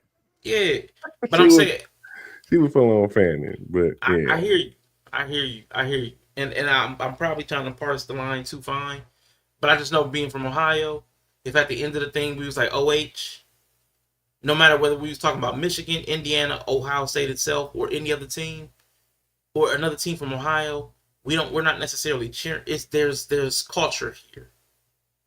You know what I'm saying? And Duval is part of the culture. So that because you were speaking to somebody from inside the culture. Yeah. You know, so I'm it's not something fleshed out, and it's not something that's super important. So I'll move on. I can't say no, but I I can't. It wasn't giving fan to me. I don't know. Fan is kind of crazy. But even with the conduct, I mean, what she did don't fit that either. So. Yeah. Yeah, it wasn't. Yeah, I don't know. It don't seem to fit that either. Yeah, because for me, I could see her saying the exact same thing to the opposing coach. I could see that easily. Yeah, and she was quick with it. It wasn't like long-winded, or it wasn't no cheering. So I don't know. It don't feel like she broke that rule to me. Yeah, she wasn't glazing. I say it like that. She wasn't glazing. Like, when I think of fanning, I'm thinking about glazer. I'm a glazer. Or you know what I'm saying? She wasn't fanboying, fangirl. She wasn't doing that. But because she's on the positive side, it's getting labeled away and seen away that it feels different for me. But I can understand why anybody would just say that. It feels like the same lazy thing the moment you criticize, like in the gender space. The moment you criticize somebody of opposite sex, you're bashing them. Like, if a woman criticizes a man, it's automatically bashing because of the side you're on, and vice versa. It feels like the same thing. Glazer. Let's go, Glazer. Glaze. Jay Glazer. Yes, 37 is the next one. Let me see. Bye. We almost through it. Let me see what this part is. Okay. 37. Ooh. It was 37 even. All right, let me go back just a little bit before 37. Because my timestamps be just a little close.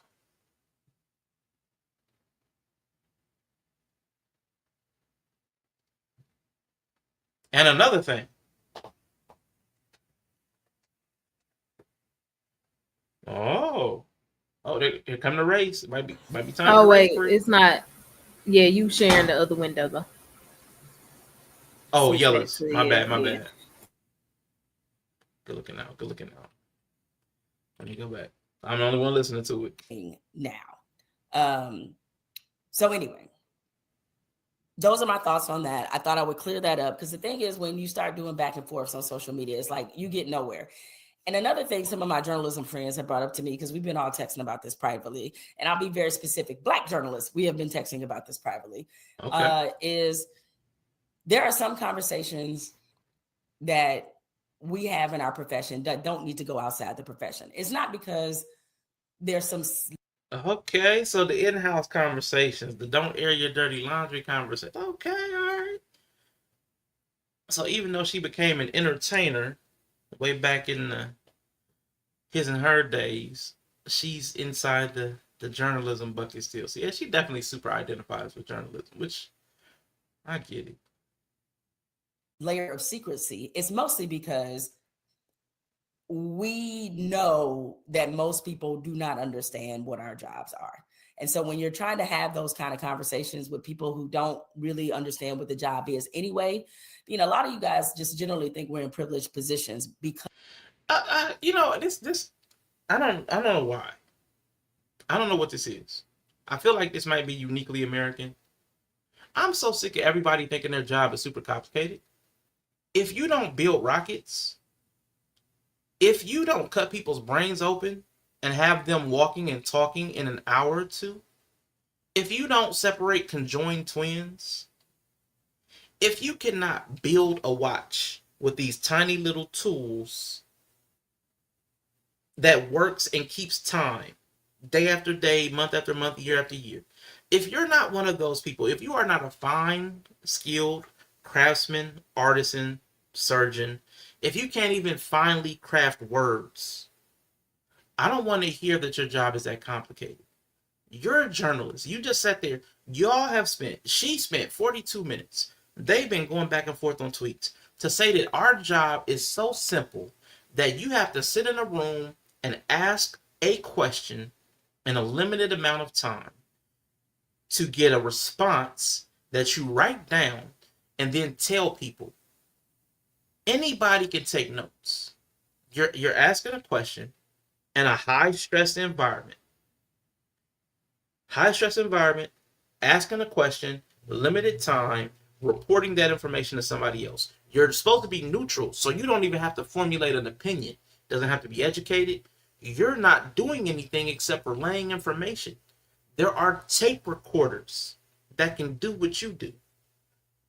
I don't understand why they feel like this is so complicated. Nobody understands what we're doing. You've explained it to us. Ask a question and get an answer. Tell people what the answer was.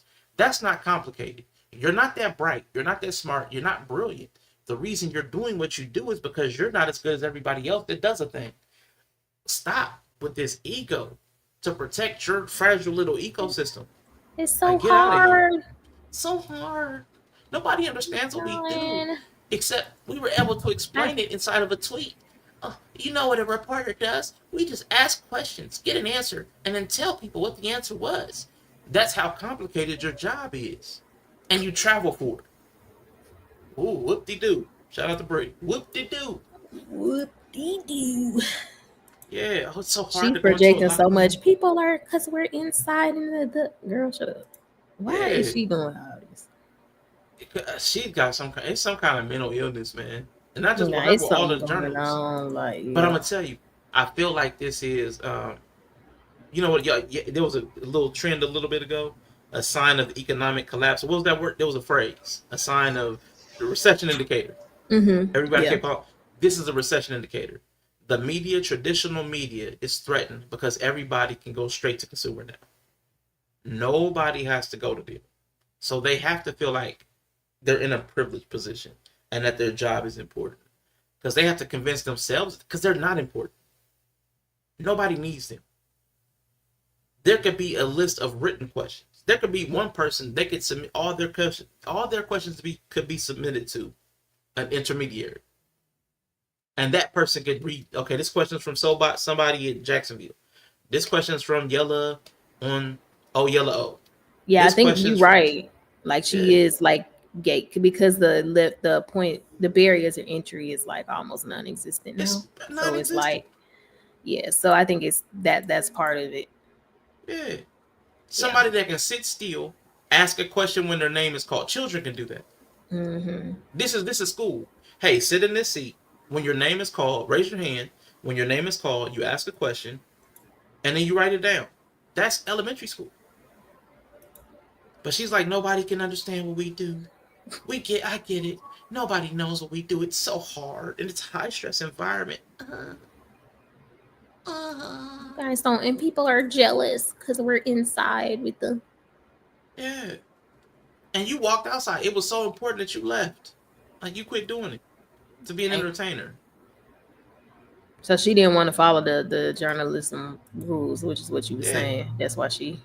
Yeah. Or it was too hard, because now she's saying how hard it was. So either it was too hard for you, so you don't even understand how hard it is. Lord. Because you couldn't do it. Because you never followed the rules.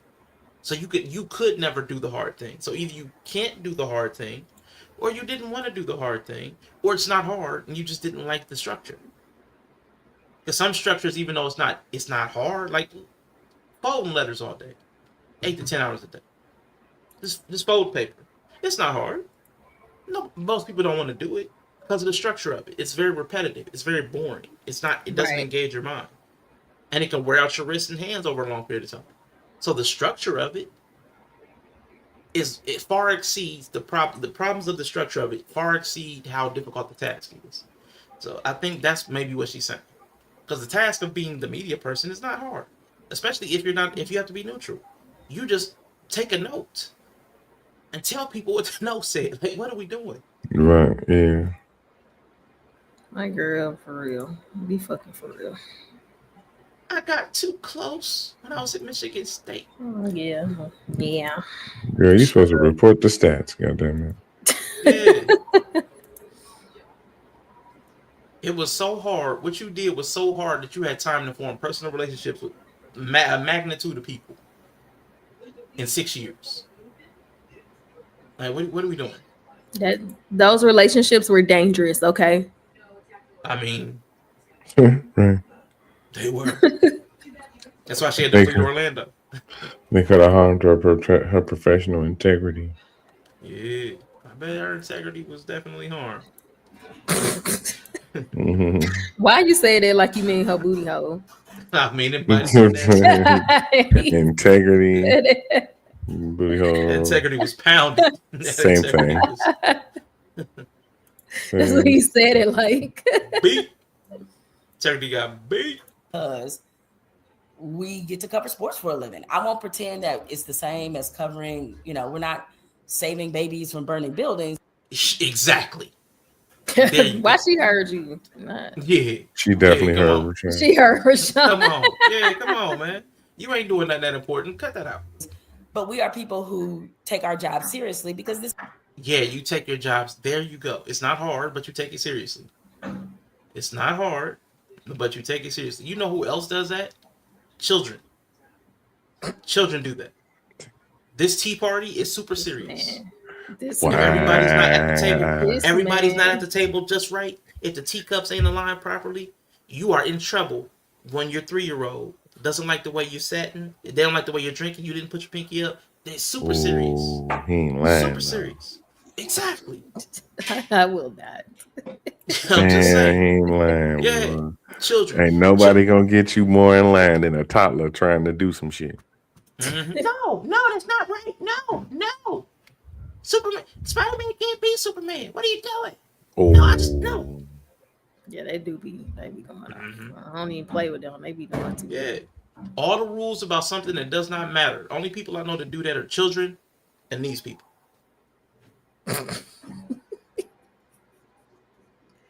He's so mean. Oh, I know you ain't. Yeah, you are so mean. Because think about it, Bree. The game don't mean nothing. The game don't mean nothing.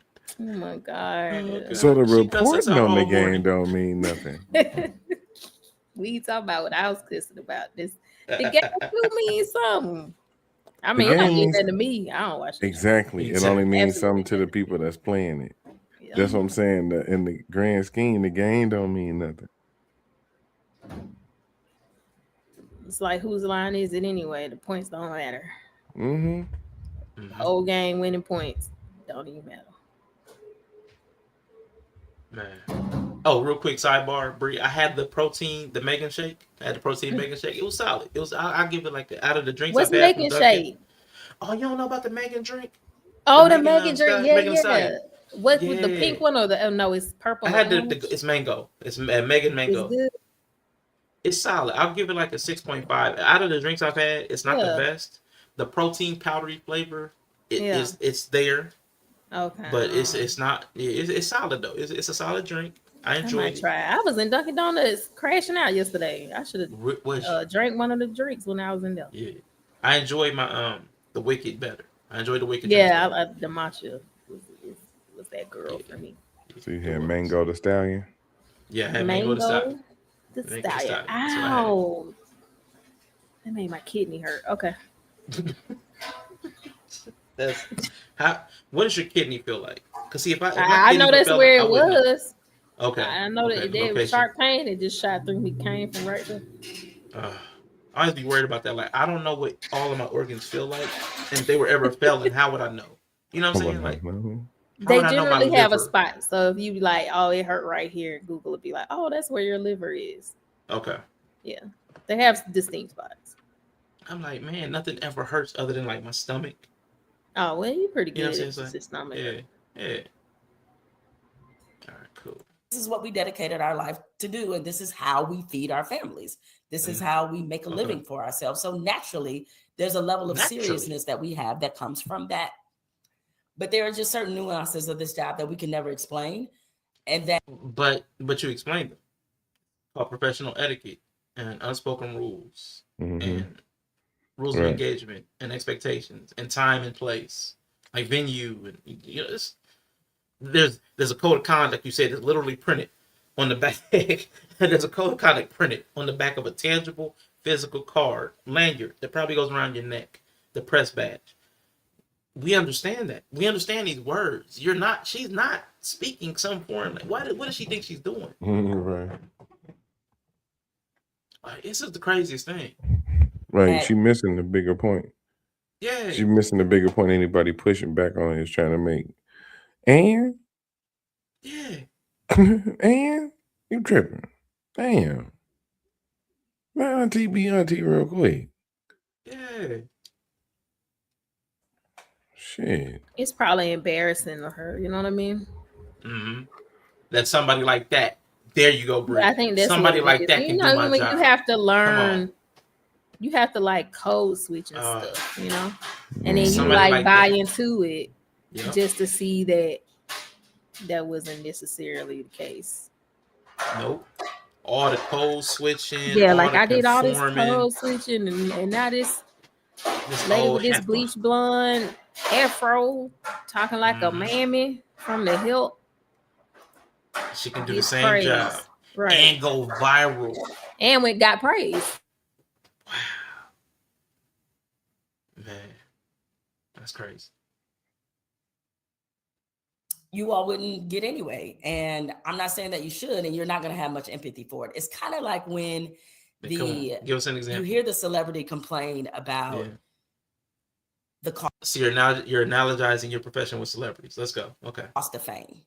Because at the end of the day, no matter how much that celebrity, and they could be right in what they're saying, like, hey, man, it kind of sucks that I can never finish a meal with my family because somebody's always asking for my autograph. No. This makes perfect sense. No, you arrogant fucking wench. No, that's not what you're talking about. What you're talking about is code of conduct in the profession. What they're saying is they don't have no free time outside of their profession. It's not something they have to deal with because they can go out there and love it. What you're saying is you have to act a certain way to get the job done. They don't have to act a certain way to get their job done. What you're saying is an inconvenience they're having away from work, which is why they complain about it. Right. What you're complaining about is somebody at work embarrassed you at work doing work stuff. Yeah. So you've taken yourself so far away from where Lynn Jones exists at to where you think you the motherfucker at the podium. You feel like you're as big as the person at the podium. You feel like a celebrity. That's crazy. You've taken yourself so far away from Lynn Jones. Yeah. That's what she's messed up at. Mm-hmm. Yep. Now go ahead. Go ahead, bro. You got it. You got it. Nah, because you're right though. I'm glad you said that. Because now I can see why she's having this problem. She said her and Michael Hill said we used to be journalists. But she clearly still identifies as being a journalist. But the attention that she's gotten from being an entertainer, she has poured that into the journalism bucket. Real journalists, nobody knows real journalists. You don't know their names. They have a byline. Nobody knows those names. An article in the newspaper, it could say Keith Jones. You could, what's his face? Jason Whitlock. He was a byline for ages at the Kansas City Star. Nobody really knew it except for the people in Kansas City. Yep. Once he became a TV personality, aka the entertainer, then he had a name and a reputation because he was more visible, like literally visible. If Jemele Hill wasn't an entertainer, as she called it, from being on television, nobody would know who Jemele Hill is. So she's conflated the journal. Nobody knows the people nobody around the country knew who Lynn Jones was because she's a local journalist. You don't know the people that are on a local level. We don't even really know our national journalists, the real actual people who write and journal. We don't know those people. We see the people that they give those notes to and they put it on TV. The Tom Brokaw or whoever's the View, the people on the View, whatever TV personality gets the note from the actual journalist and speaks it, the reporter, that person we know. But the journalist, we don't know them. But she's conflated the two. That's why she thinks she's put her celebrity in the journalism. We don't know journalists until they become celebrities, and they don't become celebrities because of their journalism. Their journalism gets them to TV, and TV allows them to become a celebrity. I can name a bunch of journalists that got on TV and still didn't become celebrities. That was the whole purpose for Around the Horn. It was just all journalists. You ain't know none of them motherfuckers, and I think that's what set that in motion too, because they all got famous, they all got popular, and then they started getting on a lot of them talking head shows. Yeah, but a lot of them, like there's a bunch of them that just fell off because they couldn't handle it. They couldn't handle attention. They couldn't handle responsibility. It's just like sports, man. Everybody's not gonna make it. Everybody's not an entertainer. Everybody's not cut for the journalism part. Everybody's not cut for the entertainer part. If you go into that lane, it's like, it's sad that she has mixed all these buckets. That's what's really messed up. And now she's gatekeeping and apologetic, and I don't even know what to call it. She's being an apologist for the mainstream journalism media. Right. Because she's not even defending the entertainment media, like the television media. It's just the people that go into that little room that really don't have a big name and ask those questions. She's shunning them, sunning them, and then saying, I'm one of them. And it's not true. You ain't been one of them in a really long time. Like I said, you became an entertainer. You got to accept that. Move on. Move on. Most of the people at the NABJ, which he's talking about, those little group chats from the National Association of Black Journalists, most of them are not celebrities. But the ones that are, I bet those are the people in her group chat. The ones that have nationally syndicated radio shows or television shows. That's the only people she's talking about. So you can't, her and the entertainer, she's got to detach that from journalism. That's her, yeah. I'm glad y'all said that, man. She's still a goofy. People are always intruding in my personal space. They understand that that's part of the game. And when they see, people are always intruding in her personal space because you're a celebrity. Oh my God. Bitch, oh my God. Because you're known for your opinion. All you do is tell us about your personal space and how you personally feel about something. You're not an actor who people follow around. You're not the athlete you're covering that people follow around. You actually give us your opinion. Plus, you wanted to be a celebrity.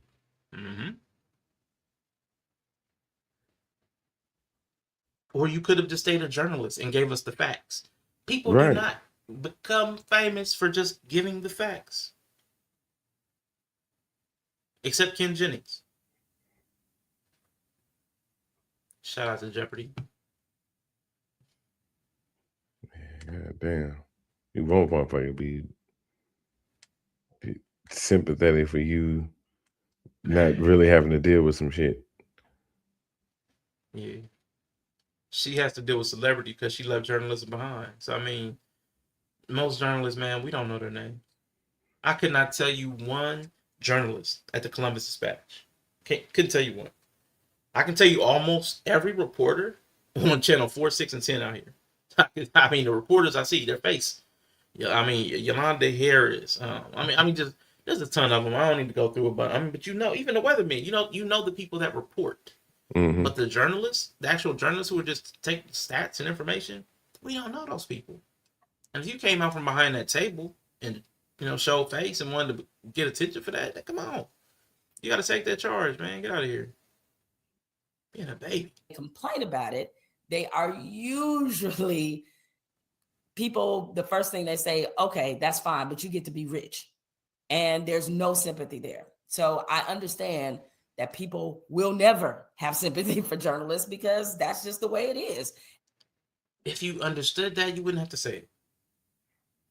Like, if you really understood that. Bro, she just tried to martyr herself. She did. You tried to just martyr yourself and make this all about you. You arrogant, self-centered, root showing. Oh. Man. Uh-oh. When the roots, here you go. The roots catching strays. Finna go off. You somehow decided to try to make yourself the martyr. Yeah. After trying to stand over somebody and tell them how wrong they was. Mm-hmm. Oh, I hope you get banned from everywhere. I hope YouTube. I hope everything bad professionally happen to you professionally.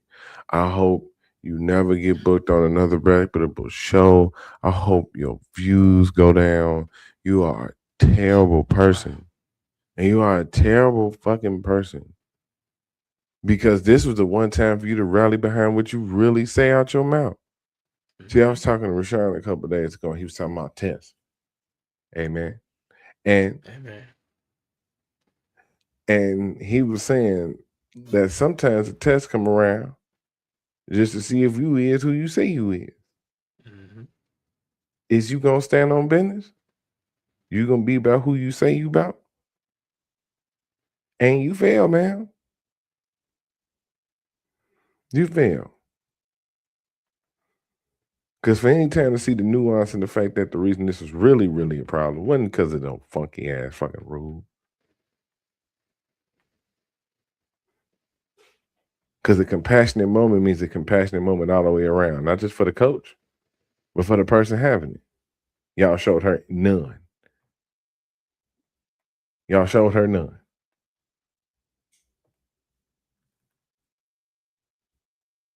And then sit up here and justify it.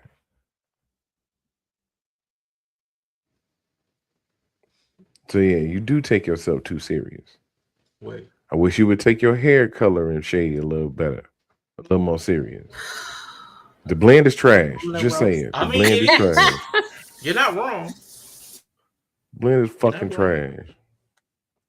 It looked like when you don't shake up something and it's just like part of it is settled at the bottom. You gotta shake it up. So you shake her head and it even out type shit. Yeah, like my chia stuff earlier. All the Yeah, chia was...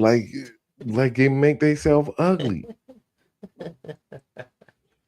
They make themselves ugly, bro. And yes, it's finna get super personal because she's making it personal. She made it personal. Let's go. She made it very personal. Let's go. So I feel like I'm just gonna say whatever at this point. Go ahead. I wish you nothing but the worst. I do. Let's go. Professional wise, yeah. I hope hope life go good for her, health and all that shit. You know what I'm saying? We get paid. But yeah. Yeah, I hope you'll never get credentialed for nothing ever again. Let's go. Arrogant piece of shit. Drop your show. Arrogant piece of fucking shit. You want her to be humble enough not to cheer, but you not humble enough to not see yourself as the same level as some people who can't go out. Girl, you can go eat. As much as I know her face, I wouldn't know Jamel Hill if she was standing in front of me at Burger King.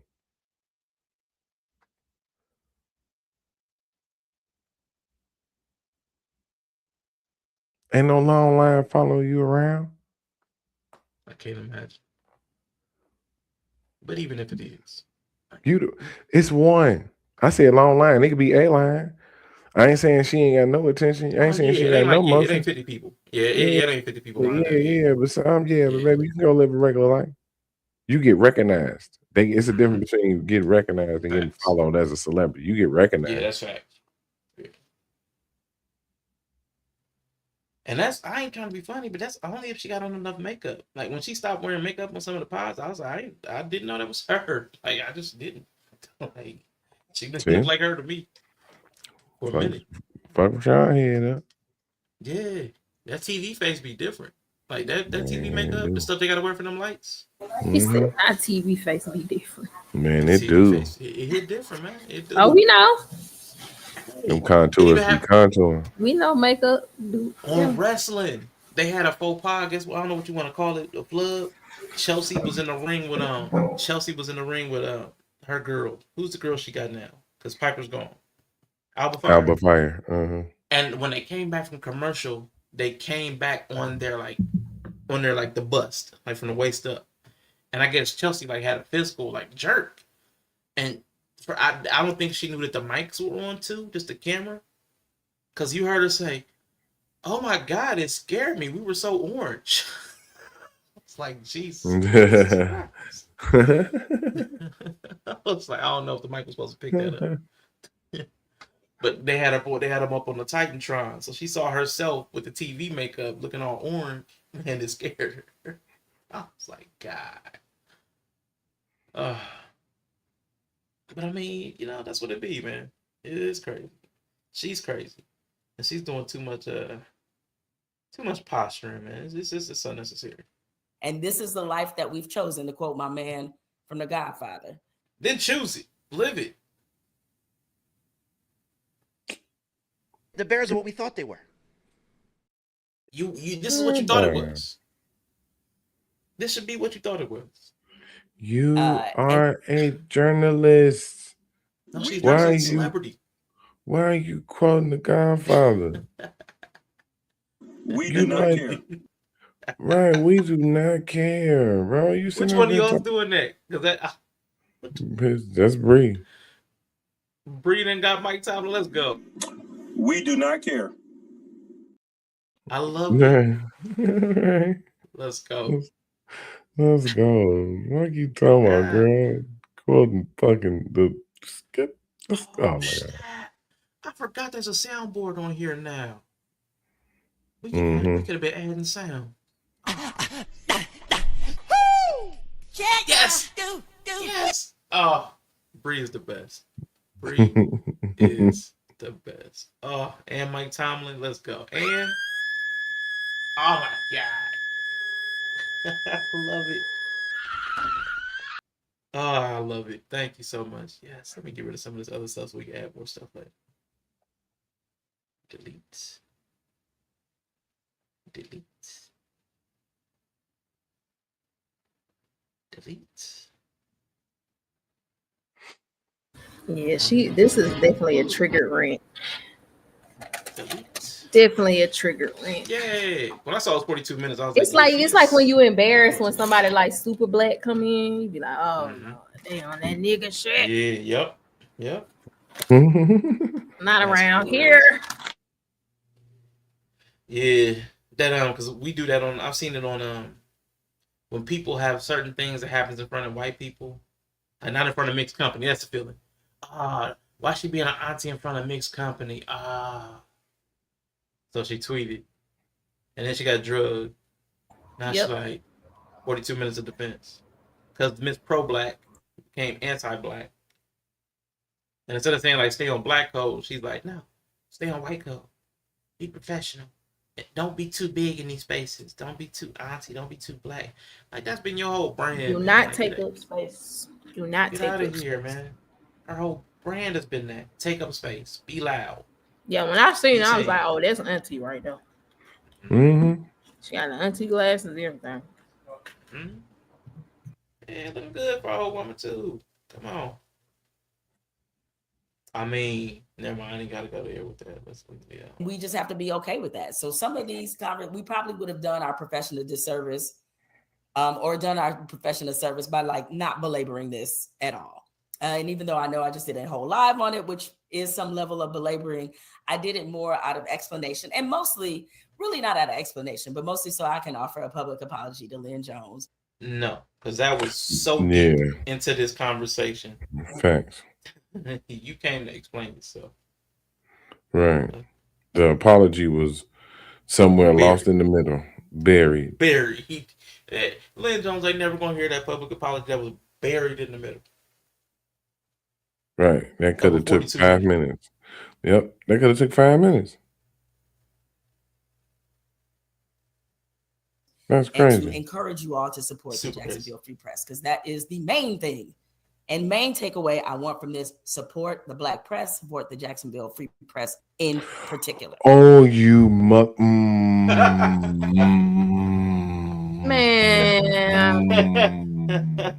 She should have just cut it off. Yeah, she can't help herself. She's got competing narratives. She wants to be the arbiter of truth and journalism, but then she also wants to be, Black Dynamite. Oh, you motherfuckers. Okay. Yeah, man. Oh, God, I love it. All right. So.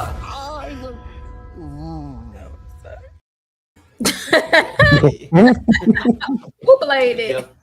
Yella, Yella's feeling it right now. Empty in the clips. Motherfucker. He's empty in the clips. Oh, I swear to God. He about to transform. Oh, man. He transforming now. His arm done came out. Shut up, bitch!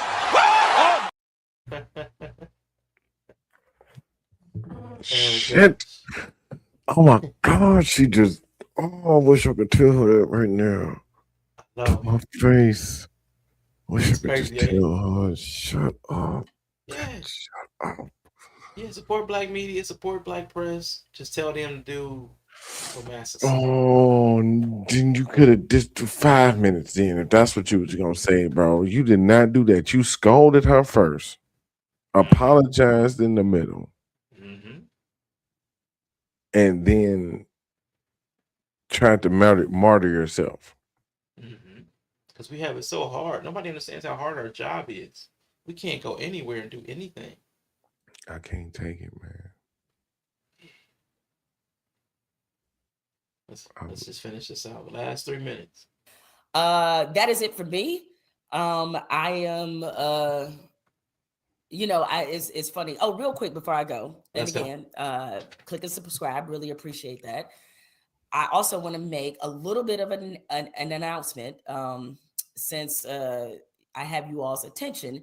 And the announcement I would love to make, or am making in this moment, is that what is it? It's Politics, my podcast, has been nominated for an NAACP Image Award. I'm very excited about this for Most Outstanding Podcast. I found out who the fuck who, bitch? Most Outstanding Podcast by an organization that's for the advancement of colored people, and she supports Black press. Isn't that amazing? So she doesn't have anything against Lynn Jones. Let me tell you how great I am. Pretentious ass. The president of the NAACP, Derek Johnson, he told me a couple of days ago, I was super excited. Politics has been a labor of love. It was something I was very passionate about. You all, through your support, through your interest, your through your neutral journalism. Oh, yeah, here you go. Fanning out about yourself, you fucking Mark. Yeah, no fanning. Remember that, right? Remember that. You caught this press conference. Stop fanning over yourself, fucking Mark. Listen. Let her touch Narc herself. alert, narc alert, Right, straight up fucking narcissist, bro. narc alert. After all that, let me tell you how great I am. No, we should have heard Yeah. all. We should have. Why you not reading all the list of awards that Lynn Jones done won? Hey, that would have took some actual journalism. She ain't got time for that. You thought position to be nominated for an Image Award. I've already, as I look up to my, because I have my Image Awards over there, I have won 2 of them. I won them for Jamel Hill Isn't Bothered. And so this is an opportunity for me to add a third. And I just want to thank you all for your support. Thank you all for your encouragement. Really appreciate it. And for just hanging in there with me. Listen, we're not going to always agree.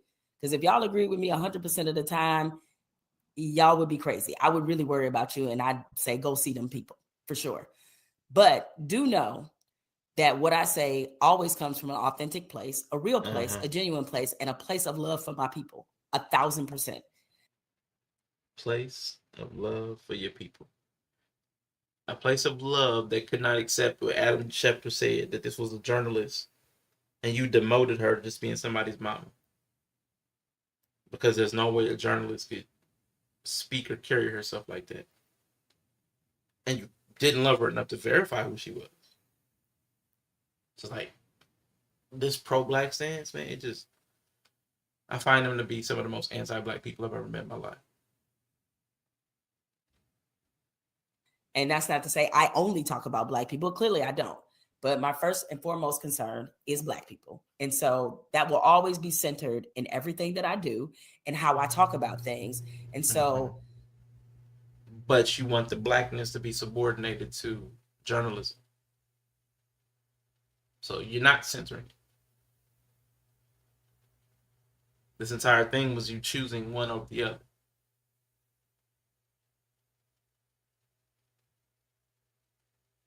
Now, when you were doing it, you chose Blackness. And when somebody else is doing it, he said, nah, the black, you got to hide your Blackness.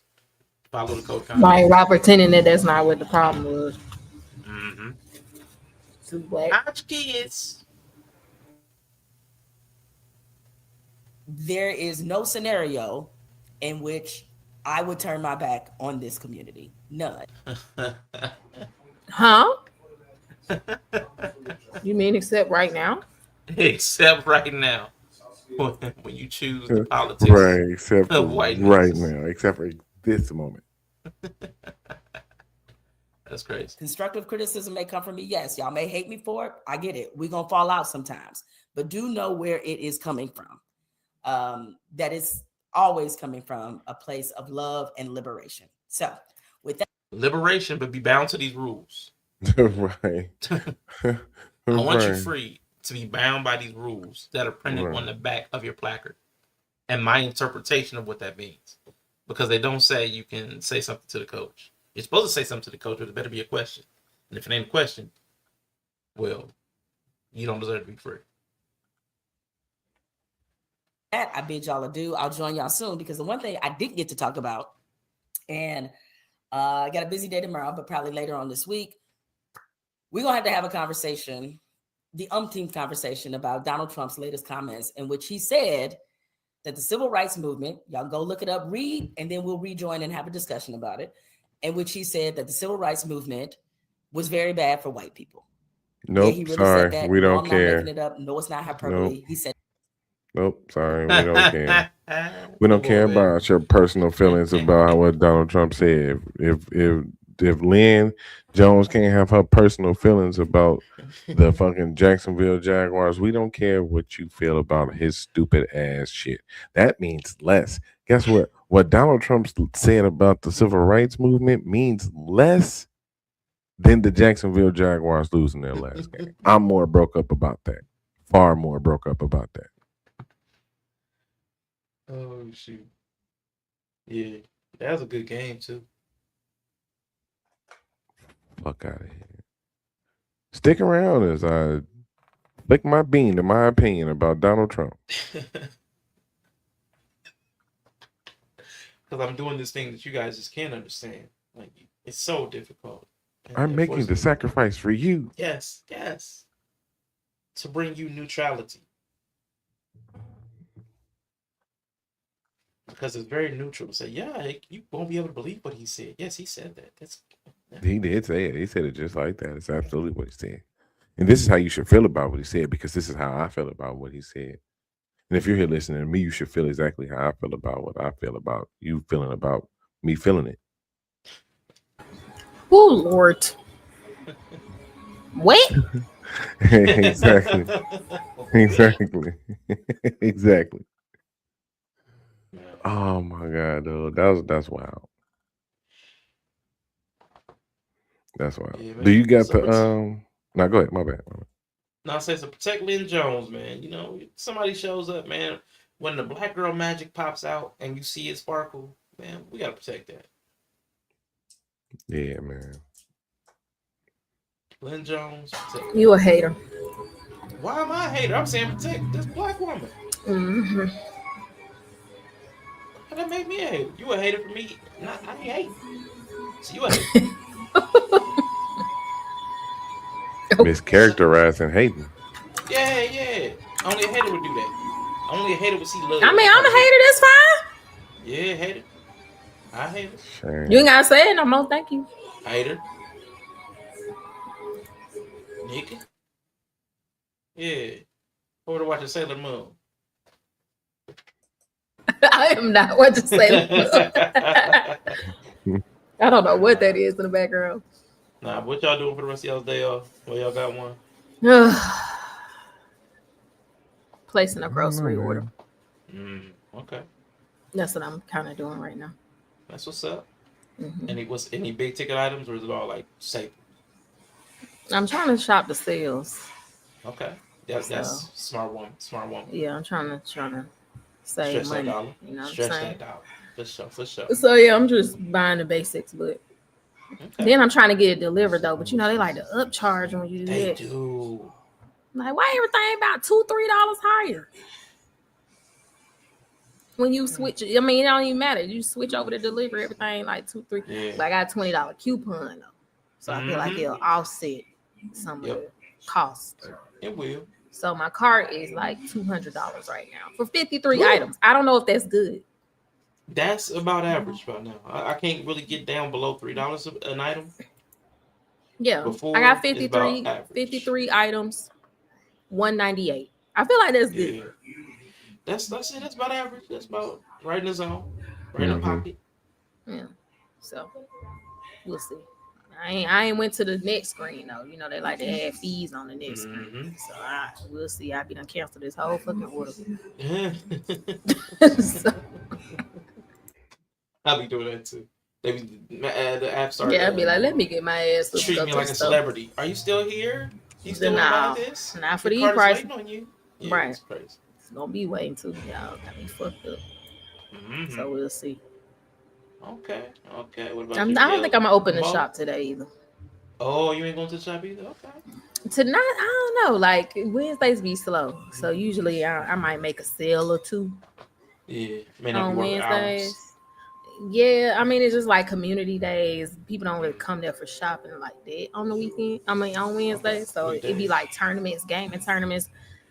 They do be having a retro game set up. Like they be having like, you know, Mario All-Stars was there last week. They be having all kind of old games set up. You just come in and play video games. Okay.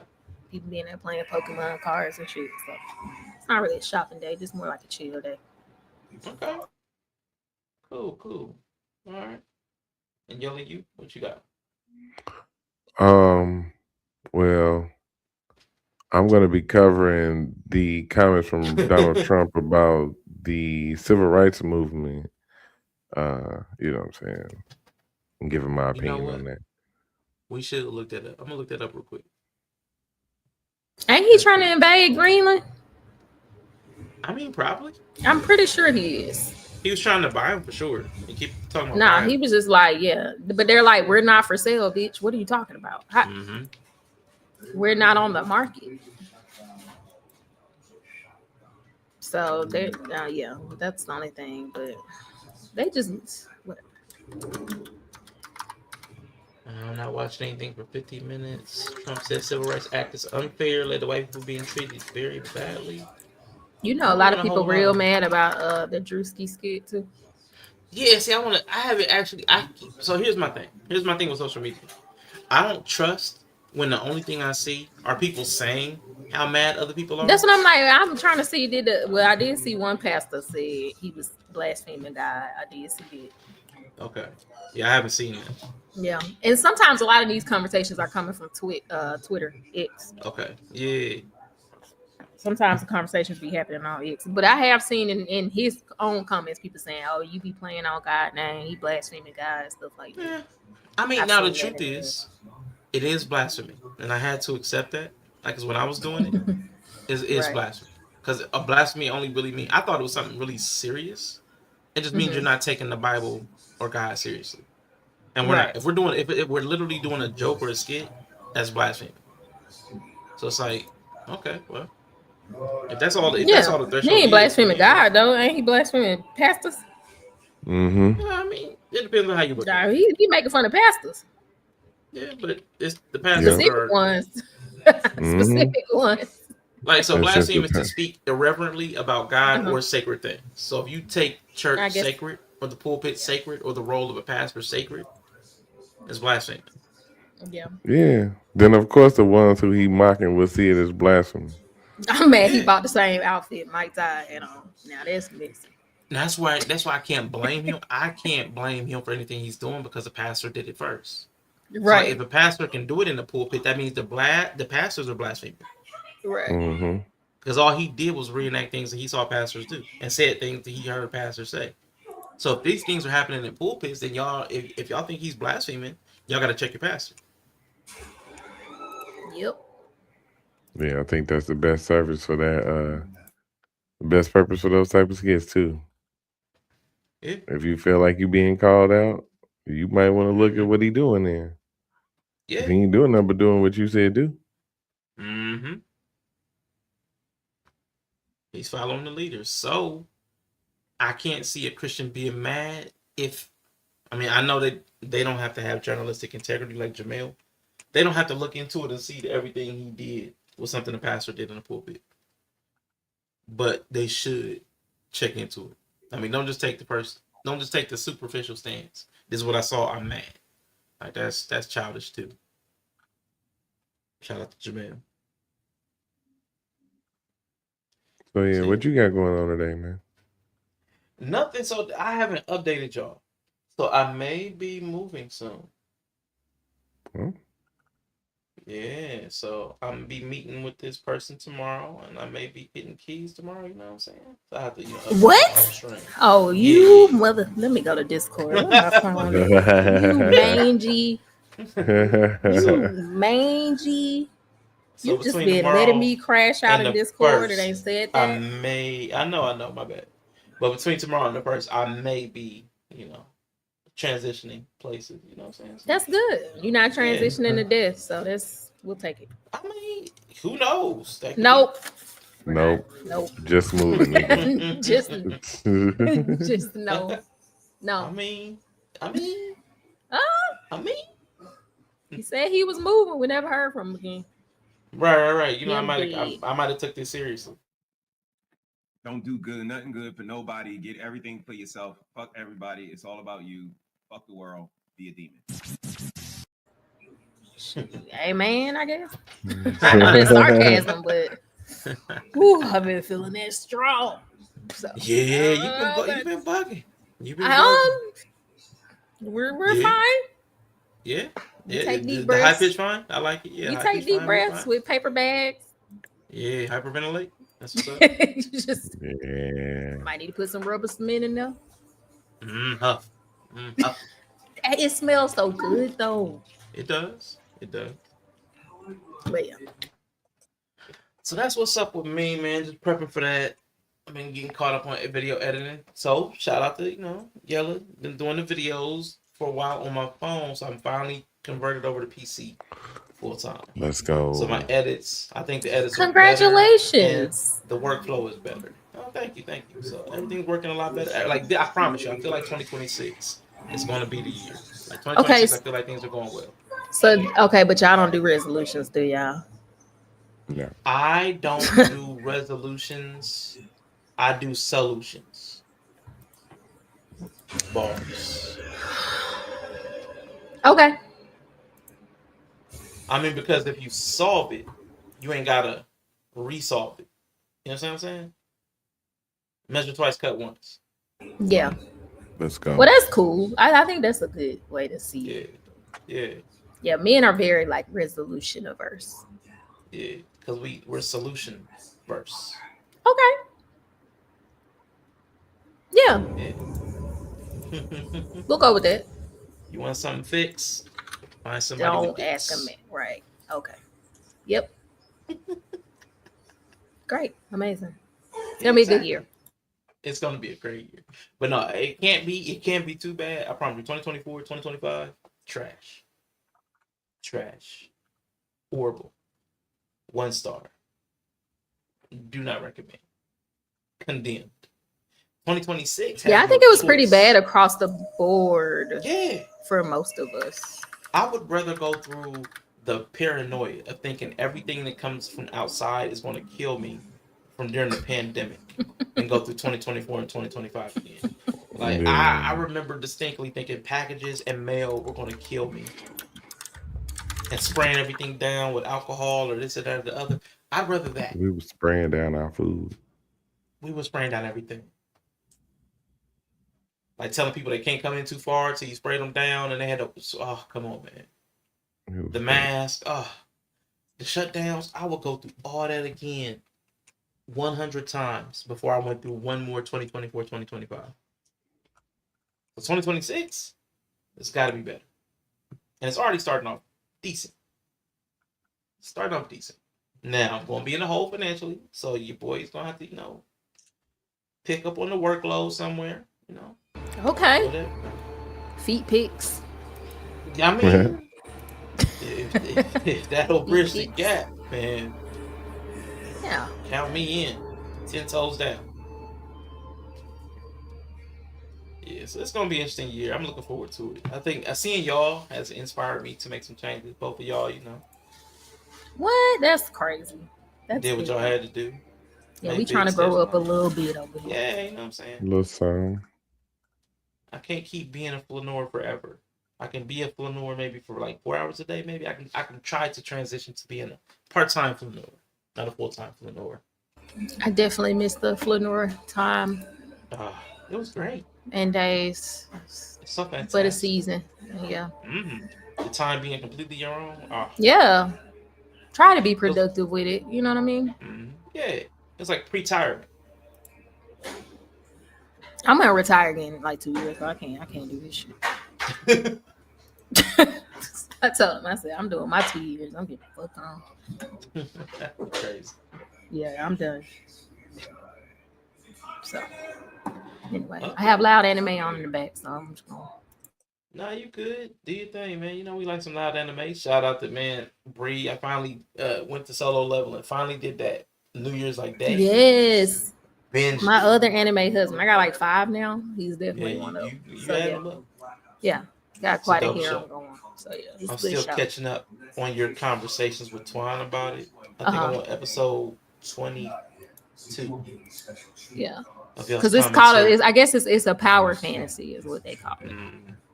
That's It's what they crazy. call it, yeah. Because it's just like, oh, he's just getting OP and he's unstoppable. Like that's the plot. And that was cool. But I'm mad I gotta wait now because I want to know why. Yeah. Because there's clearly something going on. And I'm listening to you and Twan. And Twan knows because he reads the Momwood. And I'm like, I don't want to look it up. Nah, don't look it up. Let it be a surprise. But it might not be good. I think it's a good surprise. He has pretty good things to say about the series. I think he's read it like 3 times. Because the ending to Bleach, unsatisfactory so far. What happened? He just went back to school? The 1,000 Years War arc, I'm not a big fan so far. I think they still have another season to come. I don't know. I'm not. It's still going? It's not finished. It's not complete. Have you ever seen Trigun? I'm watching Trigun. No, I haven't seen that. Sci-fi. Okay. One and done. Not a long drug out story. Okay, I might check that out. That's what I like. Crunchyroll is active.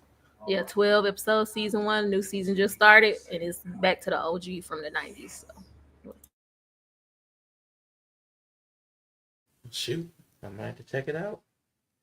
Well, shoot, that's Trigun it, Stargaze is the new season. Trigun Stargate. Let me pull that And up we right talked now. about that show too. So okay, I might have skipped it because when y'all go to other animes that ain't Solo Leveling during those episodes, I go on. Yeah, no, I think they're Trigun had their own episodes. I think it's like a playlist. It'll be its own thing.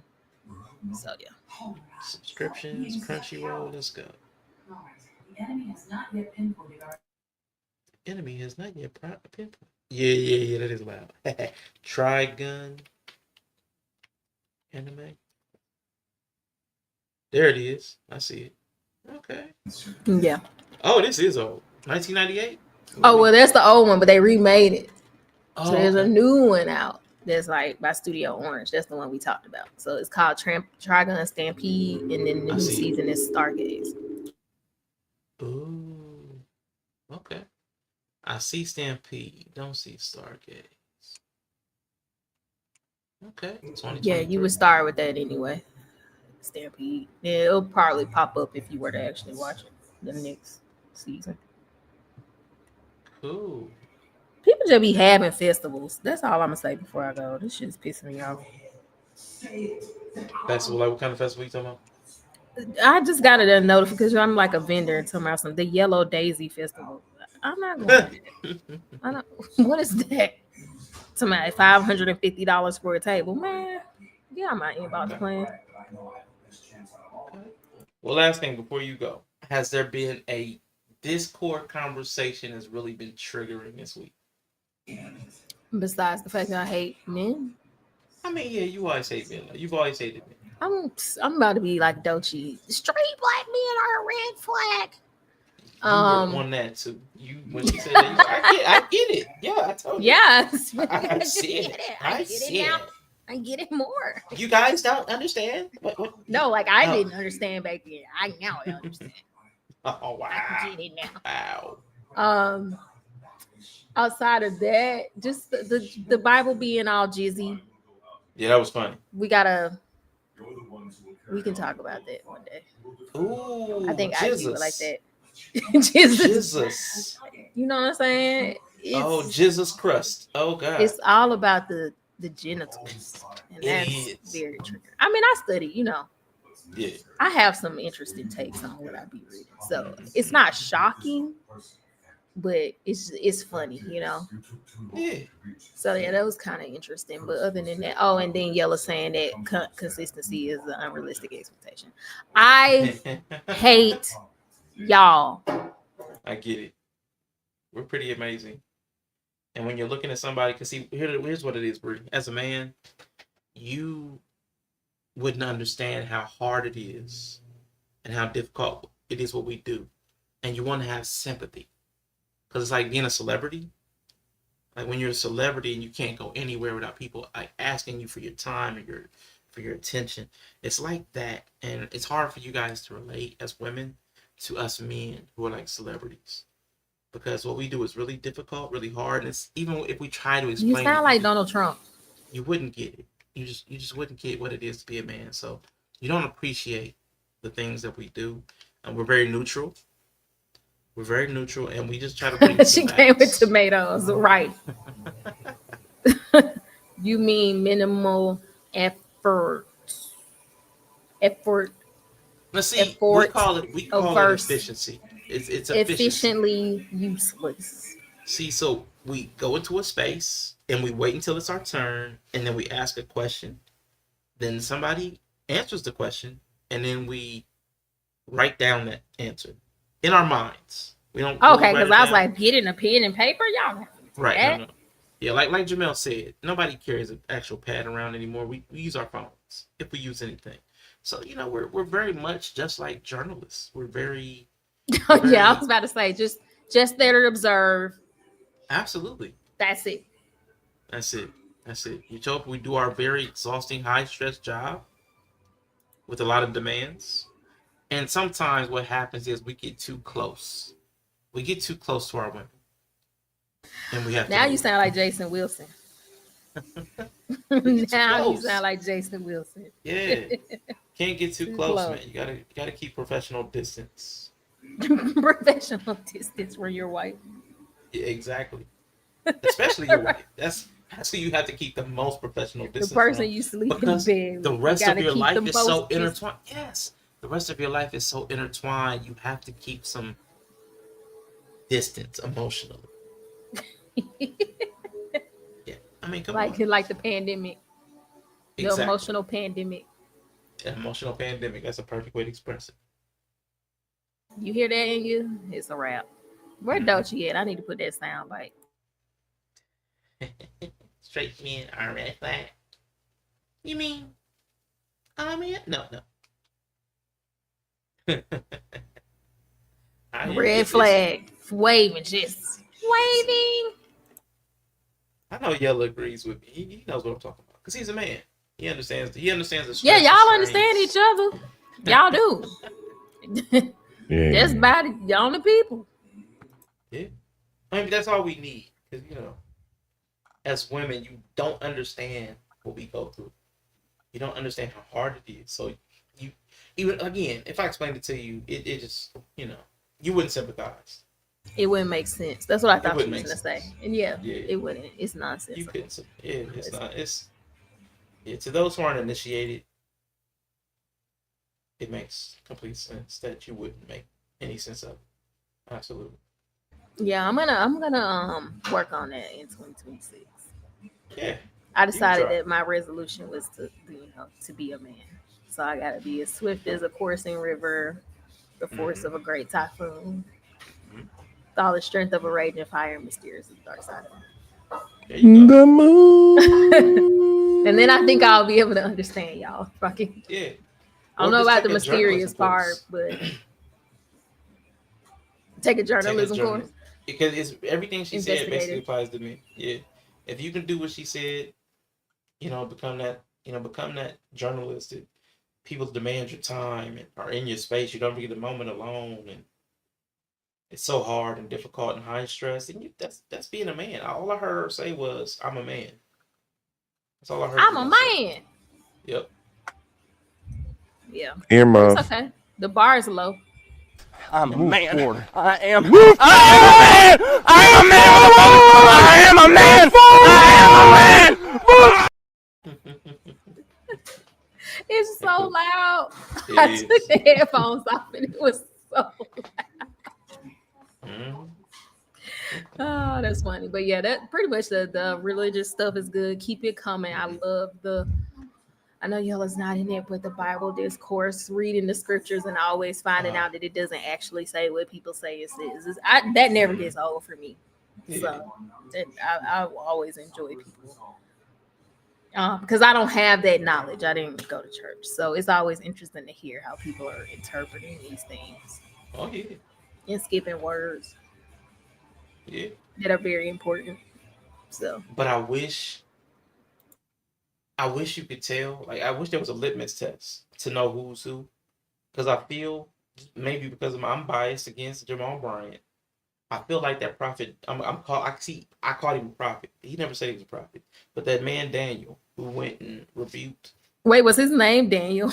His name was Daniel. That is calling him the prophet hilarious. Daniel. I'd be scared, but okay. But I wish I knew, because I want to call him a prophet. I want to say that God sent him, but it's like I'm only saying that because I don't like Jamal Bryant. So yeah, I really hope that it was giving prophet though. It was very like prophet. Yeah. They're sending that white man to that black church is crazy. Mm-hmm. That feels like petty. Like it feels like the God of the Bible style. Yeah. Like it definitely felt that way. So. That was very Old Testament, and I loved it. Yeah, I think that it might be him because he petty like that. Mm-hmm. Yeah. So that woman in that dress set him off. Yeah. I know some people in there was a little scared though. They was trying to get him out, but I think they were scared. What do you think keeps people from listening to stuff like that? Because that's the same thing basically Jamel Hill. Jamel Hill got criticism, and they just doubled down. And the people in the church, they hear criticism from like Prophet Daniel, and then they double down. They started rebuking him. They rebuked the rebuker. It's like, why do you think we can't ever just listen to criticism? Why is that so hard? Like, again, everybody also, these same people say that they're open-minded and can take criticism, can be corrected, but it never works out that way. Yeah, it got to be I think a lot of people, it have to be the right person, the perfect person to criticize them. It can't be nobody that look down on. That's why they can't hear. But you a man, why y'all don't like criticism? Whoa. First of all, men, all we do is get criticism. Yeah, y'all don't listen. So what is that? We listen, but because you don't understand how hard our job is, Bree, we can't do what you want us to do. That's the problem. Hey, so there you go. That people have stories about why they can't listen to the criticism that in the valid, maybe this you might need to, people don't listen to it because it's not coming from the right messenger. We listen to your criticism. It's just not good criticism. It's not useful. And that's how everybody who get criticism feels. Like it's not good. Like they just don't understand. If they only had more information, they wouldn't be criticizing.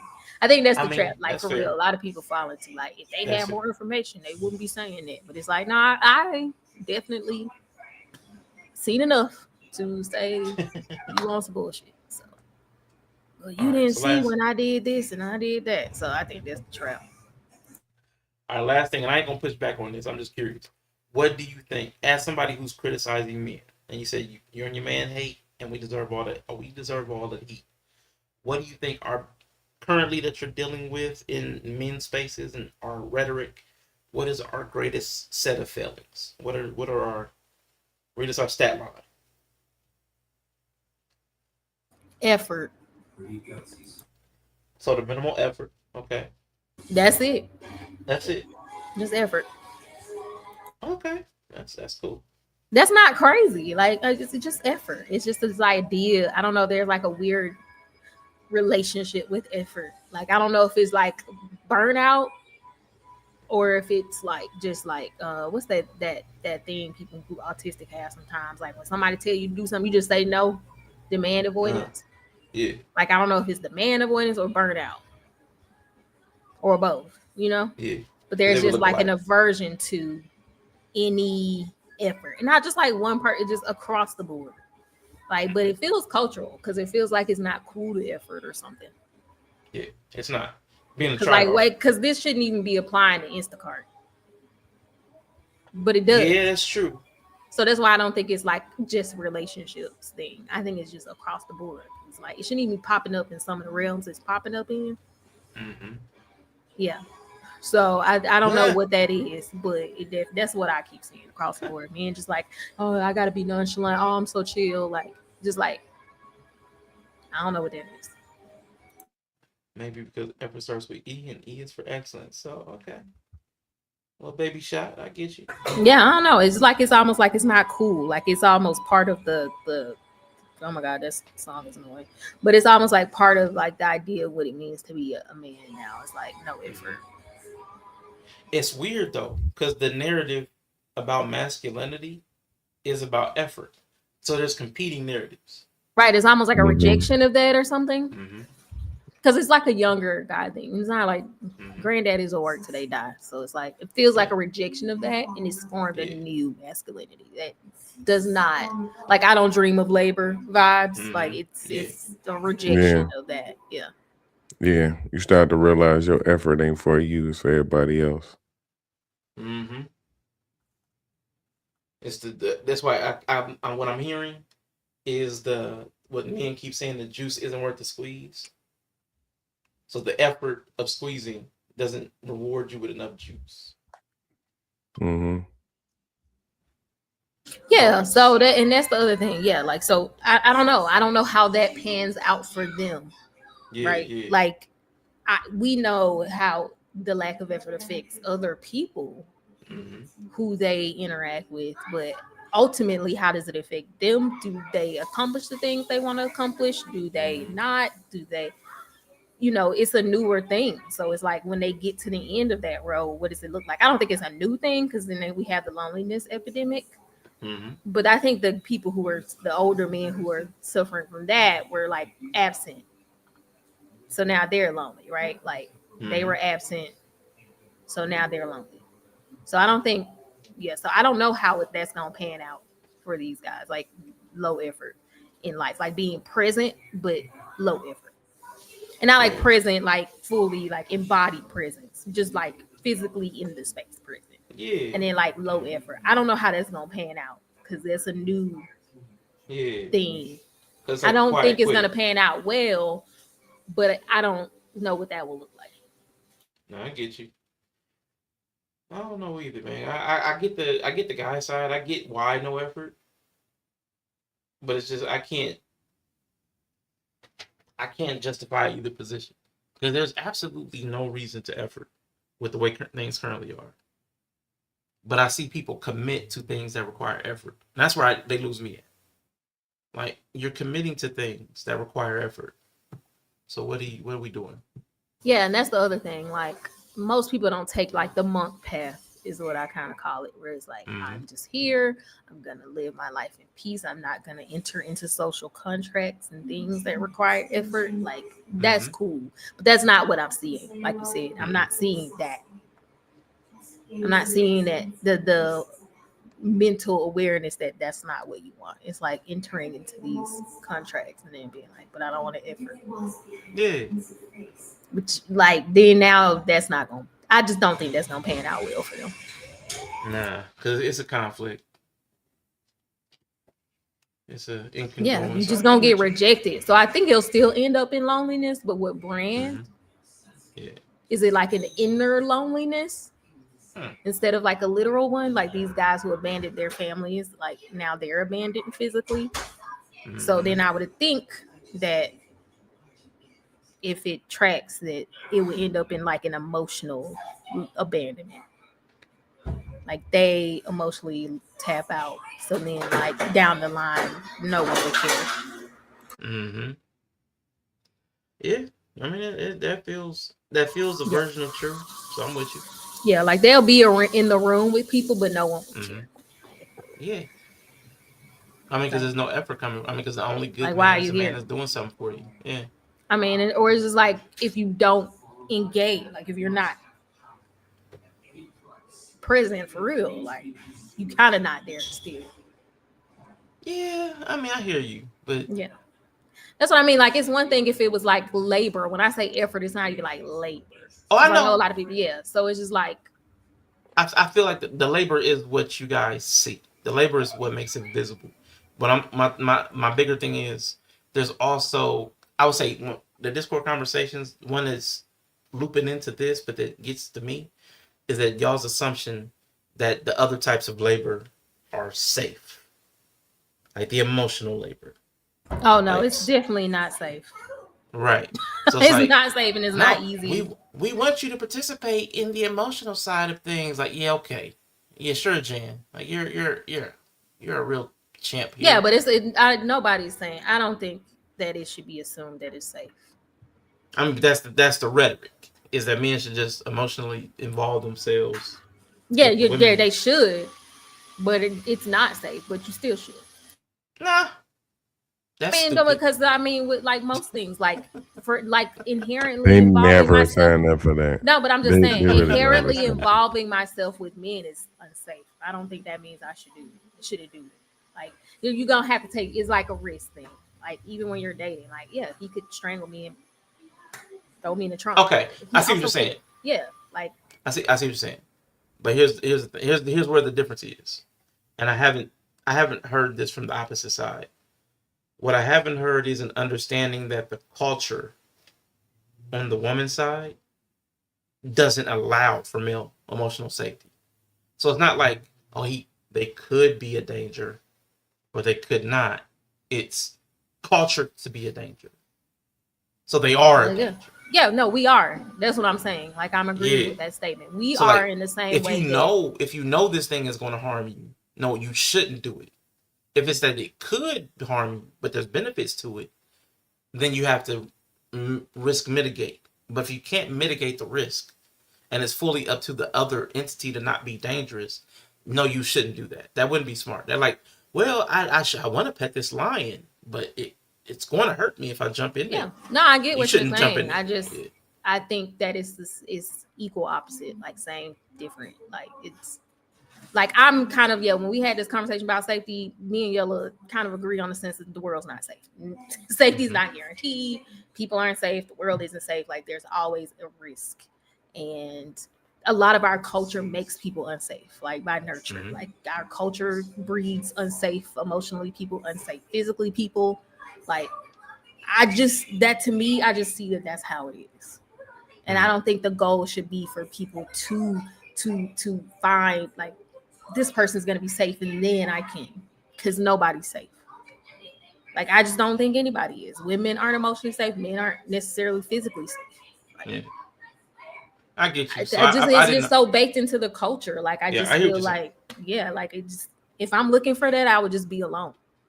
Yeah. So let me rephrase what I'm saying, because I was, I guess, soft shoeing it. I think the culture for men is hit or miss on whether the person's safe or not, like you're saying. I think the culture for women is definitively anti-male, like malevolence, which is different. If all men hated women, I'd be like, no, you shouldn't date men. But I feel like, to a high degree, the culture of women is to hate men. Like so it's different. So I hear the argument that the way it was worded before. Yeah, it would be opposites equal. But I think it's like that thing you fear comes true. Like, yeah, we do hate y'all because y'all are not. Like I just feel like it's that thing of like the thing you fear is the thing that manifests. So it's like that fear, like a self-fulfilling prophecy. Almost like because of that fear is going to affect how you engage or don't engage, or how you know, and then to some degree, I don't know the mechanism to why. It's not to say it's the person's fault. Like their fears are valid usually and come from something valid. But I've just found that the more that fear drives how you decide to move, you typically end up manifesting it more. Which is why I'm like always very keenly aware of like, yes, men are dangerous, but I can't interact with them as if they're all gonna rape me. Like I've just made that choice not to be that way, because I do feel like it makes my energy weird and shifty, and then maybe I'm drawing in people who are weird and shifty because I'm weird and shifty. Like that's just my belief. So I do feel like letting that be the driving force kind of actually draws what you don't want more. I don't know. Nah, but I don't disagree. Women hate men. So yeah. And the hard part is they don't know it. And it's kind of like, I would say for men, what rape culture is, we don't know that we're steeped in rape culture. We don't know that we don't respect women's boundaries and bodies until like it's made aware. So like that is the same on both sides, but I don't think all men have that problem. Yeah, I've definitely had a lot of interactions lately because I've been at the shop around more men than usual, and I'm just like, why y'all gotta be so rapey? Like it just be weird. Like I be feeling bad about it too. Like when they do stuff and it just makes me uncomfortable, and I'm like, I just wish like, but then don't be weird. Like why you gotta be so weird? And that's culture. That's culture too. Yeah, and I know. I feel like I know he don't even know he being weird right now. Nope. Like he don't even know I got my pepper spray. In my right hand behind the counter. Like he don't even know. He think he just talking to me and being charming maybe, but I'm about to pepper spray him. Like I don't know. I just hate it so much. Yeah. But I don't even know how to like begin to say, hey, you're making me afraid. Like right. Because that feels unfair. You can't trust that that's what you can't trust the response. Yeah, and it also feels unfair. I mean, no, that's a totally fair statement to make. It is, but it also feels unfair if he's not like, I'm about to come grab you. Like if he's not overtly doing threatening things, me feeling that way. But then like it feels unfair. That's just like when you're in the moment, you're like, oh, is he being weird? Am I being weird? Like it just, you always have that like internal battle of like, okay, should I, tell him he's being weird? No, I feel like if it wasn't that, and I think that I will say this. I'm not saying you're wrong. I feel like that fear of being fair also contributes to that culture. Because if it was a different dynamic, like, so, are you trying me? Like, are you trying me? We might say something in some other context, but that context we won't say anything. Now, I can see not saying anything for safety, but for the sake of being fair, because then he could like lash out too. Yeah, like that's one thing. Yeah, it's a fear of like him lashing out because like if my assessment is wrong, he could lash out, right? Like Well, if I say you're making me really afraid right now, and then he feels like I'm wrong, he could lash out. So and I would challenge that. I feel like if you feel afraid and they're not to be feared, they would not lash out. Right. But then it's a toss up which one I'm gonna get. Yeah. That's why I said that's why I said safety. Not saying it for safety makes perfect sense to me. Not saying it because fairness, that doesn't. Yeah. Because and also it's so hard in real time because a lot of men are just so socially awkward now too. Yeah. That you're like, like, is he just weird or is he a creep? Right. I'm with that. It's just so weird. But I've had a few that I had to be like, you are being weird. Yeah. Go away. I don't know.